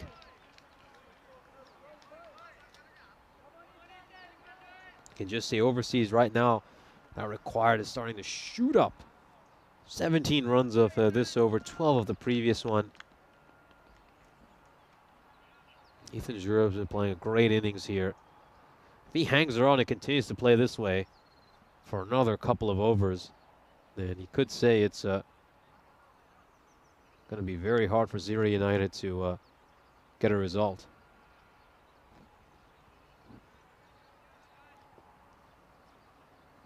Yeah, I'd be bringing back Suraj Dharai to bowl at Zura, but instead they're going to go with Kunwar. Oh, it's not the best bit of running. It's a mix-up.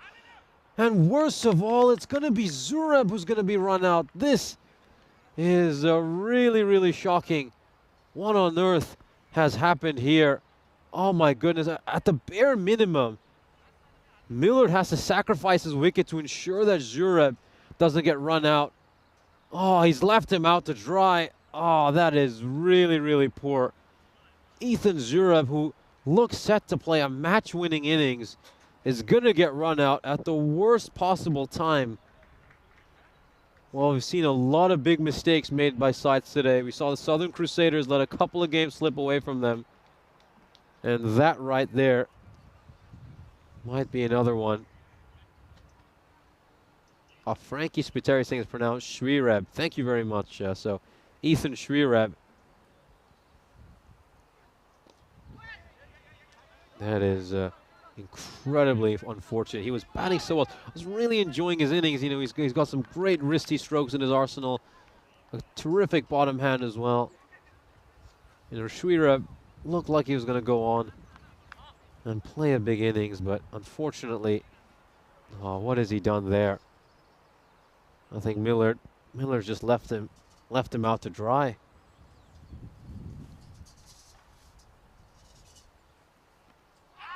Yeah, that's a big appeal here. It's just going down the leg side. Oh, he's a little bit slow getting to the other end, but he'll make it across for the single. That was just terrible communication. I think at the bare minimum, you know, Miller's just got to go to the other end to ensure that at least Shrireb isn't the one who gets run out.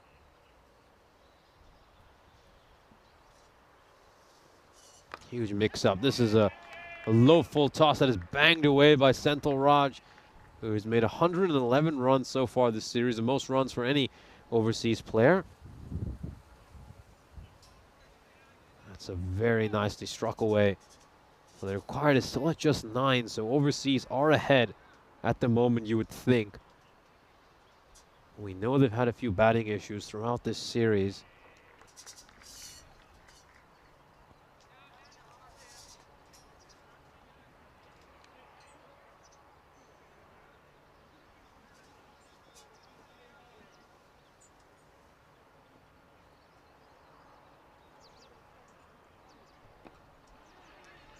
They're going to come across here for the quick single, so good work there by Raj. That was a nice delivery by Kunwar.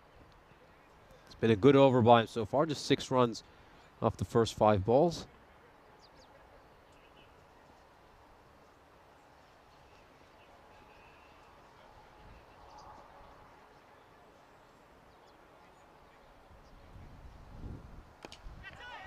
Up in the air, does this have enough? Doesn't seem it does, and it's going to be a catch. A good one out in the deep. That was well taken, and Kunwar will get his first wicket. Was wicket, his first wicket. And Miller just pops one up in the air, and it's a fairly comfortable catch for the fielder at long on, and he gets rid of him. Miller departs, having made just 6 runs off 10 balls. Yeah, this is going to be a very tight game. Overseas now 55 for 3. It's been incredible. We've had so many close matches today. And talking about close matches, this is going to be a series where we're going to be treated to plenty of thrilling games. We got so many exciting groups. Now that we have a chance to look at some of the fixtures coming up in the ECL. So these are the groups. Of course, we'll have 2 days of group play where each team will face each other a single time. And then the third day in the group will be a finals day. So same format as the ECC. Oh, it's going up in the air. Where is this going to land? It's going to land safely. Raj is a little bit lucky there. He's very lucky there. It's not a wicket. He just saw the wicket graphic below. It's actually landed safely.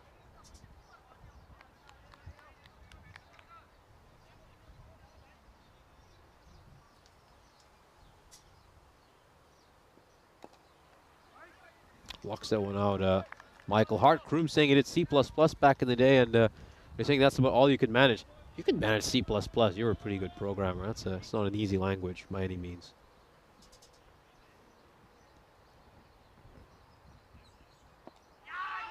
Oh, very unlucky there for Basta. That was a terrific ball, and it's going to go away for 4. Cricket can be such a cruel sport on bowlers sometimes. He's nailed his delivery. He's got it absolutely perfect.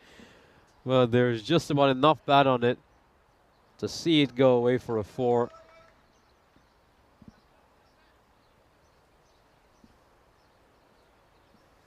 It's actually Buys, beg your pardon. There was no bat there. That sound you could hear, I think, was Michael Hart's bat just thudding onto the pitch.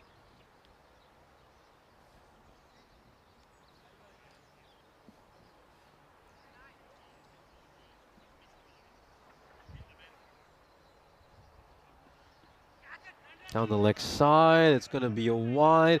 Is it also going to be a... It's a wide and 4, so it's a minimum 5 runs here for overseas. You can't afford to make errors like that when you're trying to defend a target as low as 102. Required now is just 8.5.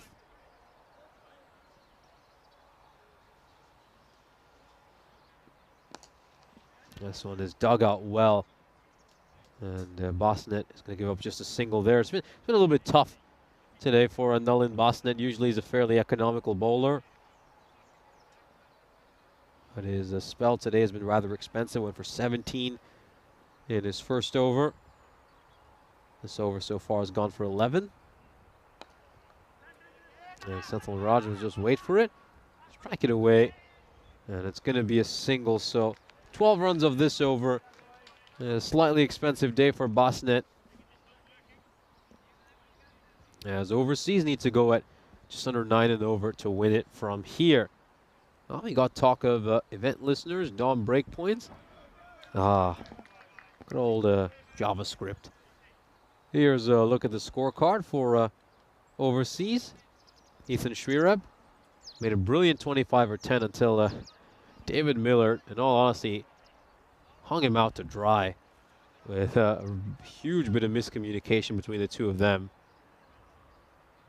And Shrirab, his innings was cut short. If he was still here at this stage, you feel they could have maybe wrapped this game up in about 2 or 3 more overs. Now they're going to need 35 off the next 4. Vishnu Kunwar bowling. This is played away for a single. It's struck behind point. And they were just contemplating the overthrow there, but Michael Hart had turned his back on his partner, so he wasn't even looking. But in all honesty, they were never going to get that second run.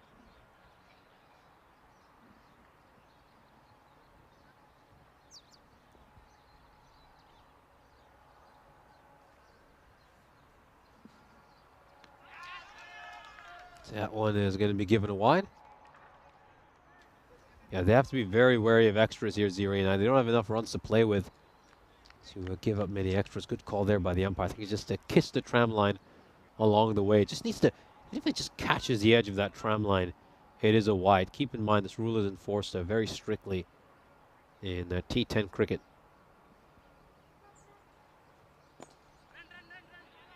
That's another good Yorker. I have to say they've been very good with their length, Zero United. It's a shame they're not defending a bigger target, because if they were, at times certain bowlers have stepped up and bowled quite well. I think Vishnu Kunwar, he's obviously done a good job. He's managed to nail the Yorkers. Suraj Derive, that one over he bowled, he did a terrific job too. I'm a little bit surprised he hasn't come back for his second over just yet, but maybe they're holding him back for later.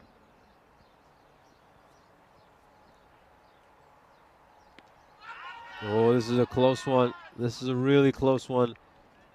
The umpire thinks it's sliding down the leg side. Have another look at it. You see, with the angle he's bowling with, he's not bowling close to the stumps either. He's going a little bit wide of the crease. And it's angling in. You just think that it's probably going to go on and miss the leg stump. So a good call there by the umpire.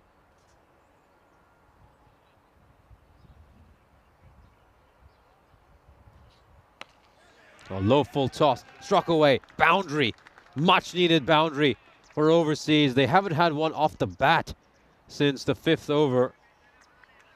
This is struck very firmly. Good shot over there.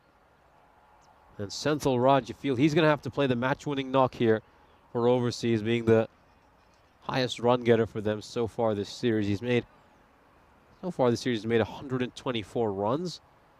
in the 8 innings he's played.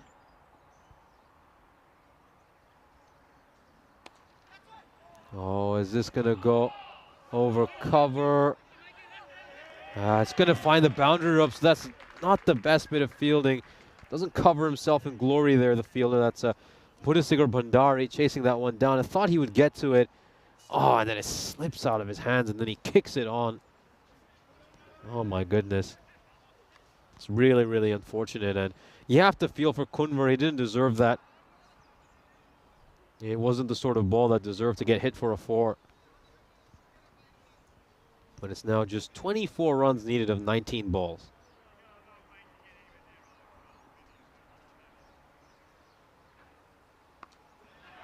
Goes a little short here. It's going to land safely in front of the fielder at fine leg. Man, it's going to be a single to end the over. 23 runs needed by Overseas in these last 3 overs to pull off their 2nd win of this series. Here's a look at the fantasy dashboard for the upcoming match. Suraj Durai, of course, is great value for money at 6 point, at the price of 6, having received 691 points.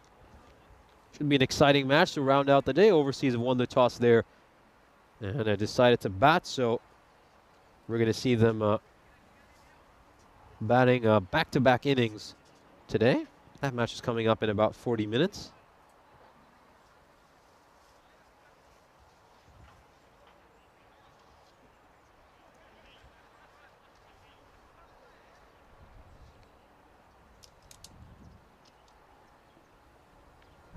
Wide down the leg side. I'm a little bit surprised Durai was held back as long as he was, because there's no point holding someone back in a low scoring chase, because they might not be able to do much. It might be too late by then for them to actually impact the game, because now you're asking Durai to come out here and bowl an absolutely superb over, which he might just do, because he's deceived Raj over there and managed to get his wicket. So this is a big moment. Just rolls his fingers on that one, and it's gone out to the fielder at long on, who's going to take the catch here. That was Achal Patel who took the catch, and Senthil Raj departs. Oh, sometimes you just have to be a little bit smart, don't you? Usually in T10 cricket, you want to be aggressive and try to hit runs. And Overseas, unfortunately, they're not blessed with a lot of batting depth. So with Senthil Raj gone, you just question where the remainder of the runs are going to come from. Keep in mind, they only have to go at about 7 and over.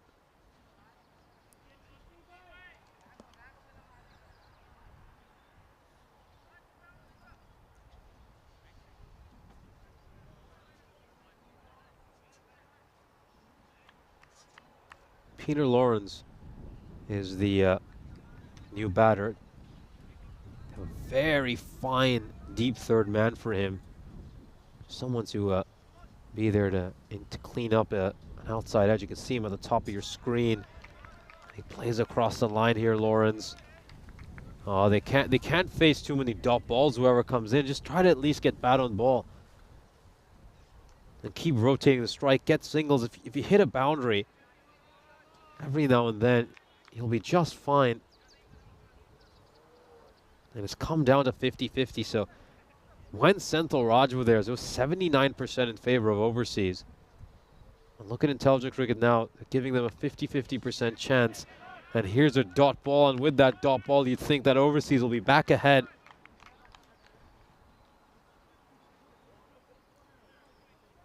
(22 of 15 now). Sorry, 0 United will be back ahead.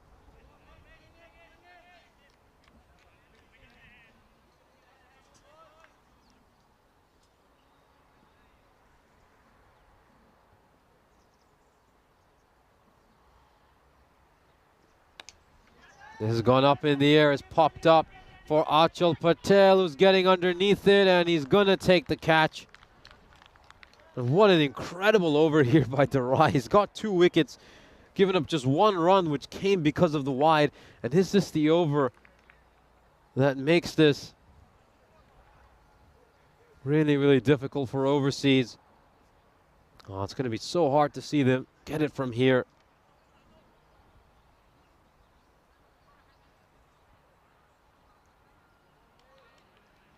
Let's take another look at that replay. Goes up in the air. It's a good catch. Achal Patel holds on to it. And they're in plenty of trouble here overseas. You know, at one stage it was their game to lose, and it looks like they might just have let this one slip away unless they can pull something out here. You look back at little moments like the Shrirep run out, the wicket of Senthil Raj as well.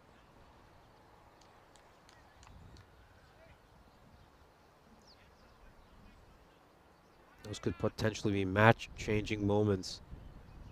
Here we go, 2 balls left in this over.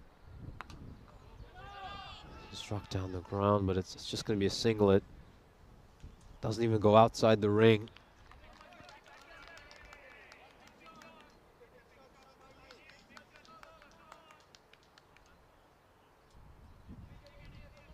Yeah, huge responsibility here on Michael Hart now. He's got to step up. Make the runs you feel.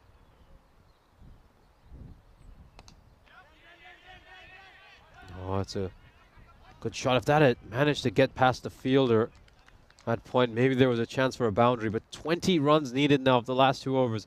Generally, you'd say that's more than attainable in T10 cricket, but it's a question of whether this overseas lower order can pull that one off. Intelligent Cricket as Zero United, 65% ahead. I would say that's pretty fair.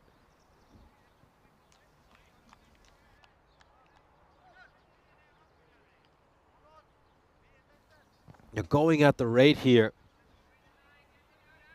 overseas without the likes of Shrirep, Senthil Raj, and also David Marks, who opened well.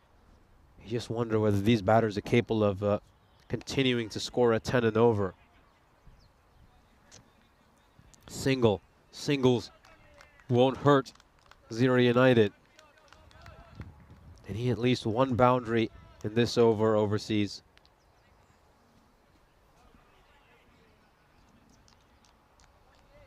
Probably Bhandari and Kundal to bowl these last couple of overs.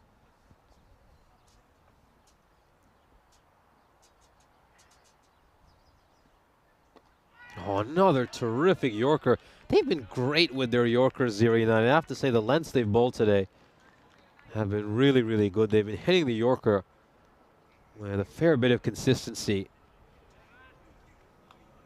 I think you really have to credit their bowling effort as well to make this game as tight as it is, considering they're defending a target of just 102. Had so many nervy finishes today. It's been an incredible day of cricket. Michael Hart will strike this one away towards long off. Is it going to go past the fielder? No, it won't. It's just going to be 1 run, and maybe, just maybe, these are the kind of opportunities where they've got to find a way to steal a 2nd run. Oh, it would have been a real egg on face moment there for Tanka Kundal if he let that one go past him for 4. 17 needed of 9 now for overseas. It's been 3 singles to start the over. They're going to need a boundary eventually. Can they get it here? Oh, that one was probably going wide. If he just steps inside and takes the wide, he might even have got some runs off buys because that one looked like it was going quite wide. 17 needed of 8 now. Bhandari has bowled a terrific penultimate over. The last 1.4 overs have gone for just 6 runs. Just 6 runs off the last 10 balls.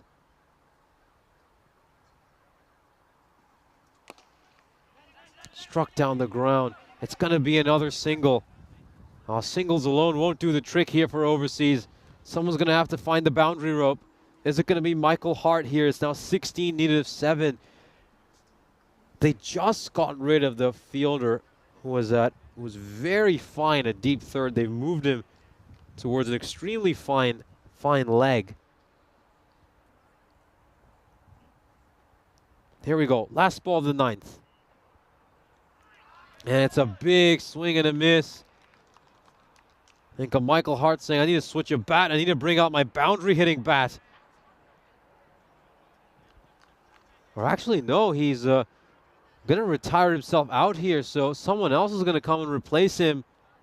16 runs needed of the final over. Can Overseas do this and pull off their second victory of this European Cricket Series? Here's a look at the bowling card so far. Buddhasinger Bandari has bowled 2 overs, so that should update very soon. He's given up just 19 runs off the 2 overs he's bowled. Also, that there's some good bowling figures for a number of bowlers. Suraj Dharai, as usual, the leading performer with figures 3 for 7 across his 2 overs. And when he came in for that 8th over, when he got 2 wickets, including the Senthil Raj one, and gave up just 3 runs, he turned this game on its head. And now you feel Zira United are in the driver's seat. 16 needed of the final over. It's been a great day where we've had plenty of chases come down to the final over. The side batting first have won all the games so far today. Are we going to see another bowler step up in the final over and defend? Here we go. Inside edge. Is it going to go away for a 4? Yes, it will. It's a little bit of luck here for Overseas, but they're going to need some good fortune. It's now down to 12 of 5. You'd feel they need at least a couple more boundaries, at least 2 more.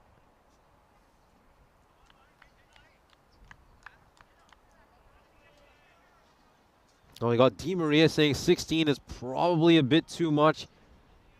You would say so, but it's been a very odd day. We've seen plenty of strange things. You can just see they have a backstop in place for the edges, which is not a bad idea. They've kind of moved him to an extremely fine leg position. Very, very fine. Have a look at him. You can just see his feet on the top right of your screen. And it just shows you they're more concerned about edges than they are from shots out of the middle of the bat. Taylor saying they need a couple of extras. They might. Oh, and there's an edge there, so Santa's going to depart. It's a wicket. And Kundal responds to that boundary, rather unlucky boundary. And you can just see that little deviation there. Clear edge. Sant knew it. He wasn't even waiting for the umpire's decision. He was heading straight off. Full credit to Overseas. You know, they just play the game the right way. They don't wait for the decisions from the umpire. They've nicked it. They walk right off. Both these teams have played the game with a great spirit.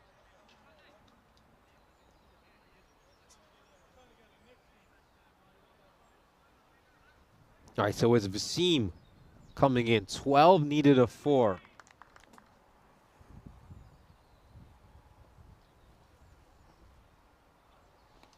Oh, another terrific Yorker by Kundal. They've been hitting these Yorkers so well, Zira United. And a golden Derek is going to come out to greet him. Let's have a look at this. Oh, it's a brilliant Yorker. Absolutely brilliant. That is so difficult to play, and Vaseem is going to depart. And there he is. Not the way you want to be greeted if you're Vaseem on your way out.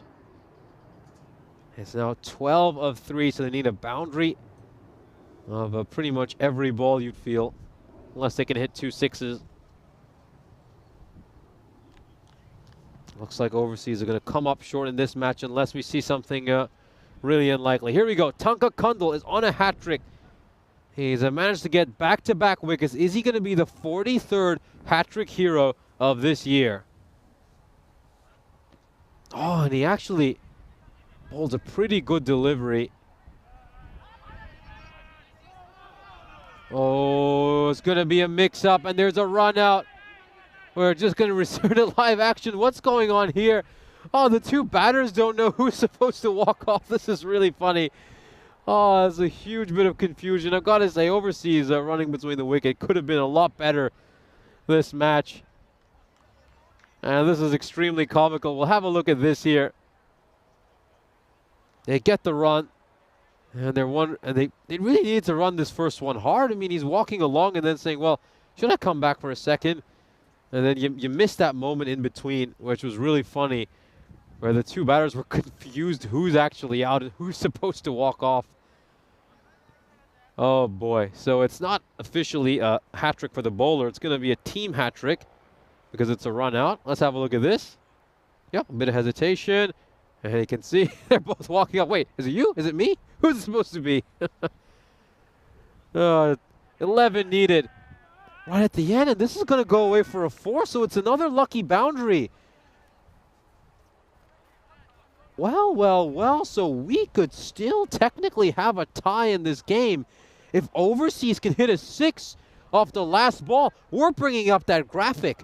So if Overseas hit a 6 of the last delivery here, we could easily end up with a golden ball. I mean, they've just been moving that fielder around at long stop, sometimes putting him on the leg side or the offside. Here we go. Are we going to get a 6?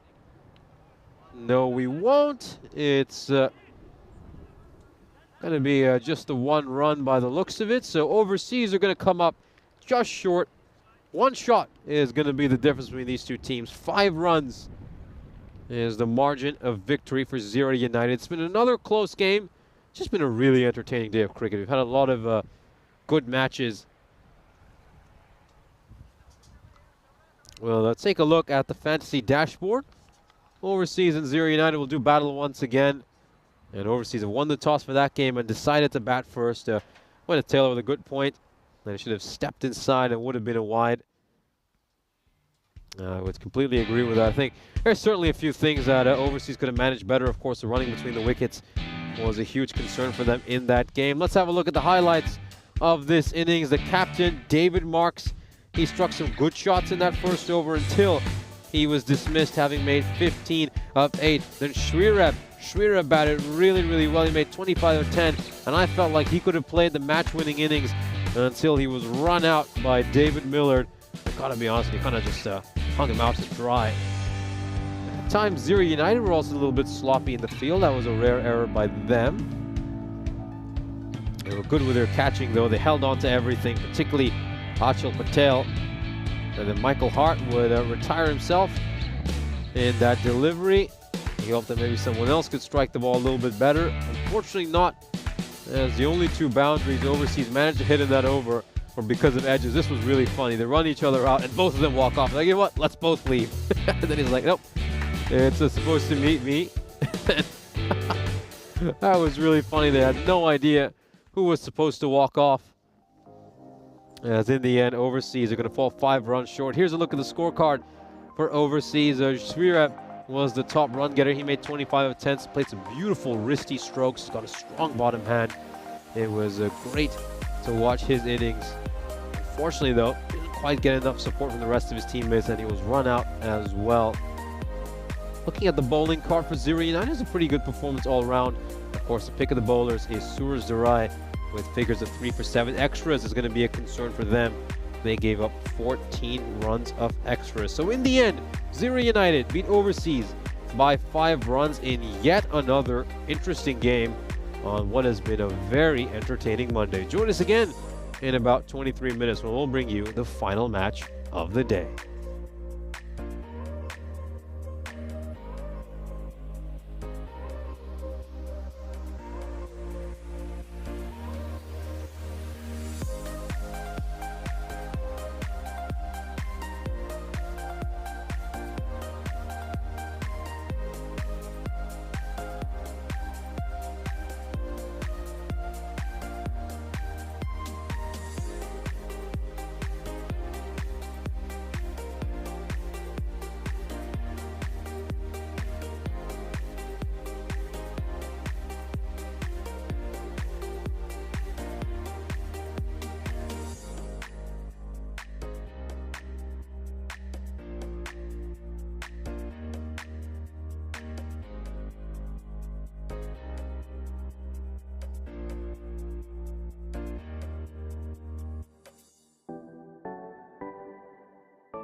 This European Cricket Network event is proudly brought to you by HCL Software and Bizaway. Our final match of the day is between Zira United and Overseas. We've been treated to some great cricket today, and let's hope we have some more. The match referee is alongside both the captains. Okay, Overseas to call. Tails. Tails is the call. It is tails. We'll have a bat. Overseas will have a bat. Over to Nish in the commentary box. Thank you very much, Maida. It's our final match of the day between Overseas and Zira United. What an incredible day of cricket we've had. 3 matches, all 3 of them have been incredibly close. And are we going to make it 4 in 4 in terms of thrillers? We're just going to have a look at the ground we'll be playing in. We're at the Marsa Sports Complex here in Malta. Malta have been such great hosts for us over these last couple of weeks. And we're into the last week of this tour of Malta. We, of course, had international cricket over the weekend. But let's have a look at the fantasy dashboard for match 52 between East and this ECS in Malta. Overseas taking on Zira United. Really looking forward to this game. The first match between these two teams saw a 5-run victory for Zira United. There's nothing on the line in terms of quarterfinals implications. Both these teams have been eliminated, but plenty of pride is on the line. We can see that Zira United are 68% favorites heading into this match.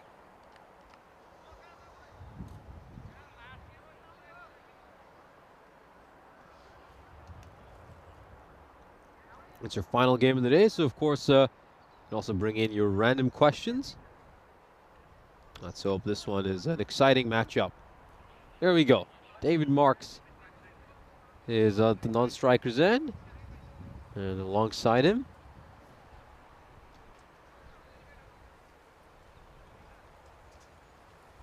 is Ivan Stash, who's going to be facing the first ball.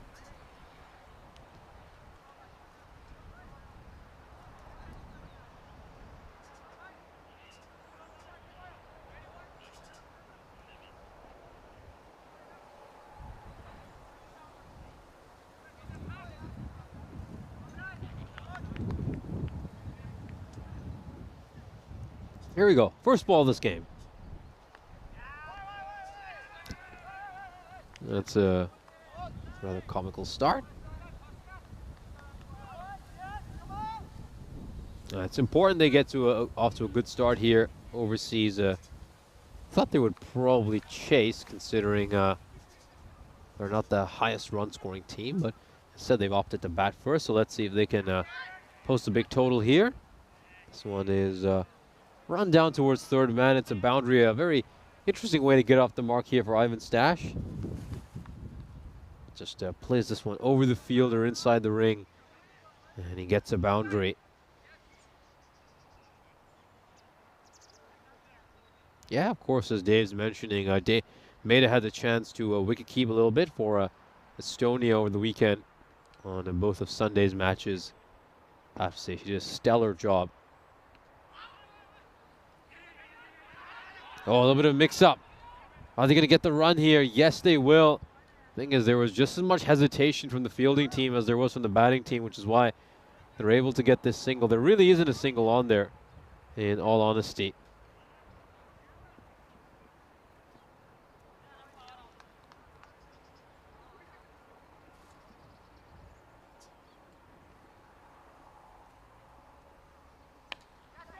Up in the air. Catching chance here. Is this going to be taken? Yes, it will. That's a really comfortable catch, and have a look at that. It's Suraj Durai who is wicket keeping. Well, I'm a little bit surprised to see that. You know, initially when I saw it, I thought, is it going to be Bhuvan Aryal? But that is stunning. That is really, really surprising. I just thought my eyes were deceiving me when I saw the number 5 at the back of his jersey, but it is Suraj Durai's wicket keeping. David Marks is going to have to depart. Let's have a look at this again. That's a well-taken catch. Golden duck for David Marks. And the new batter is Shureb. He played really well in that first match. He was just unlucky. And there was some miscommunication And he was run out, but it does seem like it's going to be Suraj Durai. I believe Bhuvan Ariel is unable to play this game. No, he's actually playing. So, you know, we're just getting some team news coming in. It's actually getting updated by the minute. I have a virtual team sheet in front of me. I can see a few changes are being made to it. And I'll update you with what happens throughout this thing. But what I originally had listed, it stated that it'd be Navraj Yonjan coming in for Manoj Upadhyay, who played in the previous game. So that was supposed to be the only change for Zero United. Meanwhile, overseas are unchanged for this match. But I am baffled. Suraj Durai wicket keeping. This is played away for a good shot there by Shureb. This goes a little bit short there, but yeah, I don't understand this move. I mean, is he injured or something? Did something go wrong for Bhuvan Ariel? Because Durai is one of your most important bowlers if you're Zero United. Why would you want to have him wicket keeping? Here's a reminder that we've got 27 days to go until the ECCW. We round out the year by shining a spotlight by debuting with the Women's European Cricket Championship between the 7th to the 22nd of December. Witness 5 nations clash for the ECCW. The winter chill might set in, but the competition will heat up. Can't wait to find out who's going to be immortalized as the first ever champions of this historic contest. But this is a big piece of news because in the list I originally had, I thought that Ariel will be wicket keeping, but it seems he's out there fielding. But it's going to be Suraj Durai who's wicket keeping. Yeah, that's it must be something wrong with Bhuvan Ariel that's preventing him from wicket keeping, because Suraj Durai is such an important bowler for overseas. He was the pick of the bowlers in the previous match. He had figures of 3 for 5, I believe, over his 2 overs. There's no way you want to lose a guy like that in your team, have him behind the stumps.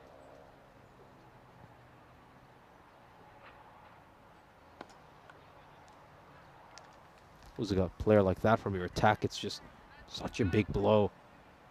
And overseas will be encouraged to see him standing behind the stumps rather than bowling at them.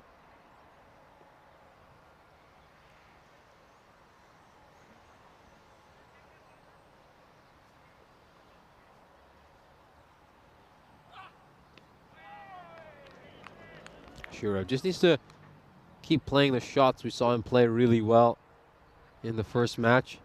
It was a great wristy player.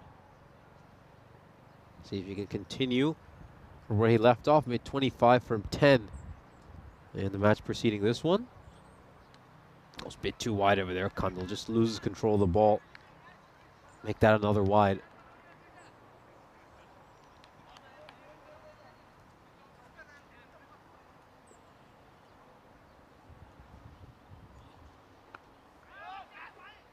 This is played out to the deep. It's well fielded by Yonjan, who's come in to replace Manoj Upadhyay. As I mentioned, he's the one change for Zero United. Of course, the more important change is that it's Durai wicket keeping in place of Bhuvan Ariel. Managed to sneak that one inside there. Kundal. It's going to be a dot ball.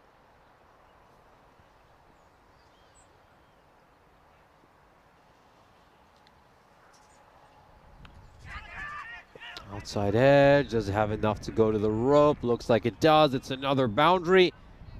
He's not quite able to get there in time, Bishnu Kunwar, and it's a 4 for overseas. Decent start for them. They're 20 for 1 at the end of 2 overs.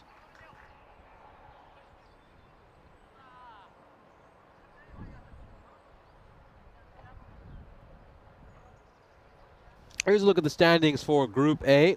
Addicts Knights and Mater Dei are going to play a couple of matches against each other on Wednesday. Other than that, though, we're pretty much about to wrap up this group. Of course, you've got the quarterfinals coming up on Thursday.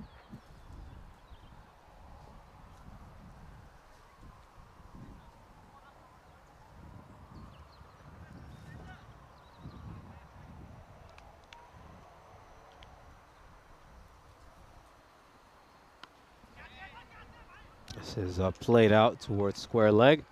It's going to be stopped. So tomorrow we've got 4 Group B matches for you. So the Royal Strikers and the Cedar Warriors will play each other in the opening doubleheader. After that, it's the Bujiba Blasters against Gozo Zalmi. The Warriors are going to have to win both their games tomorrow morning against the Royal Strikers to keep themselves in contention to make it to the quarterfinals. Going to be a tough task against Priyan Pushparajan's bunch. Oh, a direct hit, and he was in a bit of trouble, but it was always going to be difficult to launch a direct hit from that far out. And then the second doubleheader, of course, as I mentioned, is between the Bujiba Blasters and Gozo Zalmi. That's an important matchup to just decide where everyone finishes. You know, Gozo Zalmi will want to finish top of the group just to have a favorable matchup in the quarterfinal. And Wednesday is the only day of group play where we got both Group A and Group B action on the same day.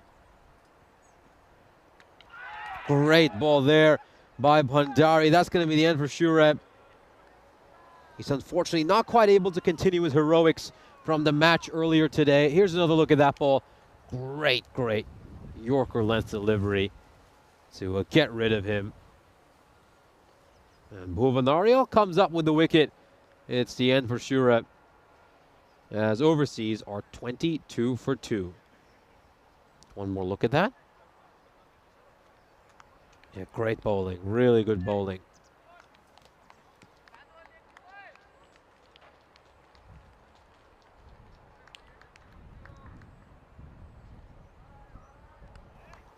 It can always be rather challenging to bowl around the wicket as a right armer to another right armer.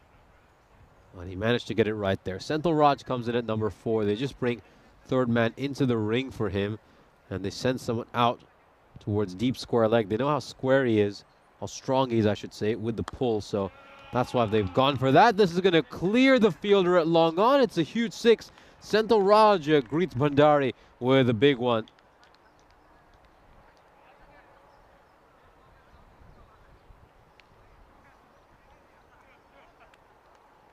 Continuing our discussion about Wednesday's fixtures, the Edix Knights and Mater Dei will play each other in a doubleheader on Wednesday in the opening doubleheader. Then this is a cut away for a 4. Really good shot. So one bounce over the rope. Lovely stroke. He's so good square the wicket, Senthil Raj. Good puller, good cutter, very good on the back foot.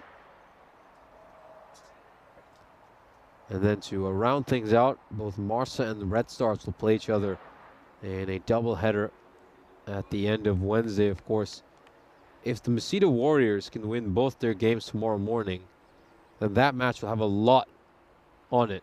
It'll be a very important group stage match to end proceedings, because Marsa will then have to win at least one of the two to make their way to the quarterfinal, which is still back them to do just because of the record the Red Stars have had for much of this series. They've really struggled for runs outside of Tony Thomas. This is the power play for overseas. Managed to make 32 runs in their first 3 overs, and they have lost 2 wickets.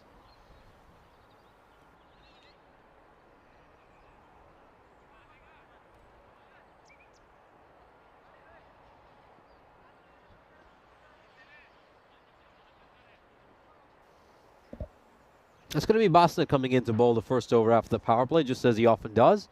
He was a little expensive in the previous match, so he'll be hoping for a bigger performance here. Starts off with a no ball. Does it have enough to go to the rope? Yes, it does. Good shot there by Ivan Stash. I wonder if it's just for front foot. We'll have a look at this replay to confirm. Let's have a look at this.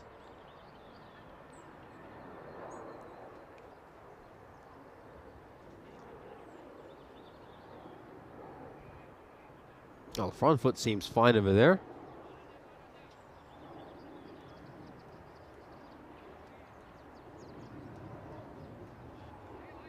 Carlos, no ball and a free hit coming up.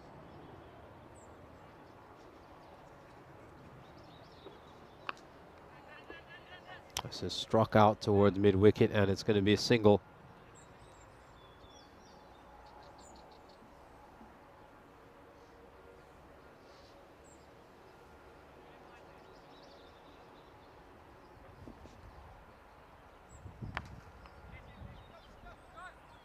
Played out towards the mid-wicket. It's going to be another single. Bosnet has responded well since bowling a no ball off his first delivery.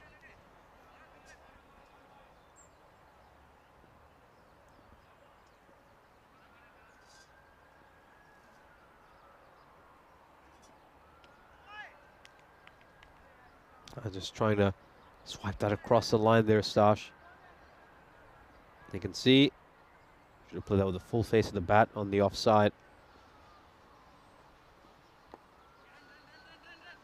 Catches this one behind square leg. It's going to be a single.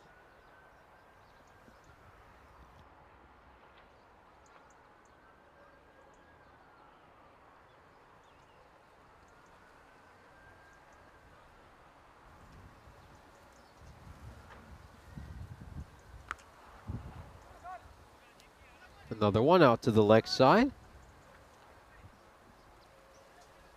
Yeah, he's done really well since that first ball, Boston, just to contain overseas once again.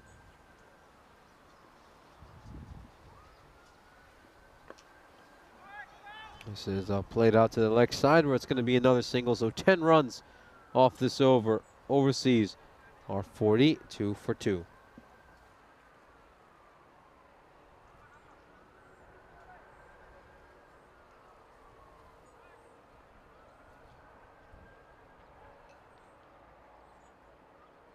Let's look at the graph for overseas innings so far. Done a pretty decent job. They're ticking along at a good rate. If they can get to 100, 105 again, I think they could give 0 United a pretty interesting chase in the second innings. The key, of course, will be to get rid of Suraj Durai really early, because if he's still there for about 5 or 6 overs, you feel overseas going to need a very strong total.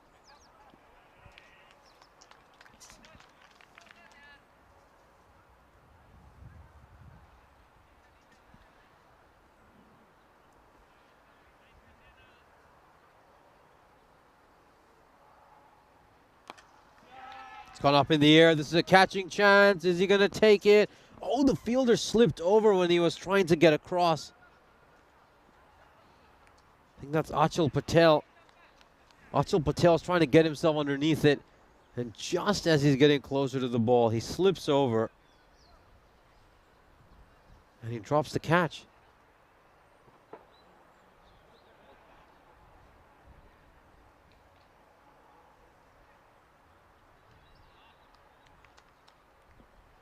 There's another dot ball. So Jeffrey asking me how the finals work. It's actually pretty simple. So it's just, this is smacked away for a 6. Really good shot there by Senthil Raj. And the umpire's going to raise his hands there and signal that one a 6. Yeah, so the way the finals work, it's pretty simple. The first place team from this group plays the fourth place team from the other group. Second place plays third, third place second. And yeah, that's basically how it works. They've kept it quite simple, of course. In the past, we've used an elimination format during the group stages here. That one was a lot more intricate, so there'll be 4 elimination matches in the past. And then the teams that finish 3rd and 4th will get an automatic bye to the second elimination round, which would be eliminators 3 and 4. Whereas 5th to 8th seed would play each other in the first elimination round. That was a little more complicated, somewhat based on the wild card round, which people who might watch North American sports will understand. And then the whoever comes out of this elimination, 4 elimination matches advances to the semifinal. But not the case here. It's pretty simple. And the first place team plays the fourth place team. This is a good strong throw, and he gets back in time. And then second and third play each other. End of the over. Overseas are 55. No, there's still one more ball to come here. Apologies.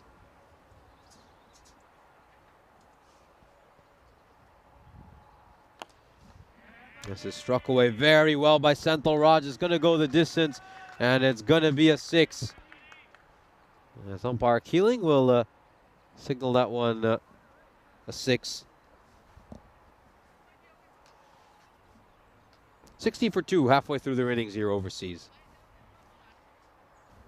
Here are the upcoming events on the European Cricket Network. Of course, we're going to be here in Malta for another 4 days. We'll be on the island until Friday. Then right after that, we're heading over to Barcelona for a weekend of ECI action when Spain are going to be taking on Portugal and Romania. We've then got a series coming up for 3 weeks in Barcelona, the European Cricket Series, our final ECS of this year, before we round out the year with our big curtain closer, the ECCW.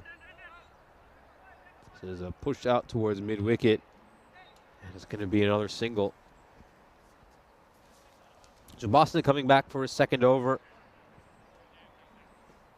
His first one went for 10, largely because he bowled one poor no ball, but outside of that, he bowled terrifically.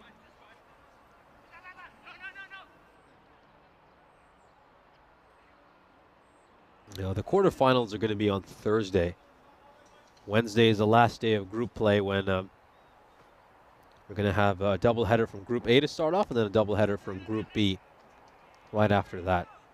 So Thursday is quarterfinals day, and then Friday is finals day. This is that's a good throw. I just wonder if he would have been in a little bit of trouble.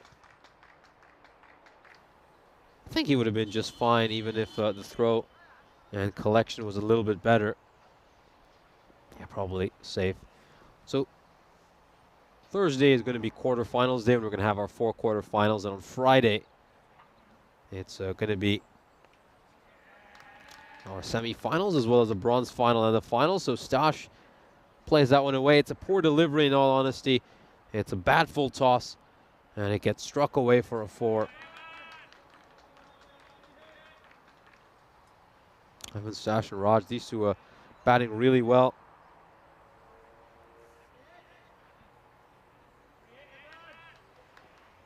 Partnership has been worth just about 47 runs. This is another good stroke by Stash. Does it have enough to go to the boundary? It certainly does. And that brings up the 50 partnership. Really well hit. It was in the slot. And he's punished him. Boston, it's over so far, going for 17. Still got one more ball to come because of the no ball. This is played away. And they're going to come back for a second run. It's going to be a tight one. There's some fielders who are convinced it's run out, but let's have a look at this on the old LRS. Let's see. This is going to be very close. Is he back in time? He looks like he's in trouble. He is in trouble. He's gone. He is gone. So a great bit of fielding, a good throw. And he's going to get his marching orders over here, so they lose their 3rd wicket overseas. In the end, 18 runs come off that over. It was a good one for them. But losing Ivan Stash is pretty bad news, considering he was batting superbly out there. Let's have another look at this. Yeah, really unfortunate for Ivan Stash.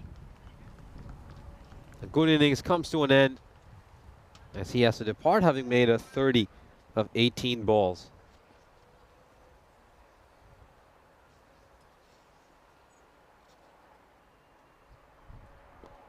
I don't believe what you're seeing on the scoreboard is right, because it is not Senthil Raj was not on strike over there. It was Jörg Hershey who was on strike.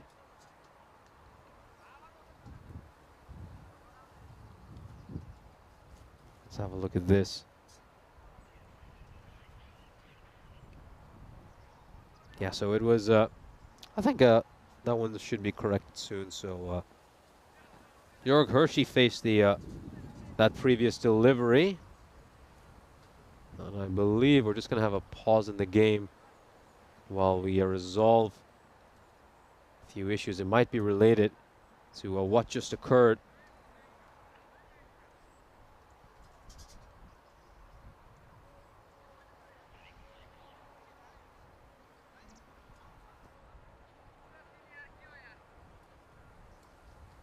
So we're going to have to look at this one side on. going to have a look at it. Let's take a look at what just happened here. Oh, well, you see, he's actually grounded his bat before he's reached the line.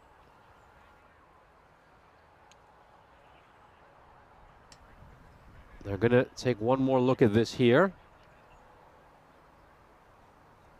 Let's see.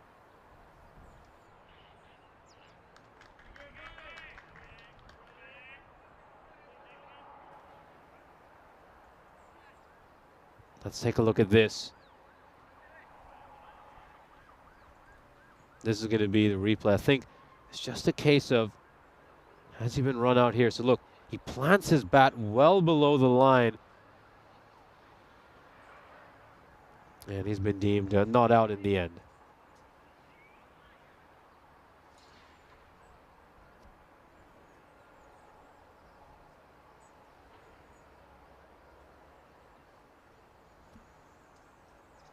There you go. 6th over comes to an end. Overseas 75 for 3. And we're starting the 7th, so it's going to be Vishnu Kunvar bowling over here.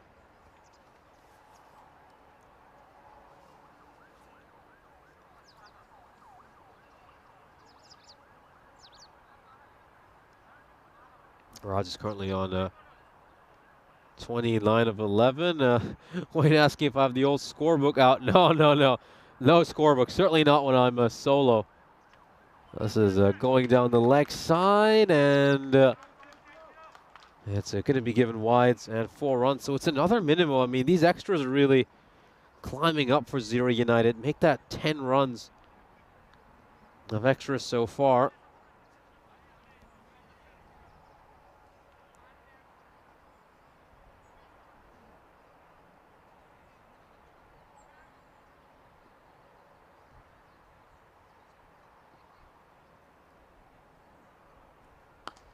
This is hit away, and it's going to be a 6, so a really good shot there by Senthil Raj.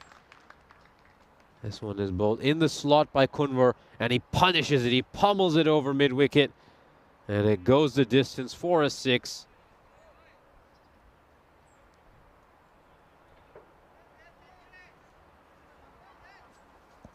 That's an enormous hit. Moves on to 35 of 12. Strike rate just under 300. Just catches the edge of the pitch. He's lucky that's not a no ball. That was really close to landing out off the pitch. Let's see here. Yeah, it's a badly missed the wide, but it's that's just a little bit off. Would have been a no ball.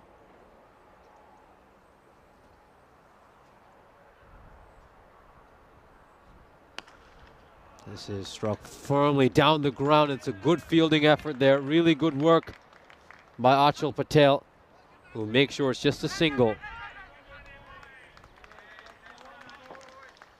And we'll get a couple of runs here.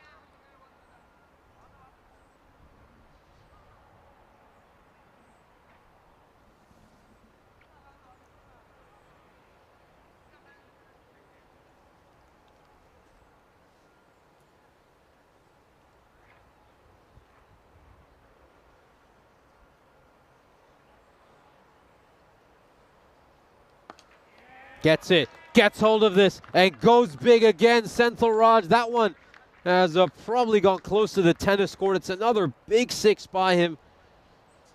He's just attempting a variation there, Vishnu Kunvar, but he gets it completely wrong. Instead, it's a nice one in the slot for Senthil Raj. He's playing a brilliant innings here, 43 of just 14 deliveries. If only Raj had played something similar to this in the previous match, they would have won it. But they're posting a really good total over here overseas. Look at that projected score right now, 142. Bottom edge, does it have enough to go for a 4? It certainly does. Just throws the kitchen sink at it.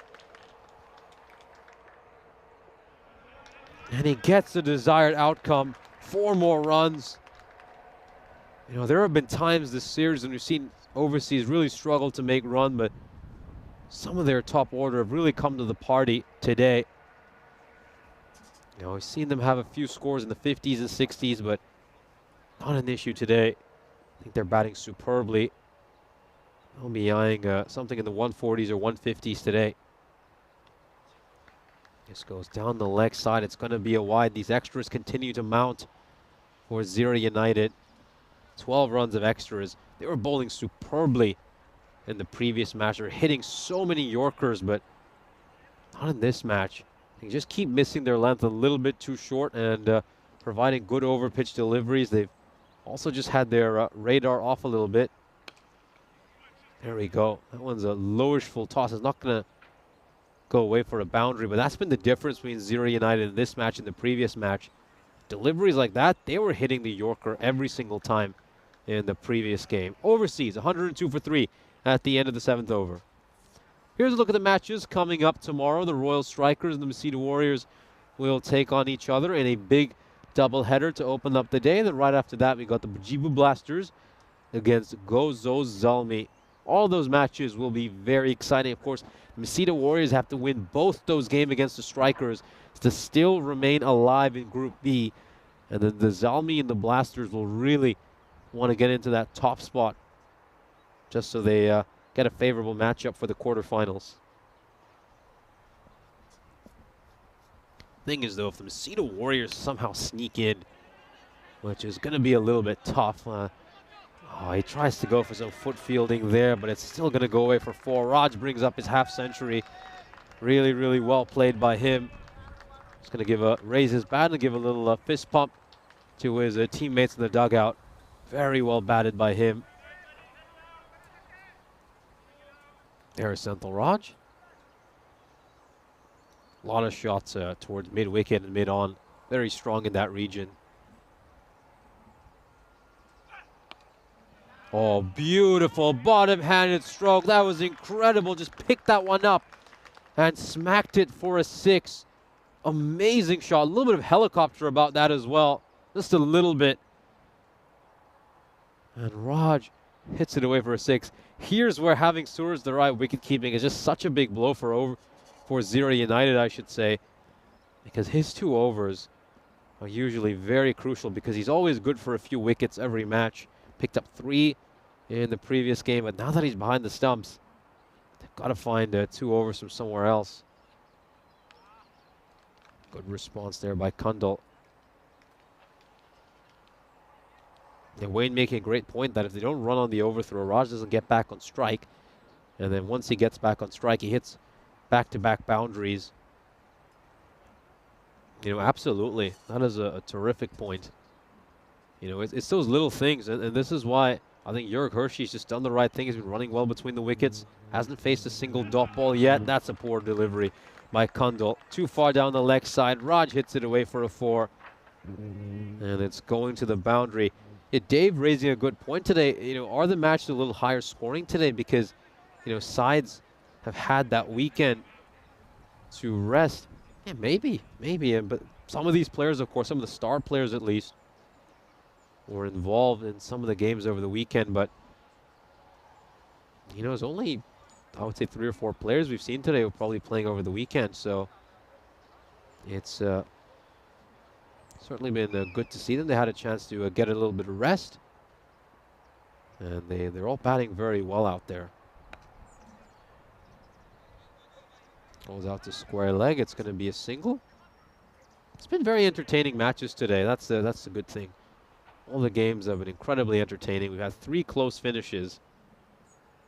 You know, 3 final over finishes in a row to start the day. And this one looks like it's going to be another very entertaining one as overseas look like they're going to post a highly competitive total. Let's see if we see some good hitting from 0 United in the 2nd innings. This is played out towards mid-wicket, and you know, I didn't have a chance to look at the fielder's movement, but it seems like he never got into a good position to catch that. That's going to be a 4. You know, looking at where, I think having a rough idea of where he was initially stationed and where that ball went, I think he failed to read that ball clearly, because if he had seen the trajectory of the ball, done the right anticipation, I think he could have had a fairly simple catch. But he just started moving way too late, and by then the ball had already gone past him. Great bit of hitting here by overseas. We're now 121 for 3, looking set to post their biggest score so far this series. Their two biggest scores were 118 to 110 on day one against Malta. So they've already exceeded that. And it's good to see overseas just going out with a bang. They've been a fun team to watch throughout this series. Obviously, results haven't always gone their way. They play cricket the right way. They turn up here. They play hard game after game. Their attitude is great as well, always playing with good sportsmanship. So it'd be nice to see them pick up a win to round out their campaign.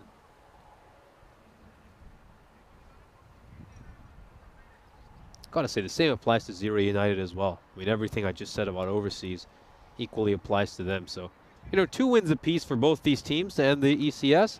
I think they'll both be pretty pleased with that. This is a short and wide, and it's going to go all the way.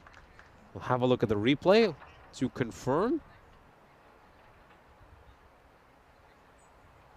Yeah, that's a 6, just in front of the boundary rope.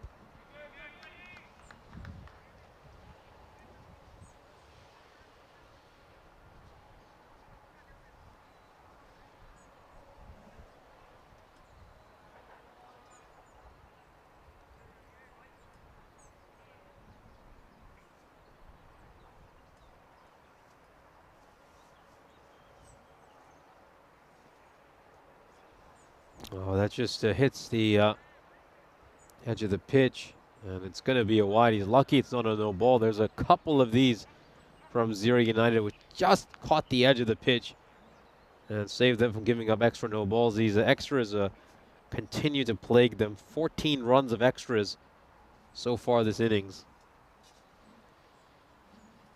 And the big thing is there's been a lot of no balls. 3 no balls so far, and the wides as well, a big issue. A couple of minimos too. These are avoidables and things that Zero United really need to clean up.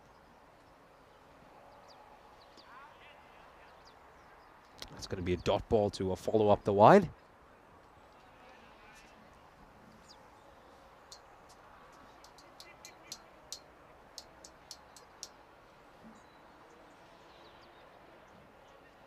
Incredible innings by Senthil Raj, 69 of just 24 balls.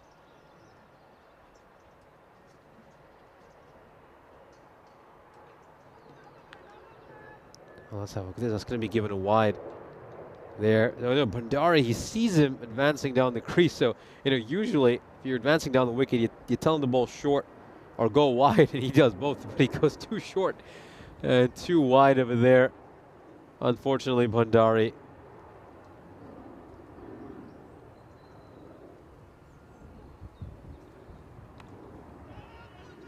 Struck straight to the fielder at backward points. Boston is just going to get a hand in the way. It's going to be a single, so 9 runs off the over so far.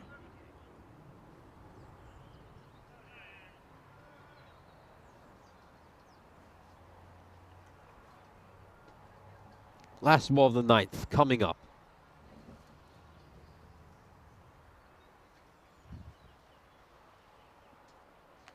And he cleans him up. Good bowling there by Bhandari. You miss, I hit, crashes onto the stumps. Hershey doing the right thing, going for the big one, clears his front leg, and he's trying to whack this over cow corner. Unfortunately, he's going to disappear. And yeah, Vinny Costa is right in the chat. It just hit the pitch. That's why it was a wide. It wasn't a no ball. There's been a couple of close ones for Zero United, but the umpires got it right. They've just hit the edge of the pitch. Goes on to hit the stumps. And 9 runs come off this over. Pretty decent one by Bhandari, I think. Any side would accept 9 runs right at the end of an innings. Still got 1 more ball to come, beg your pardon, because there were a couple of wides there. So I just lost track of that. We still got 1 more ball. So it's Gerald Sant who's going to face this one.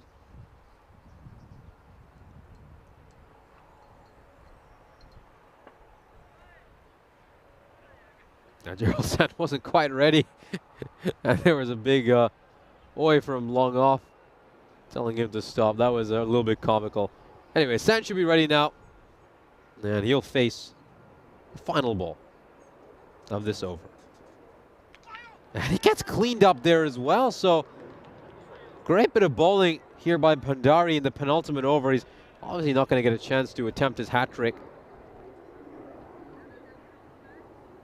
Oh wow, 2 wickets in a row there to end things. 2 great clean bowls, full and straight, perfect death over bowling by Bhandari. He's going to end with figures of 3 for 21. Good bowling by him. He's the pick of the bowlers for Zira United. And let's see who bowls this final over. It's going to be a bit of a challenge to decide who. Maybe they go with Joubert Khan. Now this is where they're having a bit of a challenge, trying to find that 5th bowler. Now that Suraj Dorai is behind the stumps, wicket keeping, rather than bowling.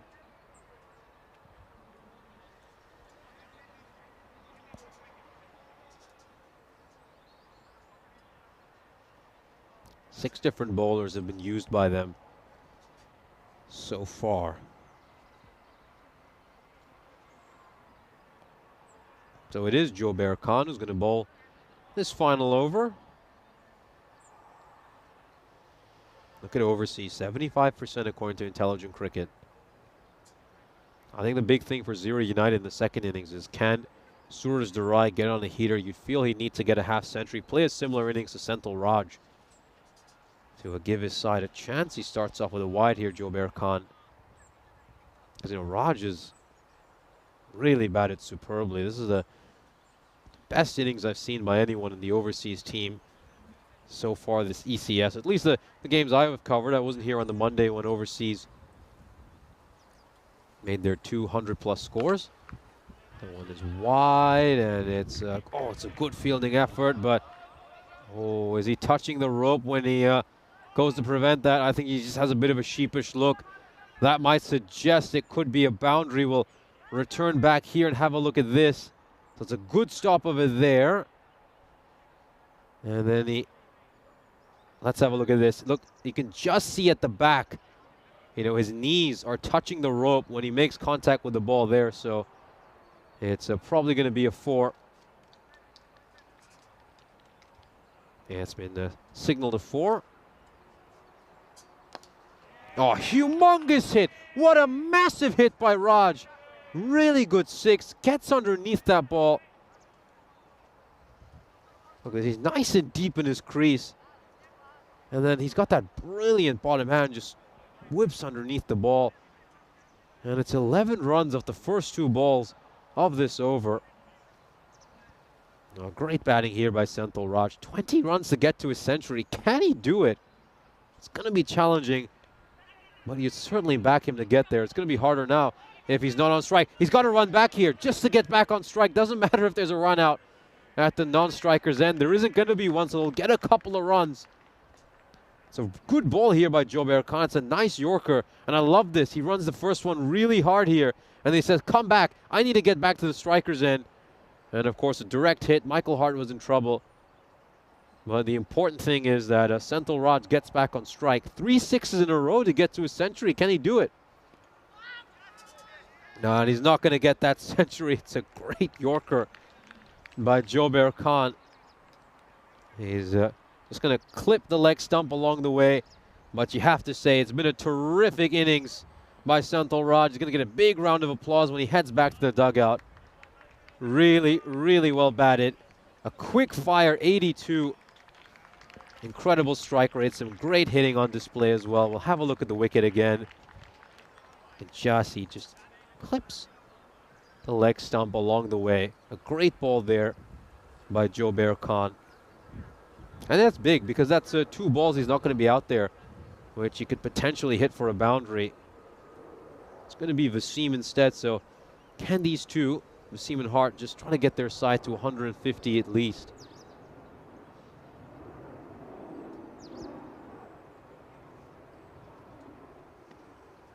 Oh, this one's going to hit the pad, and oh, well, that could have been another run out. That could easily have been another run out. And these were the kind of run outs that Zira United were making in the previous match. when their bowling team and their entire fielding unit managed to defend a target of 101. But this is what happens, you know, this is why they've given up 144 runs in this match, and they've had a lot of issues in the field and with their bowling. The bowler just falls over as he's bowling and he thinks the ball might hit him while he was down. It's going to be 1 run here, a run out. Vasim's going to get run out on the last ball. Rather funny ball here. Let's have a look at this. He's just trying to protect his face over there. Obviously a good idea. And we'll get a run overseas off the final ball. But it's going to be a pretty healthy total posted in the end. 15 runs coming off that final over. And we'll take a look at the highlights of this innings. It was, of course, very entertaining viewing. We'd love to see some of the great hitting on display by overseas. Their best batting performance so far this series. They improved their previous best score of 118. Ivan Stash batted really well, opening the batting. He made 30 of 18 until he was run out over here. It was a great fielding effort in the deep by Achal Patel. And then Senthil Raj would come in, and boy, did he play a magnificent innings. He struck 13 boundaries, making 82 of 29 balls. This is a Buddhasigar Bhandari's over when he managed to get a couple of wickets. Got rid of both Hershey and Sant. And we'd see Senthil Raj depart in the final over of the innings. A good Yorker there by Joubert Khan. And this is the final ball. They managed to get a single on the last one, but they would eventually be run out. So overseas will end up on 145. We'll just see if the scorecard pops up over here. Doesn't look like it will, but or we should get around to see shortly, but I'll just read what happened. So Ivan Stash made a great 30 of 18 opening the batting alongside David Marks, and Senthil Raj had an incredible innings of 82 of 29. From the bowling figures, the pick of the bowlers was Buddhasigar Bhandari with figures of 3 for 21. Joubert Khan bowled pretty decently as well with figures of 2 for 26. In the end, overseas end up with their best total of this series. I'll allow you to just read what I just informed you, as we'll have a short break before the next innings.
This European Cricket Network event is proudly brought to you by HCL Software and Bizaway.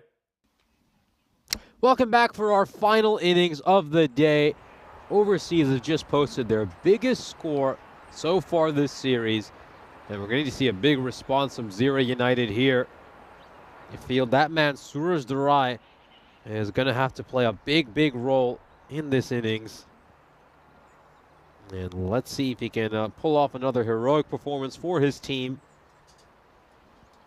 Patel and Dharai have the most pressure here to try to get their side over the finishing line. David Marks, the captain of Overseas, is going to bowl this first over. He'll be delighted with the way his side played in that first game. Here we go. This is played behind square leg. It's going to be a single.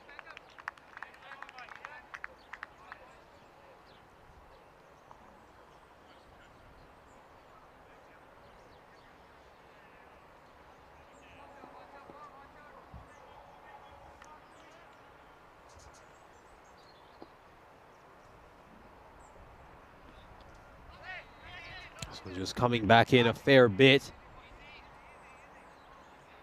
So it's a good start for Marks here. These first couple of deliveries have been right on the money. Really good bowling. Two umpires on the middle are, of course, Simon Keeling and Mac Eldos Matthews. And you can just see Simon umpiring right there.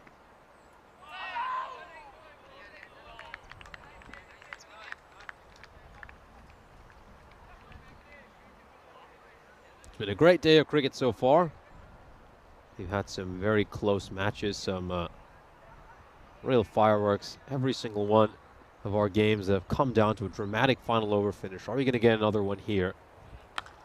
You'd feel that this man would have to play a really special knock to bring his side close. Dharai strikes his first boundary, and they're going to need many more of them overseas. He's going to have to bat very similarly to what we saw from Senthil Raj for Overseas.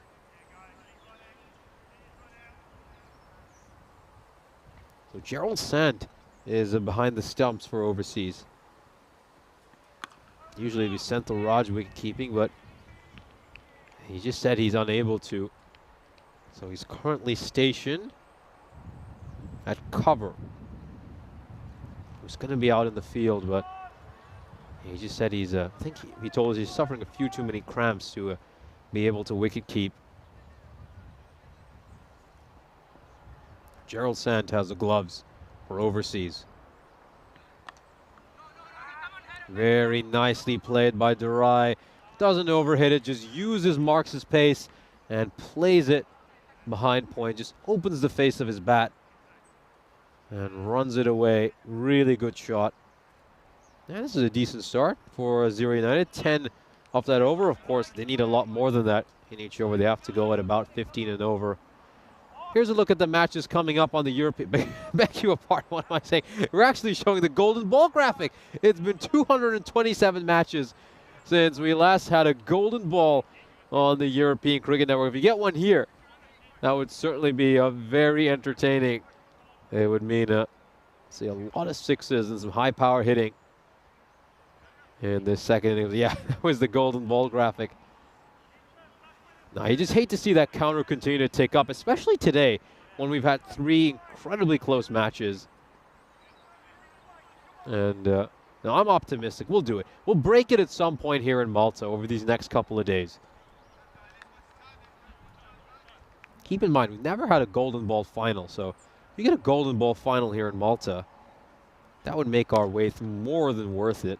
This is a great shot by Achal Patel, right out of the screws. He hits a six, so we're calling for Michael Hart to bowl in that first match.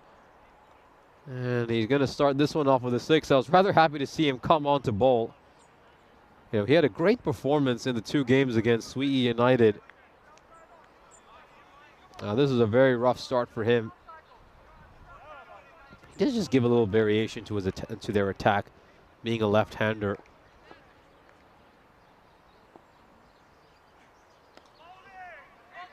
This is Struck away for a 4. What's happened there? He's lost the ball. The fielder at deep backward square leg has lost where the ball is. Oh, he was running to his left. Oh, they're going to swap him out. Oh, they're going to swap out the fielder at deep square leg. Unfortunately, you've not seen that on camera, but that was a really hilarious moment. That should have been cut out. You know, there was a fielder at backward square leg. He just didn't see the ball. His teammates were pointing at it saying, go and fetch it. They've just swapped him out now. I think they've sent Wasim out to deep backward square.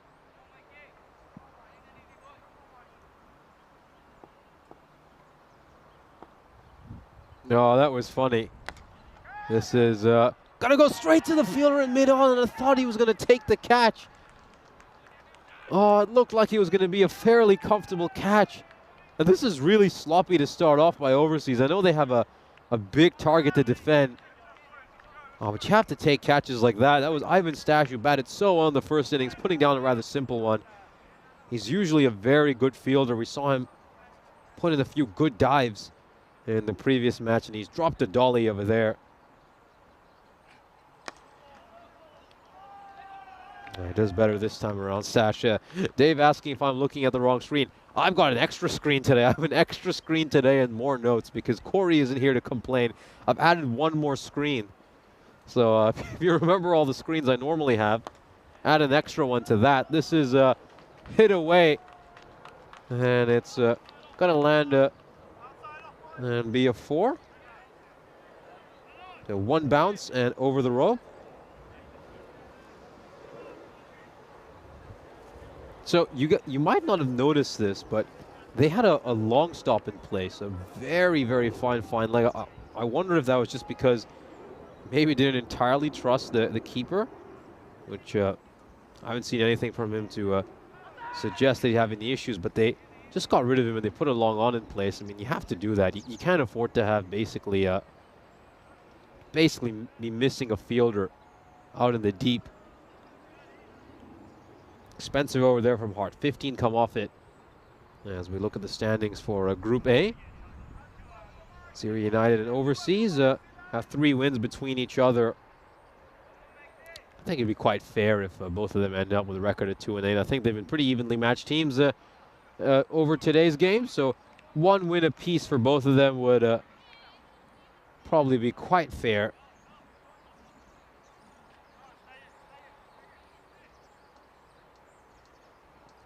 Yeah, so they got rid of that long stop now, and it's just going with a conventional field. I was a little bit surprised why they had one there. You know, sometimes you see teams where if they're not entirely confident in a keeper, they'll put someone there. But you know, Gerald Sand looks like a more than good enough keeper. So I didn't understand that move. So a deep backward point is in place at the moment.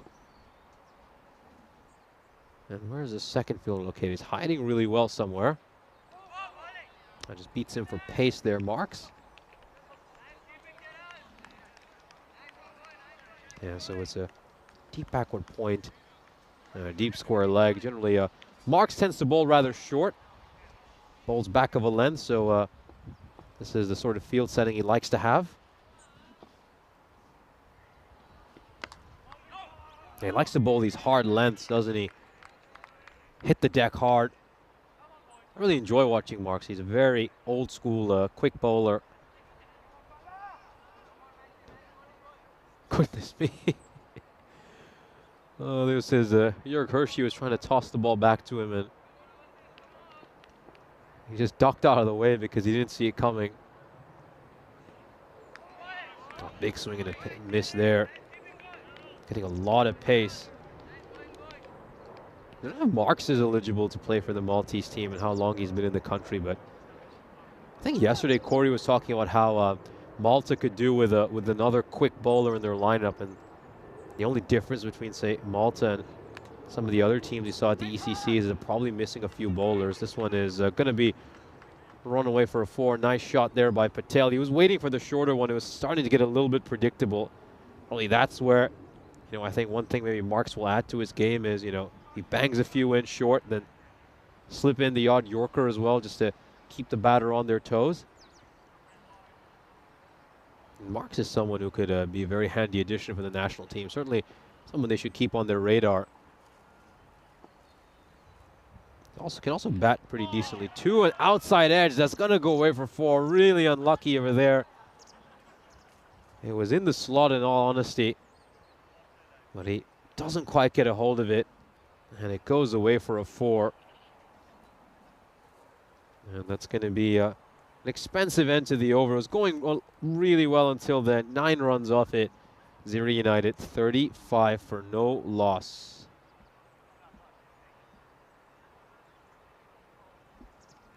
Here's a look at the power play. You can see that Zira United are 3 runs ahead of where Overseas were at this stage. Random question by Kroom. Kroom's asking if you should go to Abu Dhabi to watch Essex warm up during the 18th to 22nd of March when we'll be having our finals week, or go to Cardama. Yeah, that's an obvious question. Obviously the latter. You should be going to Cardama. That'll be how could you miss out on Champions Week of the ECL? That's going to be a great exhibition.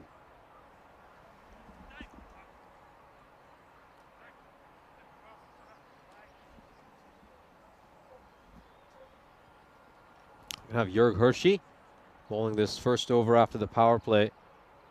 I just wonder if there are some side screen issues.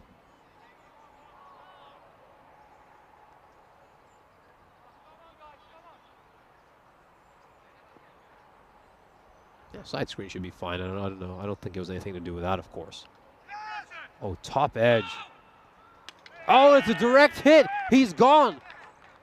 He's definitely gone here. We'll have a look to confirm. I don't think Durai's even waiting for the decisions. He's certainly been run out, and this is a big, big blow for Zira United. They needed him to step up and play a big innings here, and he's been run out. And he's going to have to depart. This is an enormous wicket. This is absolutely enormous. We know that Durai is one of the better batters in the country. And Zira United are extremely dependent on him, at times almost a one-man army. If you get rid of him cheaply, which I would say 14 of 10 is about as good as it's going to get with Suraj Durai, then you've pretty much ruled out any chance of Zira getting to 146. It's going to take something remarkable here. Someone is going to have to step up and play an innings that we've just never seen from them before. Patel is really good. He can maybe go on for another 10 or 15 deliveries, continue this heater he's on, but who else is going to support him? Comes back a fair bit there. Kroom asking who are some of your heroes. Are you referring to sports or in general?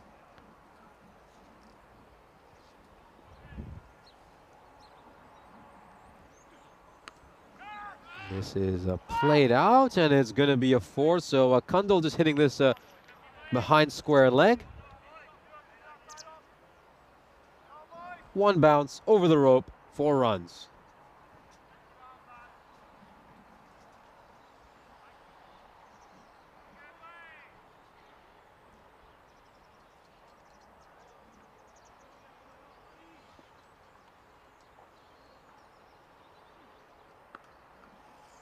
This is played behind square leg again. There's a fielder to cut that out. Wasim was moved there a few overs ago. Just a single. This is a good situation for overseas bowlers to bowl in the second innings. They've had to wait till the end of the tournament.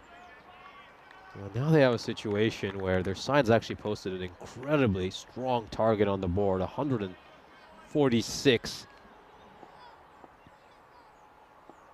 Now they can just engage in regular T10 bowling. This one is going to go away for a 6. So far they've, whenever they've been bowling in the second innings, they've been under a lot of pressure trying to defend smaller targets, but not here. Now they're got a nice big target on the board, although that over brings 11 runs off it, which is it's all right when you're defending a target of 146. You'll take that. Zira United going quite a bit below the required at the moment. 11.5 during these first 4 overs.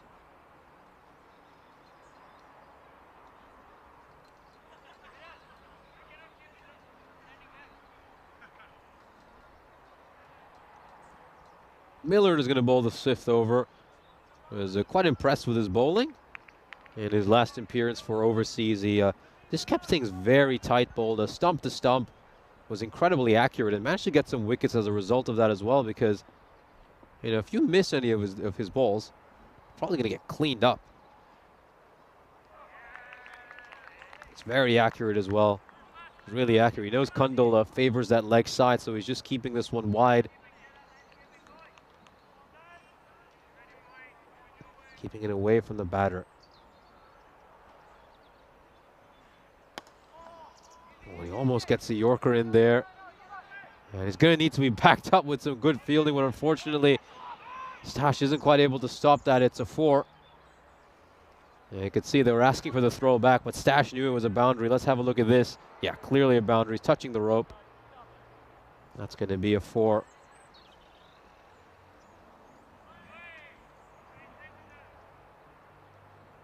Good shot, though, you have to say, by Kundal. He dug that one out well.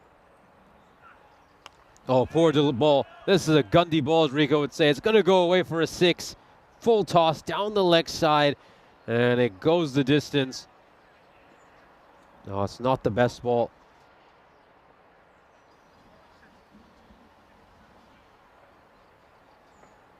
Oh, a huge one.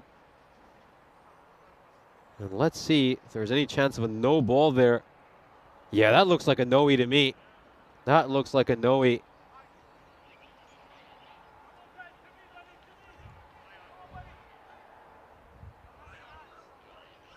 Just watching the umpire here. So, yeah, it's been given a no ball, so it's a 7-up. And this is a free hit. So even if Miller takes the catch, it's not going to matter. He puts it down anyway. So they're unable to capitalize on the free hit.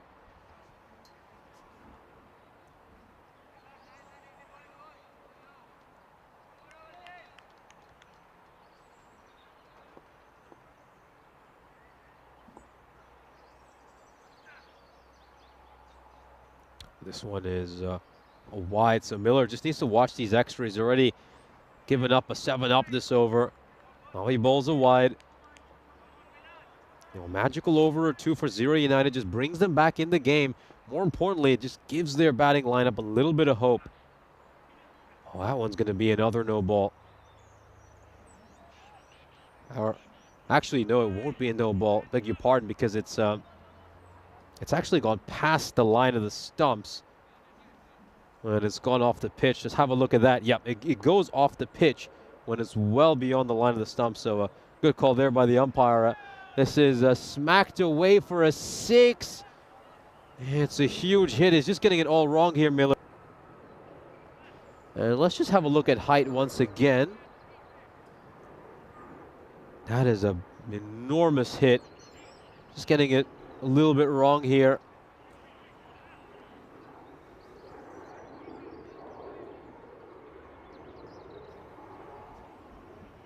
Yeah, I think they're just interested in having another look at it. Let's see, let's get this nice and slow over here. Right at the point where he makes the impact.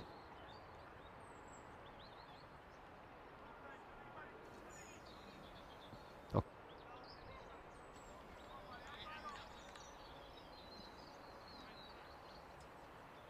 That's another 6, a really expensive over so far. It's gone magical. It's another full toss. This is going to get pumped as well. And it's gone all the way. Huge 6 here. Millard, he's just getting it all wrong. The ball keeps slipping out for him. And he can't even land it on the pitch at the moment. 26 runs off this over so far. Incredible. Absolutely incredible. Got one more ball to come. Is this going to go supersonic? Oh, goes up in an appeal over there. That was not the best ball. Millard's actually gotten away with that one. And it's a shake of the head by the umpire. 26 coming from that over. Here's a look and all the great countries we've had the incredible privilege of visiting. It's just been a great year with plenty of thrill and excitement. Cricket fans were taken across a grand tour across the beautiful continent of Europe. We kicked off the season all the way back on the 30th of January, right here in lovely Malta. We played in some scenic grounds all over the continent. Each destination has offered its own unique blend of culture and cricket. And we're right back here in Malta for an Encore event in this beautiful country that has treated us so well. It's great to watch the sport continue to grow and blossom. Long may that continue. What a year. And we're glad there's still more to come. We've got a big tour of Barcelona coming up, and then the ECCW. So a lot more cricket. We're going to be with you for another month. Wasim coming in. Wasim was very expensive in the first match. So I'm kind of curious. They bring him in right after a 26 run over. And that's exactly why. It's just been a lot of hit-me bowling by Wasim. You know, he bowls his really slow leg spinners. And when he gets the length wrong, which unfortunately he has done a few times, it just sits up nicely and it's asking to be whacked away. So Patel now moves on to 43 of just 16 balls.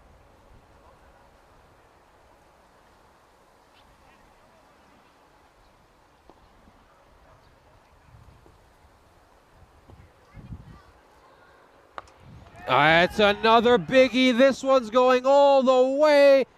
And he attempts the catch, but he was well outside the playing field when he did that. Just having a little bit of fun. An enormous, enormous hit.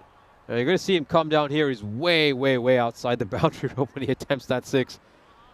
I don't know why he did that. Maybe he was just having a little bit of fun, as the partnership is now reached the 50 mark, so it's a half-century partnership. It's come off just 16 balls. You know, these last couple of overs are just bringing Zira United back into the game. That's another one that struck hard. He's actually feels like he's missed out here. Yeah, this is where they need to open up the offside as well. They've made 63 of their runs on the leg side. Make that 64 with that last single. Oh, it's going to go up here. Probably it's going above the leg stump, of course. So he just had a chance there to see that Patel brought up his half-century with the single. Maybe just going over the stumps. That's probably what the umpire's thinking. Oh, advances down the wicket. Has he got enough? Oh, and David Marks has put one down. That is a huge, huge drop. Wasim almost got a wicket. Let's take a look at this. Oh, it just slips out of his hand. He's got to take that one.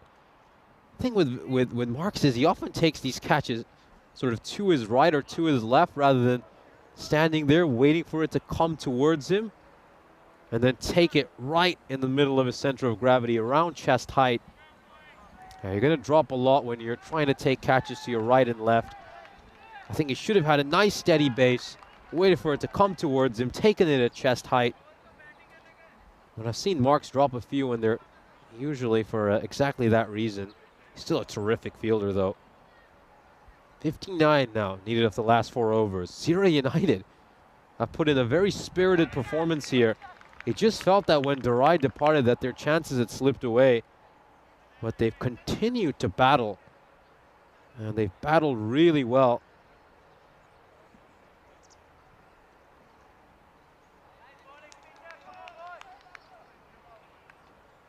Peter Lawrence continuing.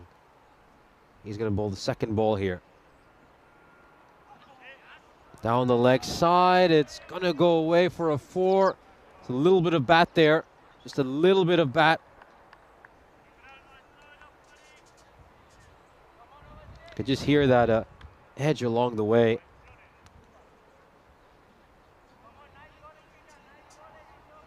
And it's gone for 4.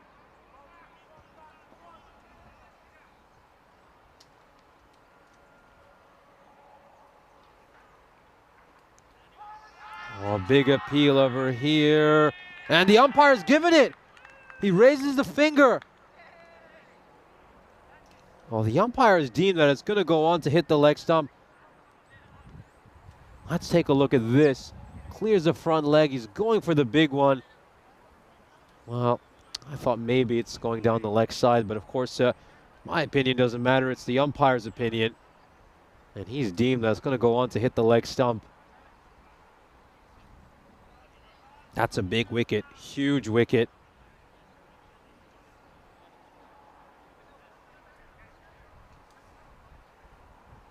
Let's have a look at this. Clears the front leg. He's going for the big one. Just took his time there, umpire Keeling. And raised his finger, signaled that one out. And it's a huge wicket there. Massive moment in this game. Kundal departs.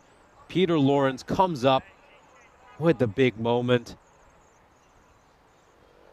And now we're in for a really exciting finish here. It's just been a good back and forth between Overseas and Zira United. It looks like it's going to be 4 classic matches today. All 4 of these games have been thoroughly entertaining. I can't remember too many days here on the European Cricket Network where we've had 4 matches and all 4 of them have been terrific finishes.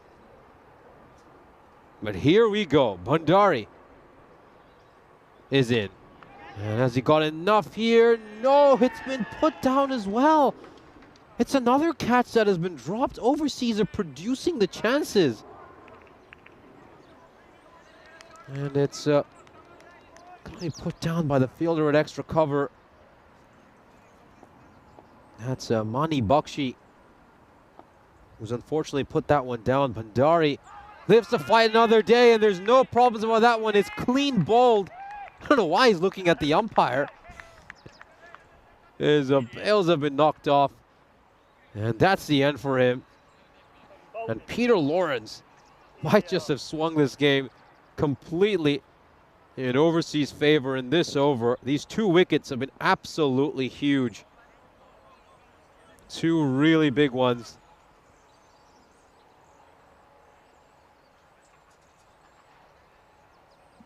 Oh, Peter Lawrence comes up with the goods in this over. It's been a stellar over.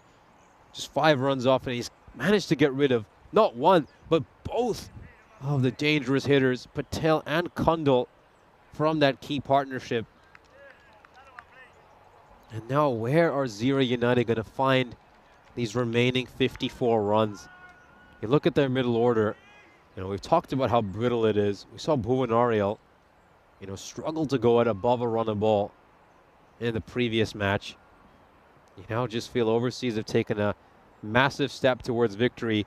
And Intelligent Cricket agrees. It has them down at 83%.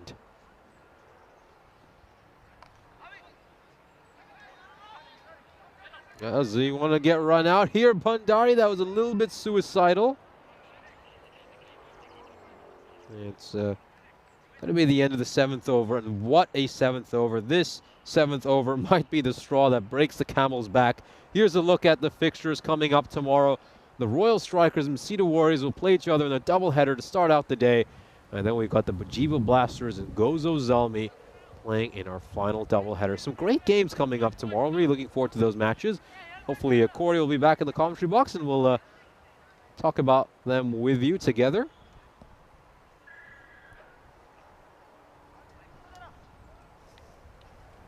I think Gerald Santa, I think, needs a little bit of treatment here. And he's gone to get the magic spray, or well, it's very hard to tell really because he's out on his own, and then just having a little team huddle here Overseas. A good chance for them to have some discussions and just talk about how they're going to bowl these next 3 overs. You know, get their plans in place. Really have a solid discussion. You can see David Marks, the captain, he's right there as well, talking with his boys, and they're all, you know, this is big for Overseas. They pick up their 2nd victory of their ECS, and they leave this European Cricket Series with 2 wins. I think they'll be quite pleased with the way things turned out for them. They've obviously been massive underdogs during this series. At times, they've been outclassed by a few signs. If they can leave here with 1 big upset against Sweetie United and a victory against Zira, It'll be a good series in retrospect for them.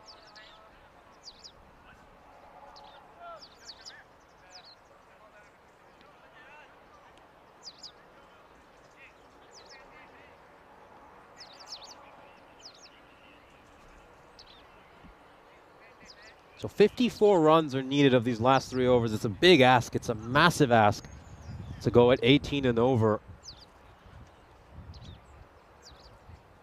You can just see that clock has stopped, so they're not losing any time here overseas.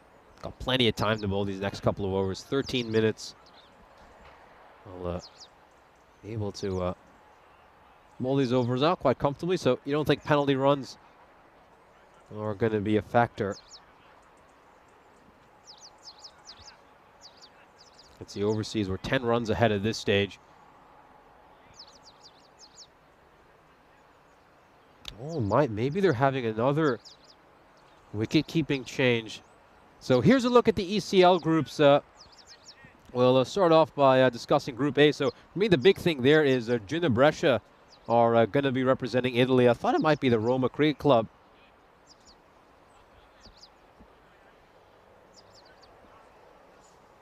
And but instead it's going to be Gina Skanderborg as are going to be the Danish representatives there. They look like a pretty dangerous team. Then Group B is going to be very exciting. Of course, got a little English derby there between Wimbledon and Hornchurch.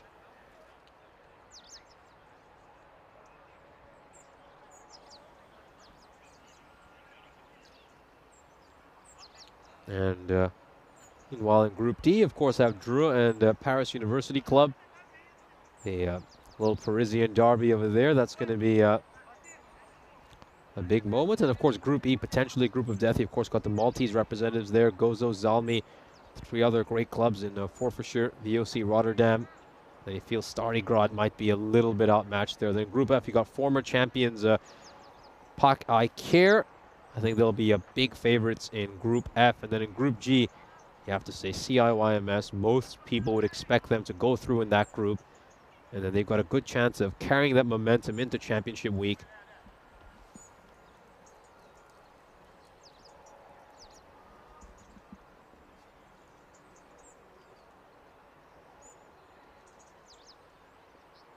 Here we go. Bakshi bowling the 8th over.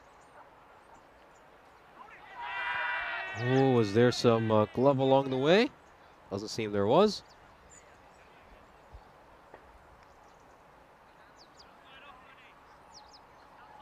Yeah, it's just come off around the hip area, a little bit of torso as well.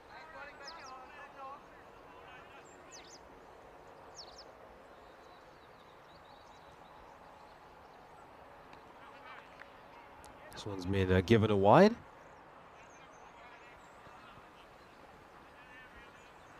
Let's take a look at this. Yeah, it's a good call there by the umpire. You can see it just goes over the tram line. This is struck down the ground, and it's going to be a 6. A huge hit over long off. That's going to go the distance. Nice strike there by Bhandari. And just keeping his side in the game with some of these big hits. It's now 47 runs needed of the last 6 balls. They're still in it as things stand, 0 United. They might target Bakshi. I think his over. This is the one that probably needs to go magical, and it's certainly wide, but let's have a look at this side on just to confirm that he is safe.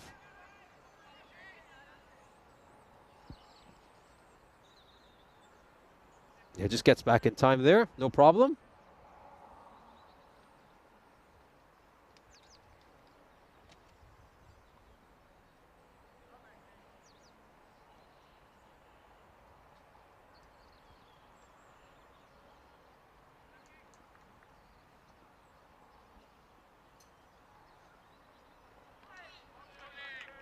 Yeah, he's keeping this nice and wide, Bakshi, away from Bhandari.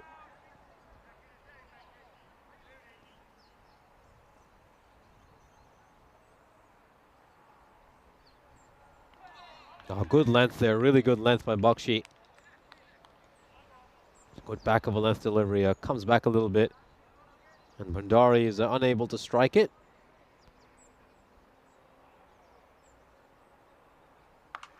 Oh, that's a full toss. It's not a great delivery. It's been put down in the deep. It wouldn't have mattered anyway because it's clearly a no ball.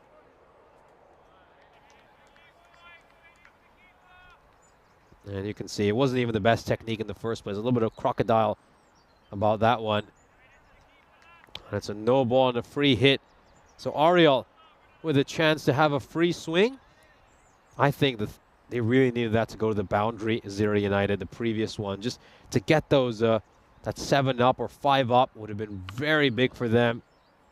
But Ariel will strike this away for a 4. So 40 needed of 13 now. Just hanging in there, Zira United. They're hanging in well.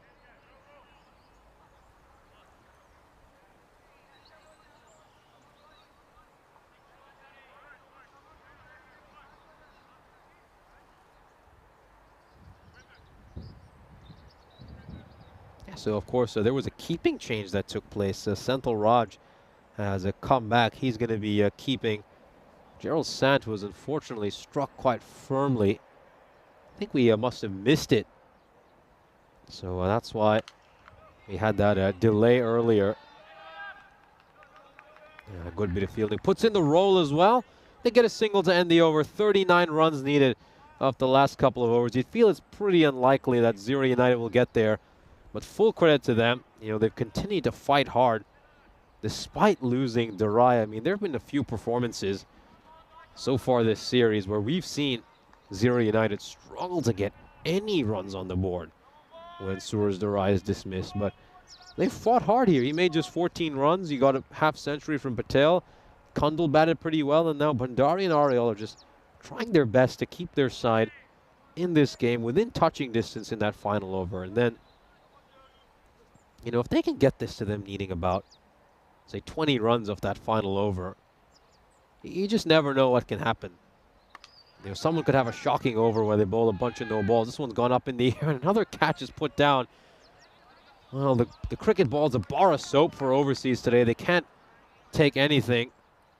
It's been greasy fingers all around. Everything slipping out. Honestly, beginning to lose count of the number of catches they've put down.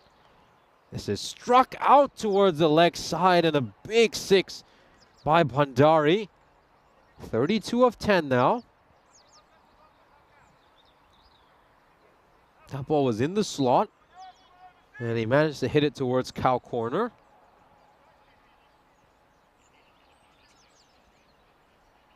Oh, Bhandari, he's managed to hit a couple of 6s here. Can he hit a few more? You still feel this is overseas game to lose. Zira United, they're hanging in well here. Oh, that's a wide down the leg side. I think it was a good call in the end by Bhandari. Should probably stay on strike as well. He's hitting the ball a lot better than Bhuvan Ariel. 31 of 10, so they can bring this down to 20 or less needed in the final over. We're in for a very interesting finish, because looking at that bowling card for overseas, I have a big decision who to give that final over to. Maybe they go with Lawrence. That'll probably be the obvious option. Oh, are they going to come back for a second run? No. Thing is, Ariel was just not in the position to run back for a second. Wasn't even interested. I think, you know, at times I have to say Ariel's been a little too overconfident about his ability to strike boundaries, considering he's just coming off a big run of ball 24. Well, should be a little bit more circumspect. This is going to be a single. They're going to come back for a second run here. And Ariel will make it back on time. So 26 needed of 7 now. They feel they need a 6 off this last ball just to keep things interesting in the final over. Beg your pardon, it's 28 of 8. We still got a couple more balls to come in this over. He's going to get a single here, so 6 needed of the last over ball, you'd think.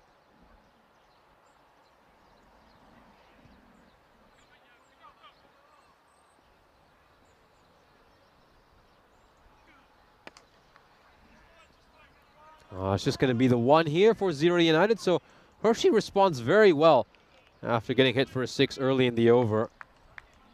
Zero United need 26 runs in the final over to have a chance to win.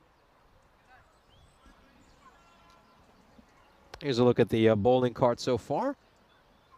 It's had a couple of bowlers who have had good performances. David Marks did quite well, giving up just 18 runs in his 2 overs. But Peter Lawrence is a big over where he got those 2 wickets. Has proved to be the turning point in this game. If Patel was still out there, as well as Kundal, I feel this would be a much closer finish.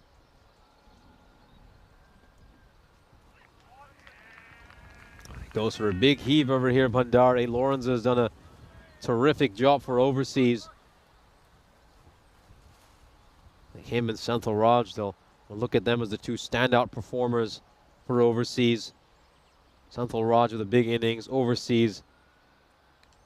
That's a edge, and it's been taken by Raj. So the 2-star performers today for overseas combined for that wicket.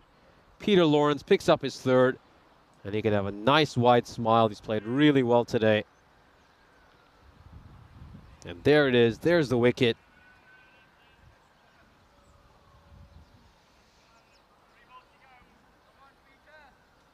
As the overseas are closing in on their 2nd victory of this ECS. They're certainly going to cherish this one. But a lot of tough results for them. They've been on the wrong end of some big drubbings.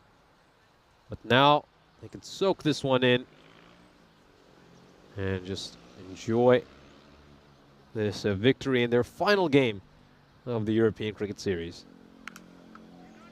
It's a full toss. He's going to get away with it. Just have a look at it side on to check whether it was a no ball or not. I think that should be fine. It's just sneaking under.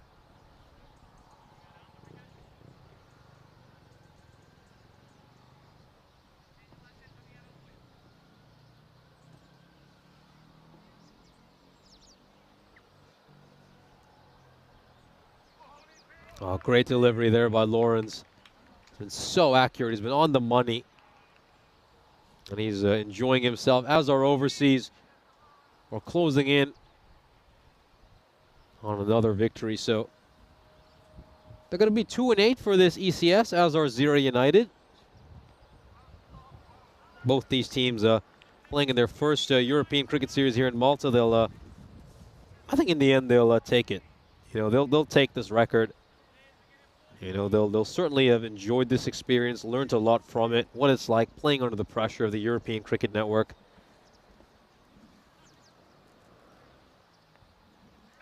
Oh, not the best ball there. He's actually spoiled to wide, Ariel, but he'll take the boundary. That's a big full toss outside the leg stump, and he strikes it away for a 4. So just 1 ball left before we wrap up this game. Didn't quite have a finish as dramatic as the ones in the last 3 matches today, but it was still quite an entertaining game to watch. You just feel that once those wickets fell, the key ones of Patel and Kundal, this game was just starting to fizzle away from Zero United. They put in a good fight. That's going to be a no ball. So we're not quite at the end of the day's play just yet.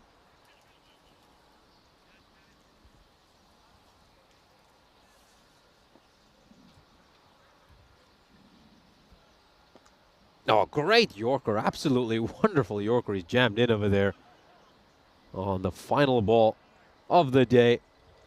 As both overseas and Zero United bring their campaign to an end, both these sides are going to end their first ever ECS with a 2-8 record, 4 points for both of them. And they've been involved into nice matches between each other today. You can see Peter Lawrence really, really happy with his performance. We'll have a look at the fixtures tomorrow. It's going to be a doubleheader between the Royal Strikers and Masita Warriors. That's going to be a very, very big match. Masita Warriors need to win both those games to stay alive in the race to make it to the quarterfinals. And then the Bujiva Blasters are going to be taking on Gozo Zalmi. Really looking forward to that match. Should be an absolute doozy. Here are the highlights of this inning. Suraj Durai made 14 of 10. He struck some early boundaries until he was run out. And then we had the big partnership between Patel and Kundal that just gave Zira United some hope despite the fact that their talisman departed early. Their partnership was worth 60 runs. And then Peter Lawrence picked up this big wicket of Tanka Kundal. And then shortly afterwards, he also got rid of Achal Patel. We should be seeing that very soon, or not. That is Buddhasigar Bandari. He departed. He just nicked one behind. And that would be the end for him. We'll have a look at the scorecard over here. Zira United were put in a good fight. You have to credit their top order. Achal Patel, Tanka Kundal stepped up. They made a good number of runs. And then Buddhasigar Bandari made a 16 off 11. Unfortunately, it just wasn't enough for Zira United. And then looking at the bowling card, well, I have to say the pick of the bowlers, David Marks giving up just 18 runs over his 2 overs, and then Peter Lawrence ends with figures of 3 for 12, and a terrific performance by him. And I have a little guest in the commentary box. Well, what did I miss, Nish? Is it the end of the day? Oh, no. No, just coming over to say hello to all the viewers. I missed out over here today, but well done to you, Nish. All day on your own. Everyone at the ECM Blue Crew want to give you a massive round of applause. Well done. Oh, no, it was certainly great. Hopefully we can commentate together tomorrow. And here's the match summary. In the end, Overseas and Zira United are going to split the final doubleheader. Thank you very much to all of our viewers, everyone around the world who's tuned in. A big shout out to the Blue Crew who pulled through together in what was a really challenging day. And we're glad we were able to bring you another exciting day of cricket. Thank you to everyone at Spring Productions. They did a terrific job. Martins, Andres, Kristaps, and Arturs, you guys are the best. It was great working alongside you today as well. And on behalf of everyone at the European Cricket Network, we wish you a very pleasant evening. We'll see you all tomorrow.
Thank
you.